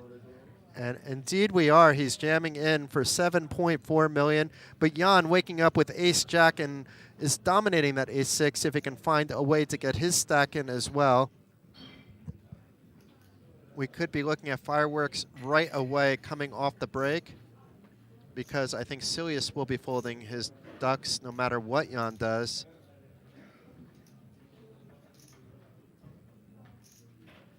Jan taking his time. David hasn't been super active throughout the final table, primarily because of how the other players are acting and them being a bit card dead. But does fold the ace-jack. When David looks back at this later, he'll see that he maybe got away with one, but maybe Silius will do something other than what I think he will do. I mean, it's only 6 million more to call, but I don't think he wants to call with these ducks. He's either flipping or dominated. David's not doing this with any deuce in his hand.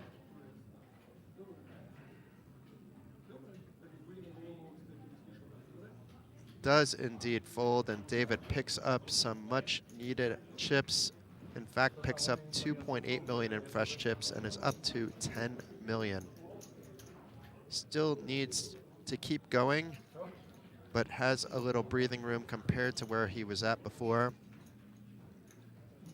Maybe he would have doubled through Jan and gotten lucky if Jan was able to find the call with the ace-jack. The problem was not just David, but also that David 3-bet jammed over Silius's open, so he also had Silius to contend with as well. And ICM is a real thing at the moment with the final 5 locking up 21,470. But after one more elimination, it already goes up to 25,490, and then 35,340, then 64,140, and then the winner 105,483. So quite a lot of money on the line. There's been no talk about a deal, at least as of yet. Maybe when we get down to 4, 3, or 2 players, that will change.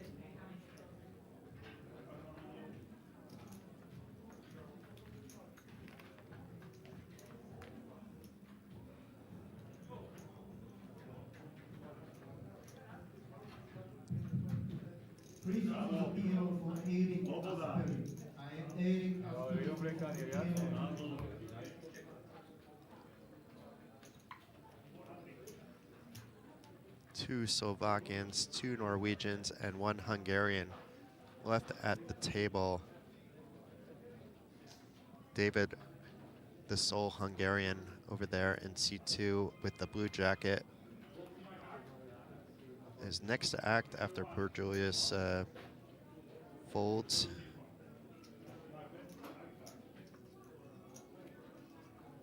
David folds his queen 7 suited, and I expect Jan to quickly fold his jack deuce suited.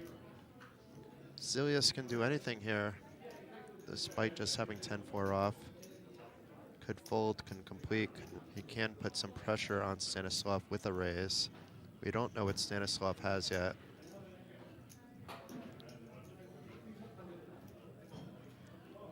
And does give Stanislav a walk. Let's see what Stanislav had. Ace-7. It was good that Silius maybe didn't make a move with a raise. Stanislav would likely have been coming over the top, forcing his opponent to fold. And a bit of a fist pump there by Silius. So he must have gotten a peek of Stanislav's cards.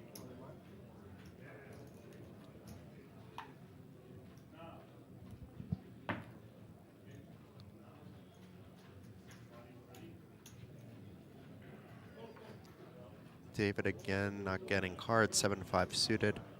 This is a little bit better with King 9 suited. It could be a shove. He has 11 big blinds. I wouldn't blame Jan for shoving here.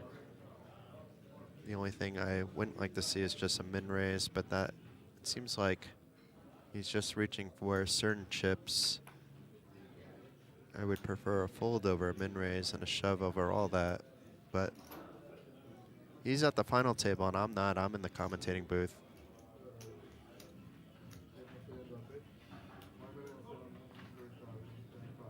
And just because somebody plays a little bit differently than you doesn't mean that they're playing badly. I try to understand why people are doing what they do, but this is just a raise. And likely if he jammed, he'd be coin flipping against Silius, who would probably be going nowhere with his 8s. But now he's thinking about whether to, he does jam. It doesn't matter for how much because he has everybody covered.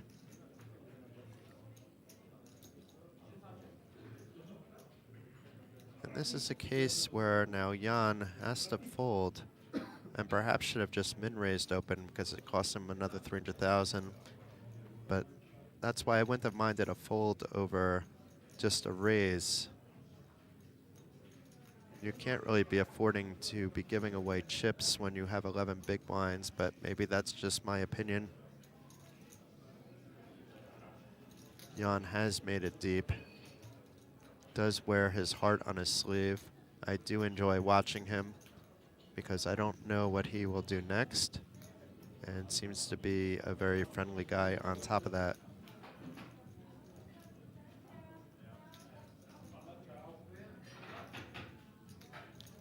Let's see what Jan Turyak opts to do here.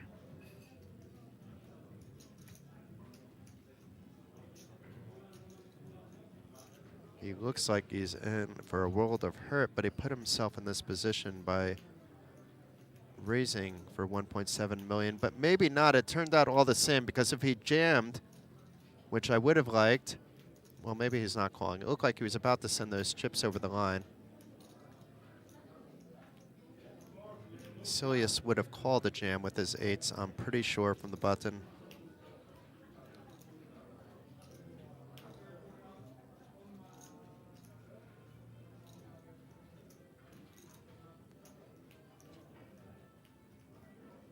But does fold at the end to save some chips. Would have been flipping if he called. And now has under 10 big blinds. A little less than 9 big blinds, in fact. And here's a look at the chip count. So you can see that Silius just keeps adding and adding, has more than the rest of the table put together. There's about 72 million chips in play. So just doing a quick math without having to add everybody else's up. As long as he has 36 million or more, you can combine the rest of the players, and they don't have as much as Silius. But Silius came from nothing to get there, so any player can. And this time, Jan folding his ace-deuce suited with 8 big blinds. He's hoping to still ladder up, I'm pretty sure, despite being the shortest stack. And there's other players that are short, but not as short as him, including Stanislav with 11 million. And he's a little bit deeper, so I do like a raise rather than a shove. I'm just not sure about the 2 million amount. But he has played very well, so we'll assume he knows what he's doing. And in this case, it wouldn't have mattered how much he raised. He was going to take down that as soon as he opted to raise, whether it was for the min of 1.4 million or the 1.7 he bet or a jam.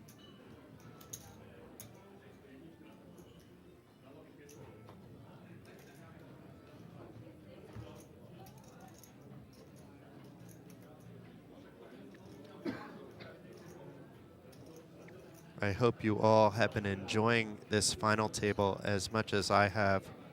We've had a lot of short stack doubles early on. Since then, it's been the Silius Mule show,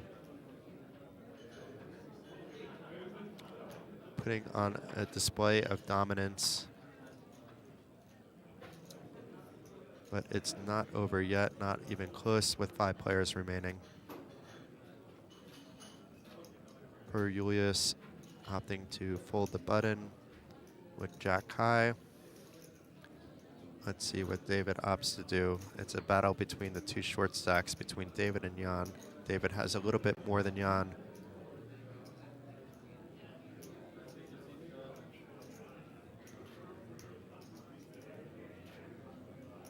David thinking through his options. Does jam. And now Jan is very short. He is ahead with queen high, but does he really want to call with queen deuce?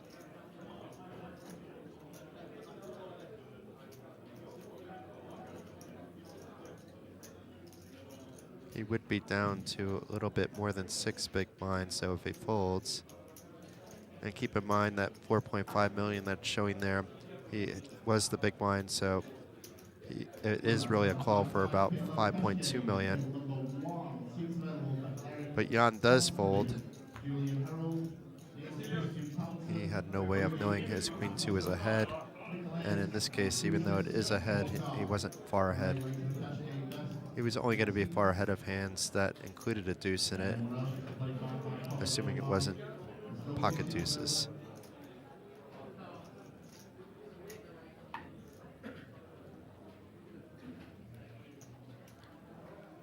So here we go again. Silius is in the big blind now. Stanislav first to act with a little less than 20 big blinds with that king queen from the hijack.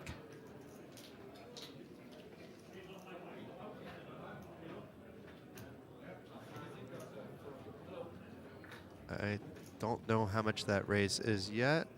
1.7. That's what he raised last time. And now it's per Julius's turn to wake up with 8s, and he gets in his stack of 11 big blinds from the cutoff. Let's see if anybody else wakes up with a hand. We saw Stanislav before isolate with king-queen against a player with 4s and a player with ace-king before the final table began, really at the start of the day. Is he going to call? He would be flipping with Julius at risk. It is for more than half his stack, though.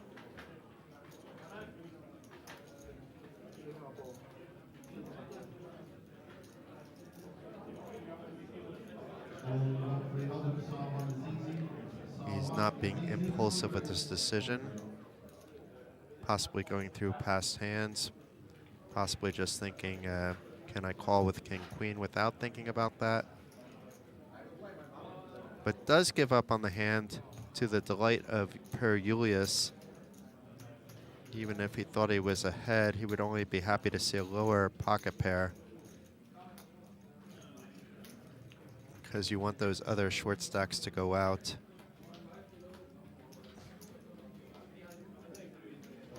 Here's an updated look at the chip count. So after Silius, everybody is tightly bunched with Jan as a short stack, but Per Julius, Stanislav, and David all have 14, 15 big blinds. And with such steep payouts, we may see Silius putting even more pressure on everybody than he already has.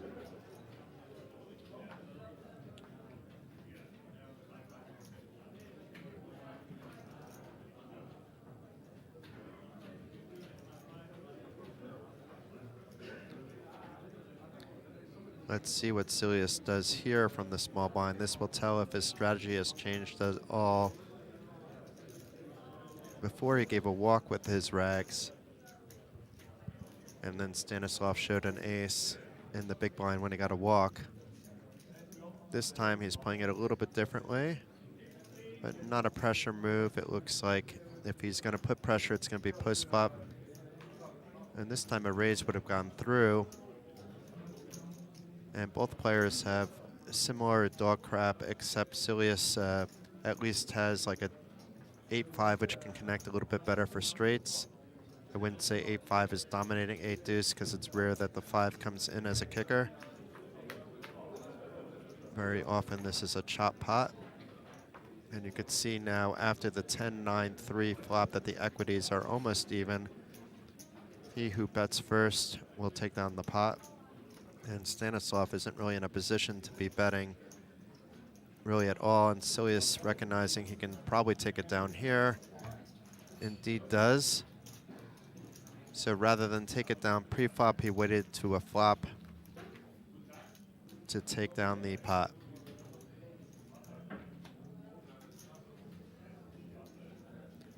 But even though Silius has half the chips, you just want to keep getting more and more chips, keep whittling down your opponents.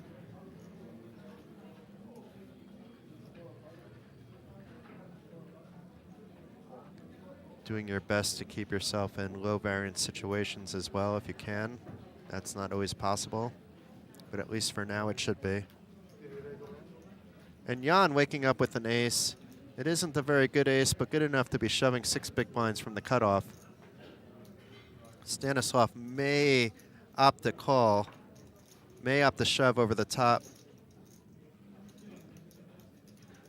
Does have the better ace. Let's see what he decides to do. The Slovakians that have been at the final table, Stanislav and Jan, have battled it out a few times already today.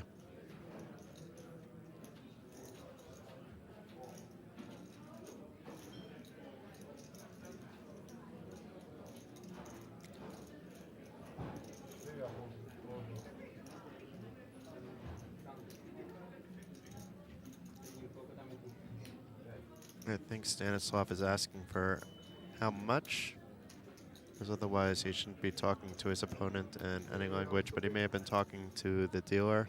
The reason why he shouldn't be talking is it's not heads up with Julius, Per Julius, still to act from the big blind, and we don't know what he has yet. Maybe he has a bigger hand even. Is it an all-in or a call? It is an all-in over the top, and that should get Per Julius out of the way with King 7. And Per Julius calls, and Jan Turiak is at risk with ace-3 versus ace-7. He's hoping for a 3, hoping for a chop pot. What he doesn't want to see is a 7. he would still stay alive on many boards here with a chop as well. And so far, it's a clean board, 9, Jack 4, nobody hitting anything. The 5 on the turn, that opens up a wheel draw. If a 2 or a 3 comes, that saves Jan. Otherwise, he's likely out the door. But the 4 of spades pairs the board on the turn. He needed one of those low cards to pair up for the chop. Back in his seat, Jan was halfway out the door. Instead, chops it up, wins a big blind in the process, with Julius posting both the big blind and ante. So one player gets the big blind, the other player gets the ante. While he didn't chip up much, at least he got to stay in his seat. And Jan tapping the table, thanking either the dealer or the poker gods, but we do have a dealer change.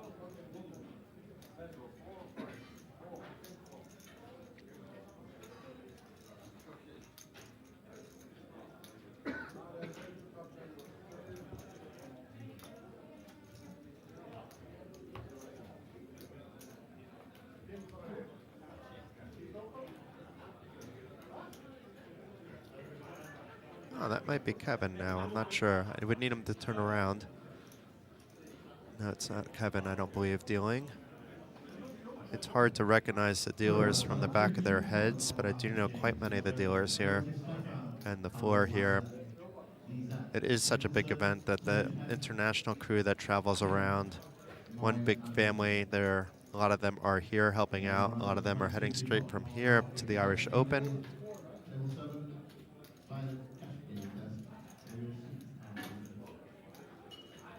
And speaking of the Irish Open, JP McCann is in the house. He runs that. He's been helping out quite a lot with this festival. So Stanislav jamming the button with King Queen.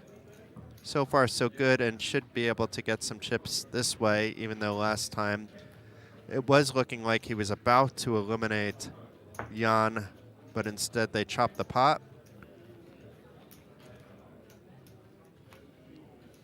But picked up 1.75 million without breaking a sweat there.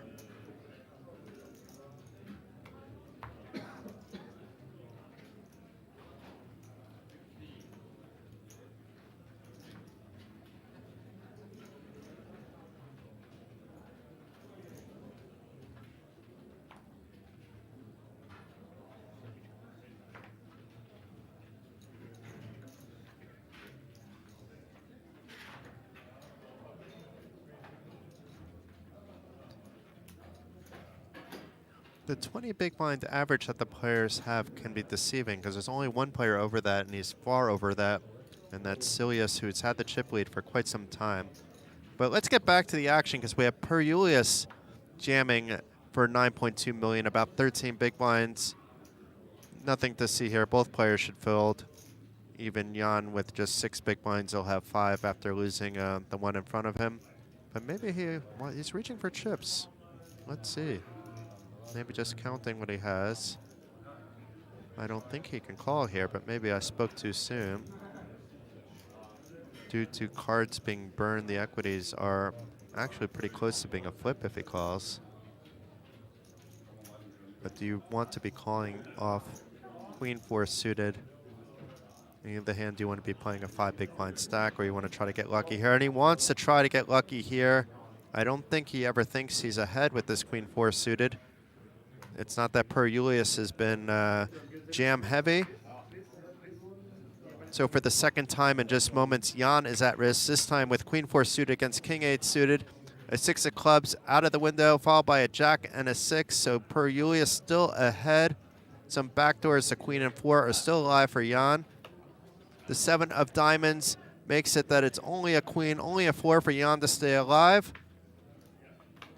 And a 9 of hearts on the river does not get the job done. Jan is off to the showers in 5th place for 21,470 euros. It was an absolute pleasure to watch Jan Turyak in action. And we wish him the best of the luck for the rest of the festival and elsewhere that he might be playing. And we're down to just 4 hopefuls, each of which have locked up 25,490 euros. You can see now that before the pay jumps were serious, but now they're really serious. A third place finish will get you 10,000 more at 35,340. Second will get you 64,140, and tonight's winner, 105,483 euros. And if you thought this might end with a deal, I don't see how, because right now Silius is just trucking along, cruising. But Per Julius now is at least up to 20 big blinds, which is a bit more breathing room. He's the only player other than Silius that has some breathing room, but is it enough is the question.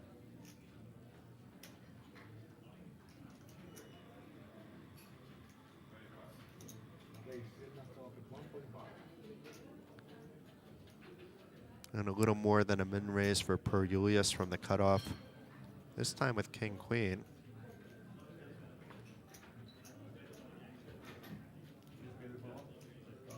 And it's Silius with the Queen Deuce. Maybe he will defend, it is suited.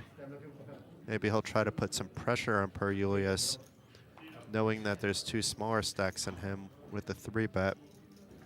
Really anything's in play here, but he is reaching for chips. It does look like the call.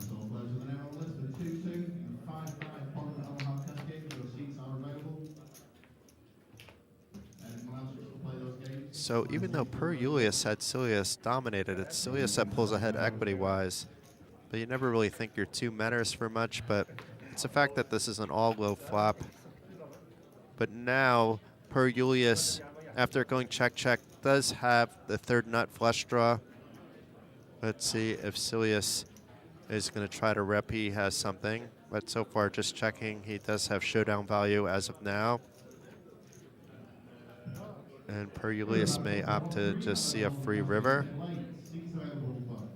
The problem is if he bets here, he could be pushed off the pot with a nice potential on the river and proves to the flush. So his hand was good when they started, and now it's certainly good now with the flush.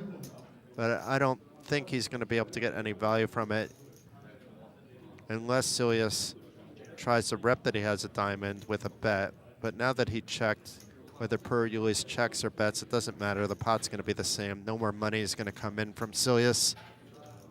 Not on this board, not with 4 diamonds out there, and no diamond in his hand. But he's going to try anyway. It is the third nuts.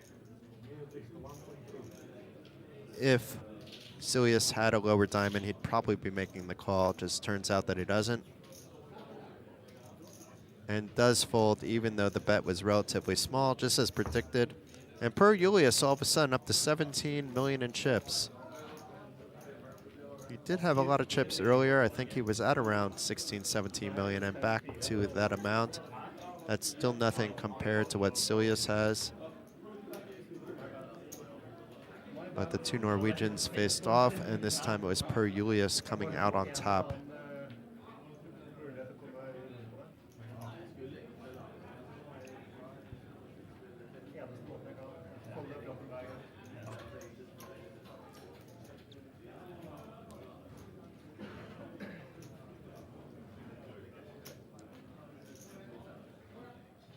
Folds around to Silius in the small blind. This may be another time where Stanislav gets a walk. He got a walk once earlier. And this is another time he gets a walk. And is he going to show his Jack 3? Not this time.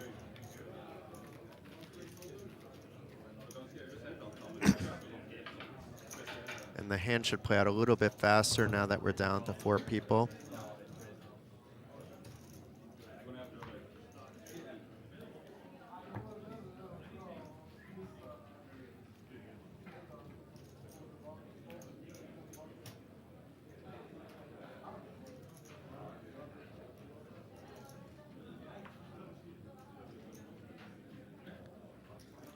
David folding from the cutoff and under the gun, and Silius now with a hand.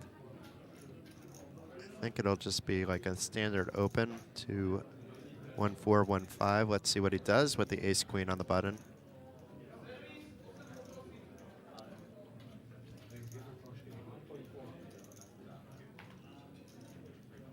It is just a min raise. Stanislav paused for a moment, then folded his 10-7 and Per Julius will probably waste no time folding his 10-4. Easy game. Silius now has more than half the chips once again. Whether it's more than half or a little less than half, the chip lead is dominating more than double of Per Julius.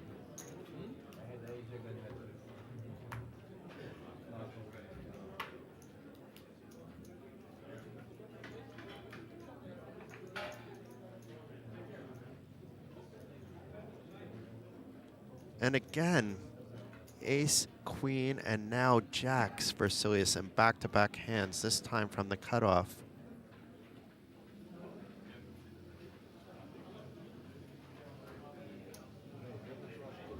And another min-raise from the Norwegian.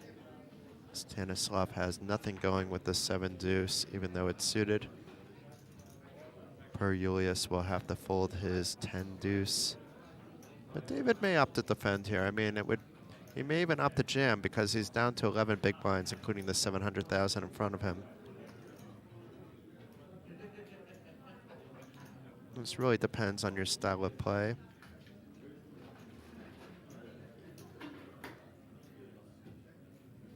He is thinking over his options, and it looks like he is going to call.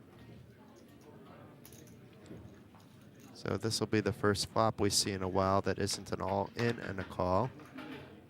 And a 9 out of the window, that could get dangerous for David, who has top pair, but that doesn't match up well against Silius's jacks.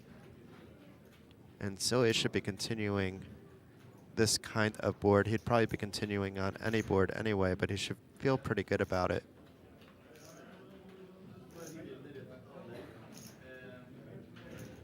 I'd like to see a bet of like around 1.3, 1.5. It is for 1.5 million.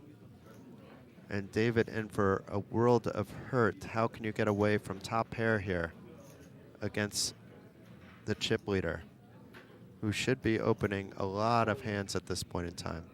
And it is a jam by David, and I think Silius is going to quickly call, and indeed he does. We could be down to 3 players unless David gets a miracle on the turn and river. He needs a 9, he needs a king, or running diamonds. He still has some hope. He's a 3-1 underdog. The queen of spades on the turn does not help David. He needs a queen, king or a 9. Nothing else can save him now. And the 8 of clubs does not get the job done. Good game to David Debrezhny. Out in 4th place for 25,490 euros. Meanwhile, Silius keeps on trucking.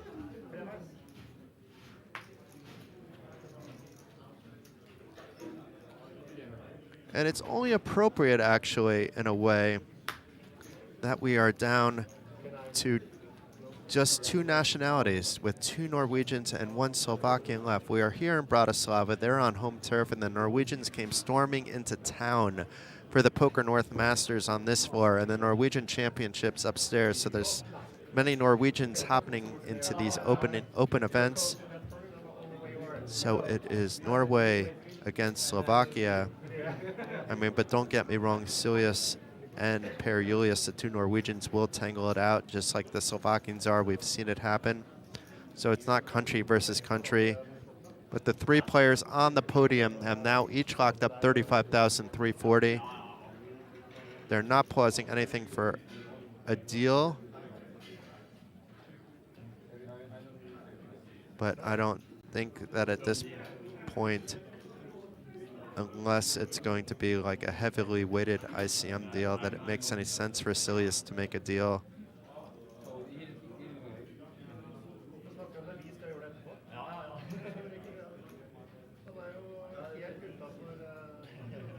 Of course, as blinds get up and stacks get more and more shallow on average, that could change. But at least as of now, there's some playability.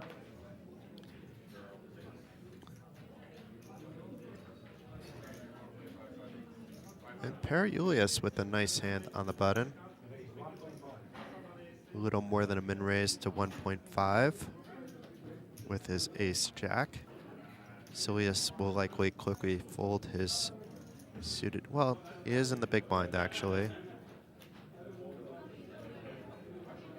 I was expecting it to say small blind, but I forgot that we had a dead small blind this hand. So it does call. That's pretty standard from the big blind. It wouldn't have been standard from the small blind. And the 6-4 didn't fully connect, but Silius now has an open-ended straight draw, backdoor flush draw. 6 and 4 are both live without him knowing that. Periulius, meanwhile, he didn't connect with the board, but the king connects with his range. And you can bet your range, but in this case, Silius likely will not be folding, as a lot of cards can help him here. Immediately, a 3 and an 8 would give him a straight.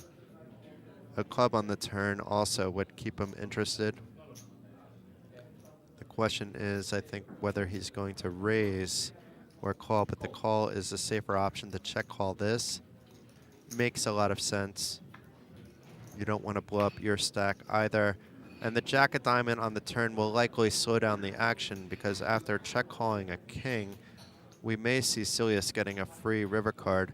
But Periulius may recognize the big blind's range could include hands like 6-4, 6-8, or a blank 7, a blank 5.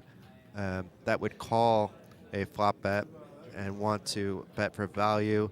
But no, there's too much that could be beating him. And the 8 of clubs completing the board in the river, so thanks to Silius getting the free card, he now has the second nuts, nothing to really worry about. Periulius never has a 6-9 to be ahead. Expect after Periulius checking back the turn that Silius will try to get some value off the river. It's a question of how much he will be betting here. I would be shocked if he checks it again.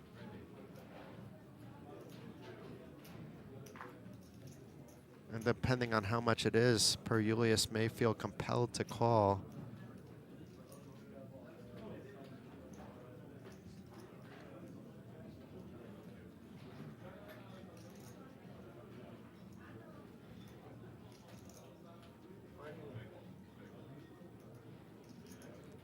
For 5 million, almost a pot-sized bet. This may allow Periulius to get away from the hand. On the other hand, this kind of bet sizing looks like, I want to steal this away from you. I know that it's going to be hard for you to call nearly half your chip count. Meanwhile, it's for pure value, hoping that his opponent has something like King Jack or something that would have been an easy call, but maybe he will get a call even from the Ace Jack. Periulius thinking it over. Does not look thrilled to be in this spot facing such a big bet. I think he would have called a smaller bet.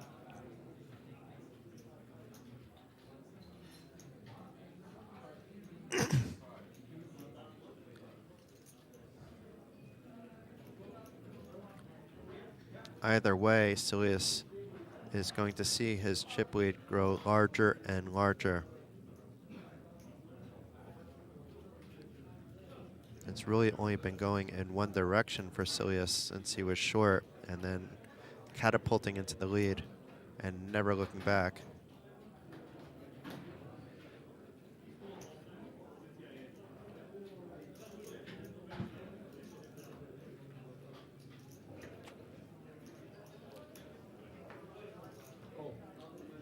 He does call only to get the bad news. He does nod his head in appreciation of the play that was made by Silius. Silius making the right read that he would be able to get heavy value from his rivered straight. And now he has his opponent, Periulius, down to just 10 big blinds. Stanislav is down to 16 big blinds. This is a dominating display by Silius Mule. This is his title to win. We've seen a lot of stranger things happen, especially during three-handed play. It is a 40-minute clock, so there is a lot of playability. But that's not bad. You just call off and you're down to a little more than 10 big blinds, and you wake up with Cowboys from under the gun and the button. A jam here would look like I'm just trying to take it away. Let's see how he plays it, though. The problem is you can't really be min-raising this kind of stack size with kings, I don't think. Some players can. I just don't have that in me. Silius with rags, and it's unfortunate for him that Stanislav also doesn't have something he should be calling with. Even if he thinks that Per Julius is jamming right, he shouldn't be calling with 10-9. On the other hand, 1.75 million chips back into Per Julius's stack, which is a significant percentage of what he began the hand with. But now he's in the big blind, so 1.4 million of those are going right back into the pot right away. 700,000 as a big blind to ante, 700,000 as a big blind. But if he didn't wake up with a good hand or didn't otherwise shove and get it through, things would be even worse for the Norwegian.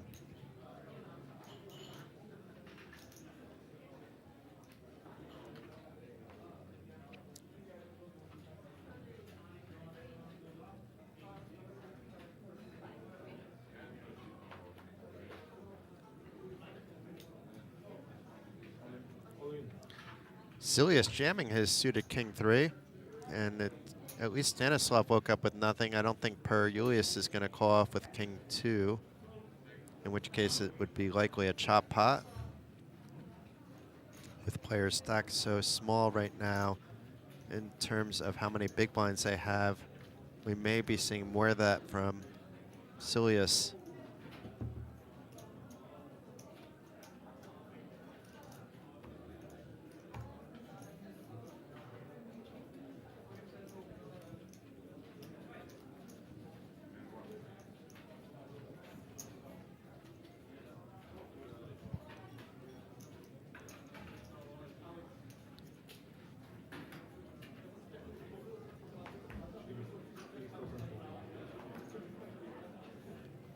Let's see what Stanislav opts to do with this queen 6 suited.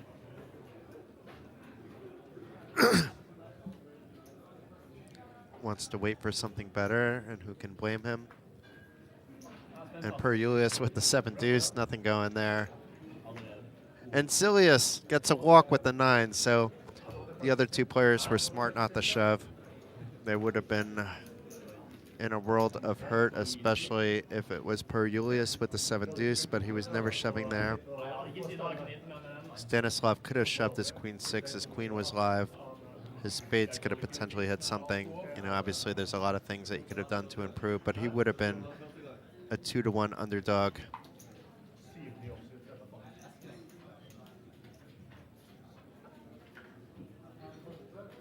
It went from 7 deuce to 9-4 for Per Julius. That can always be frustrating if you just keep getting hands like that when you're short stacked. And there's another short stack player. Silius may be jamming here with the Jack-9 suited. He is indeed. And Stanislav, what is he going to do with the queen 6? He tosses it away fairly quickly and is down to just 12 big blinds.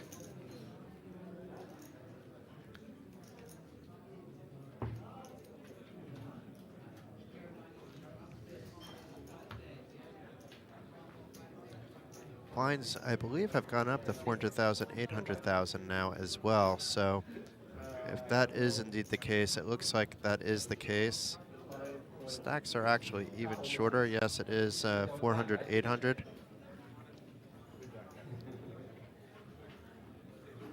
Although Silius has been jamming a little bit now, 7-5 isn't one of the hands he wishes to do so. Let's see what Stanislav does, though. Stanislav and Per Julius are in the blinds, both as short stacks.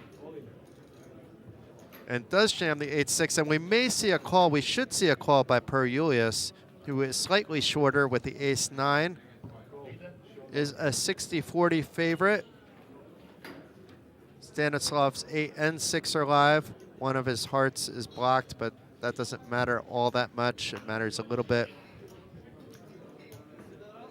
Let's see if Per Julius can hold to not only survive, but double his stack.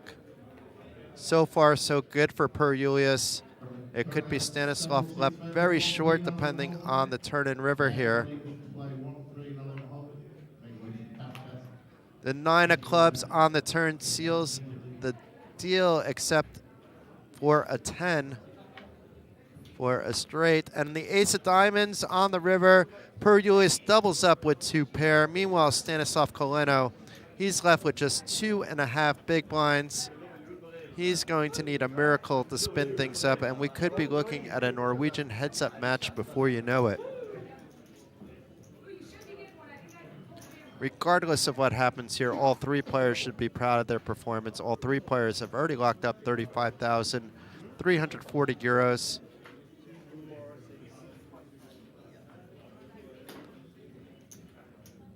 It was just a little bit of unfortunate timing that Per Julius woke up with a fairly okay ace in the big blind, knowing also that the small blind should be shoving a bit wide, and that his ace-9 is going to be more than good against the small blind's range. You have some new chips or bigger chips? Silius, I think, joking around a little bit with Stanislav.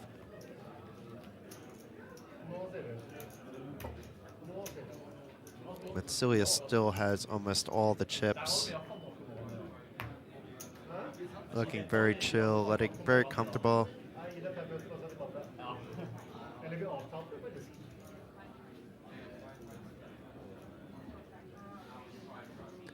Stanislav looks a little bit deflated after that last hand, but let's see if he can mount a comeback. He likely will be getting it in for the 2 million here based on him grabbing his chips, and indeed he does. Per Julius will have to fold this 5-3. I'm not even sure Silius should look at his hand because it's only 1.2 million left to call, but he is. And because he's looking at it, he may actually fold, but I don't think he should. Regardless of that.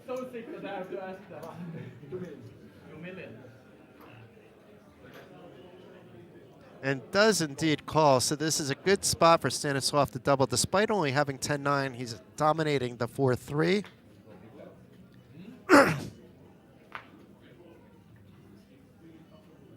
We want to see 3-handed play continue, so hopefully the 10-9 holds, but let's see what happens here. Jack out of the window.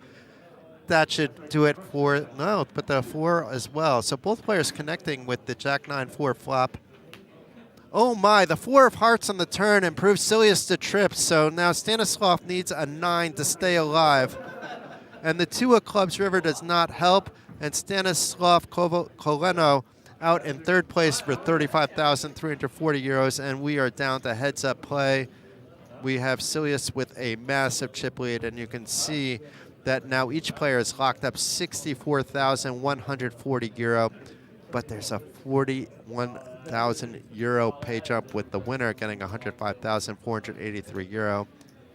It does not look like the players are talking about a deal, but maybe they are, because it looks like at least there's talk of counting chip stacks.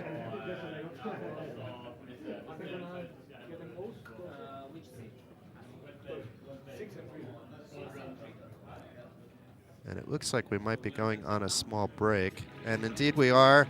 I'm going to see if they have made a deal or not, and we will be right back.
Welcome back, YouTube. This is Jason Glatzer, and we are heads up now.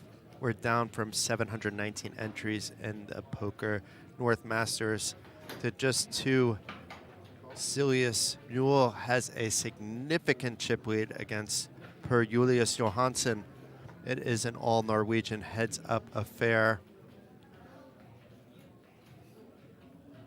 As far as we know, there was no deal discussion with the wide chip disparity, but that could change if Per Julius gets back in, as second place is guaranteed 64,140, while tonight's winner will get 105,483 euro or 41,343 euros more. So this is likely the biggest heads-up match for both of these players. But they have already locked up 64,000, so playing for an extra 40 may not bother them. But I'm pretty sure Per Julius wouldn't mind a deal at this point in time, especially if he's going to be pushed off pots like this when he is ahead. But it's been quite an interesting day. We started the day with 13 people in hunt for the title. Per Julius was among the chip leaders. I believe he started the day in second place. However, Silius had a short stack, built it up, took the chip lead by the time the final table began, and never looked back. It's been a dominating performance by Silius, something he can look back on and be proud of, regardless of how this heads-up turns out. As you know, it just takes a double or two, and things look much differently. Per Julius limping his Queen 7 suited. There's still a big blind ante heads up. Most casinos these days are keeping that. Some are not. Silius jamming his King Queen. Is Queen 7 suited enough for Per Julius to make the call?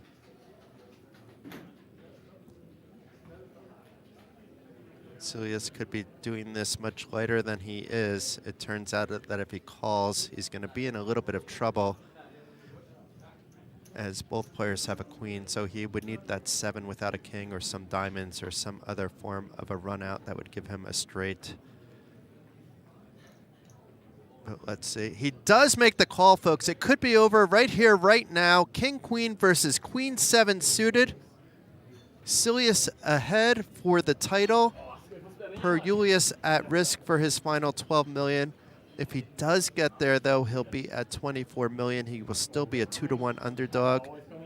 But the two Norwegians fist bump each other, all smiles.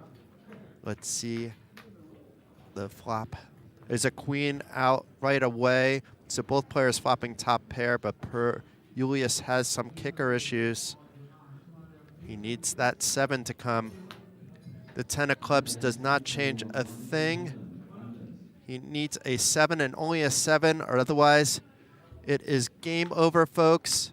And the 7 of spades completes the board on the river. He gets there. Oh my God. Holy cow.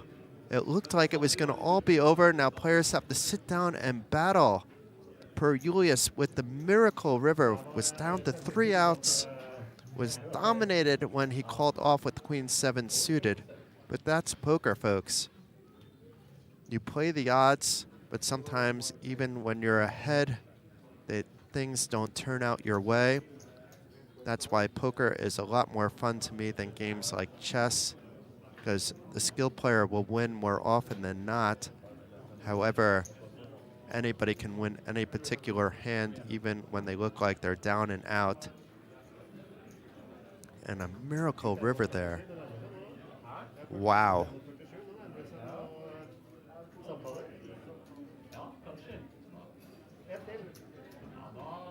Wow, but Silius still has a 2-to-1 chip edge.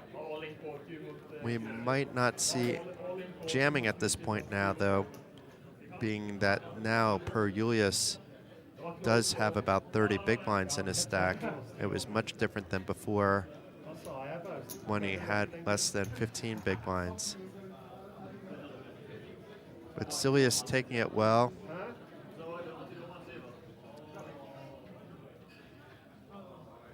That does have to get to you a little bit despite the joking around. Let's see if he remains calm, cool, and collected. Will be completing with the suited trade deuce. No, he will be raising. That might work. He's in position. Jack 7 may defend, but then you can always take this down post flop. Indeed, he does defend. I expect Silius to be betting most flops. Maybe not with some value like he has here, but I still think he will bet. He has backdoors to the flush on top of having bottom pair. Julius did not hit anything on this flop. Did check, and he's likely going to fold facing a bet of any size. This is for near a min bet of 1 million. He doesn't know his Jack and 7 are still live, but that does not matter. Silius now back to the grind, winning the first pot after taking a bad beat when his king-queen did not hold against queen 7 suited.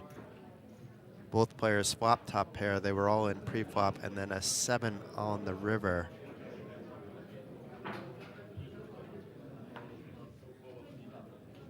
Now we can see how Julius will play heads up with some chips in his stack. These are not very good cards, but he could be just playing position like we saw Silius do. And it looks like he just called. And now Silius with 3-2 again, but this one's not suited. And out of position, he's not jacking up the pot.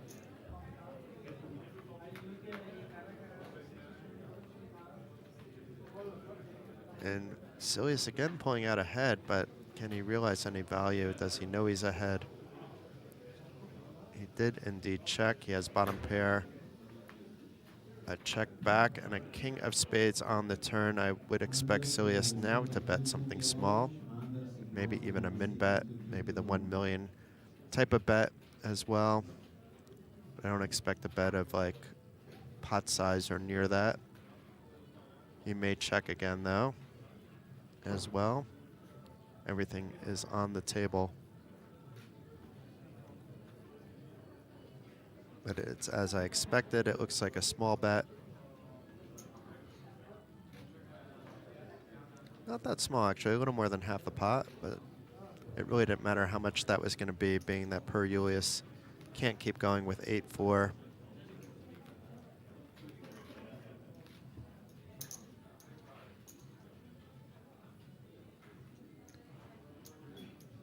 So we'll see if Silius can still complete the job. He was 1 card away from winning this match. Or if it will be Julius making the comeback of the day.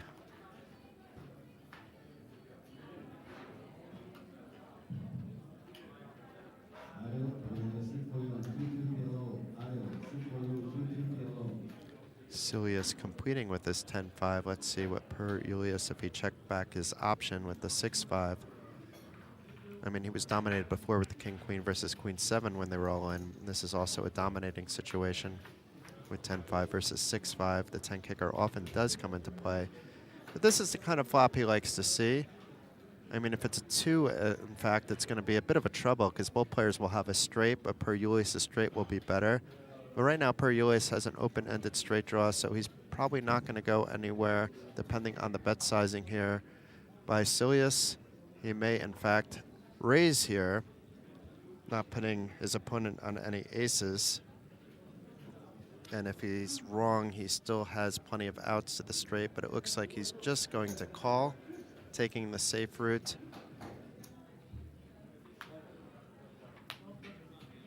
And the king of diamonds on the turn. Both players have a diamond, but Silius's diamond is better. I very often expect a check back on the turn and then reevaluate your situation on the river, but Silius seems to be playing on a different level than I am capable of, so let's see what he opts to do. He is keeping his foot on the gas. Continuing along the story that I have a hand here. And it is a bigger bet of 2.5 million into 4 million.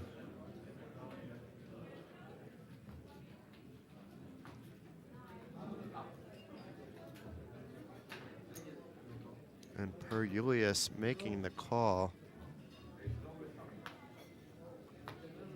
And the Jack of Spades on the river gives the check mark over to Silius, but if Per Julius bets, it's going to be hard for Silius to think he's ahead. But it's also hard for Per Julius to bet considering he's sitting on 20 big blinds. But there is more than 10 in the middle right now. It would be a nice pot for him to steal away. He hasn't checked yet, so he may still be betting. He is betting, and he's jamming. This will work, folks. Per Julius showing a lot of heart, recognizing the situation, wrestling this pot away from Silius. You can hear some claps on the rail there.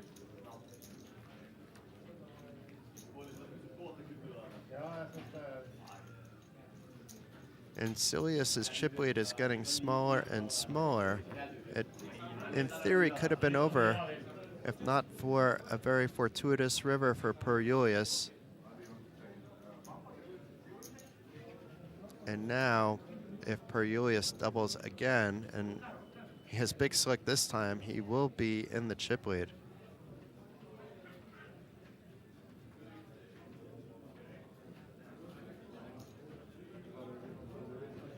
It looks like a raise to 1.5, no, 1.9. Oh my, we could have stacks in again. Silius waking up with a pocket pair.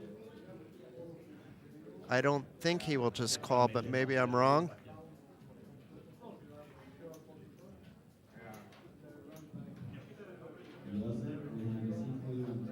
Silius thinking through the option in his head.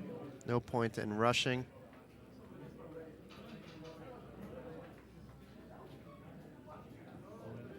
He does indeed jam and expect Per Julius to quickly call, and indeed he does, and we're going to have our second all-in call heads up very quickly into play. Let's see if they fist pump each other again.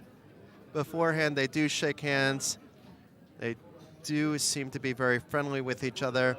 Either they knew each other before, or certainly they know each other now. The two Norwegian countrymates for a 51 million pot. Per Julius is at risk for a second time during heads-up play. And a 3 on the flop to give Silius a set. Nobody has diamonds in their hand, but it could run diamond, diamond for a chop. Per Julius is still alive if he gets a lucky 4 in the Turner River without the board pairing up. But it's now quads for Silius, and it's game over. So despite taking that bad beat, Silius is able to get it done at the end to win the match.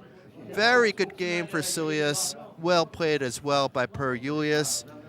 Silius will go home with the top prize of 105,483 euros, while Per Julius will take home the runner-up prize of 64,140 euros. Well played by both players. Well played by all the final 13 today. And we will be back a little bit later today. I had an exciting time with you all, but we will be back for some cash games. I'm not sure yet what the game is, what the limits are. I've been focused on the tournament until now. Very excited about the rest of the festival, which will continue through April 2nd. I want to give a special thanks first to the Poker North Masters and Norwegian Championships and its founder, Frode Fagerli. A special thank you to Card Casino for being the gracious host of all this poker action that we have seen for the past few days and will continue to see for another week. You can see the sponsors on the board, but they all are worth a mention. They all sent a lot of Norwegian qualifiers here, including Coolbet, Unibet, Guts, and BetSafe. Thank you to all of them. Thank you to all the players that have come out to make this event as special it is. The vibe is something special, something to be appreciated. And just as importantly, thank you all for tuning in. This is Jason Glatzer. I will be back with you around 9 o'clock Central European time, give or take, depending on when the cash game kicks off on the live stream. Much love to you all. If you're not tuning back in, enjoy the rest of your Monday. Peace, love, rock and roll, and goodbye.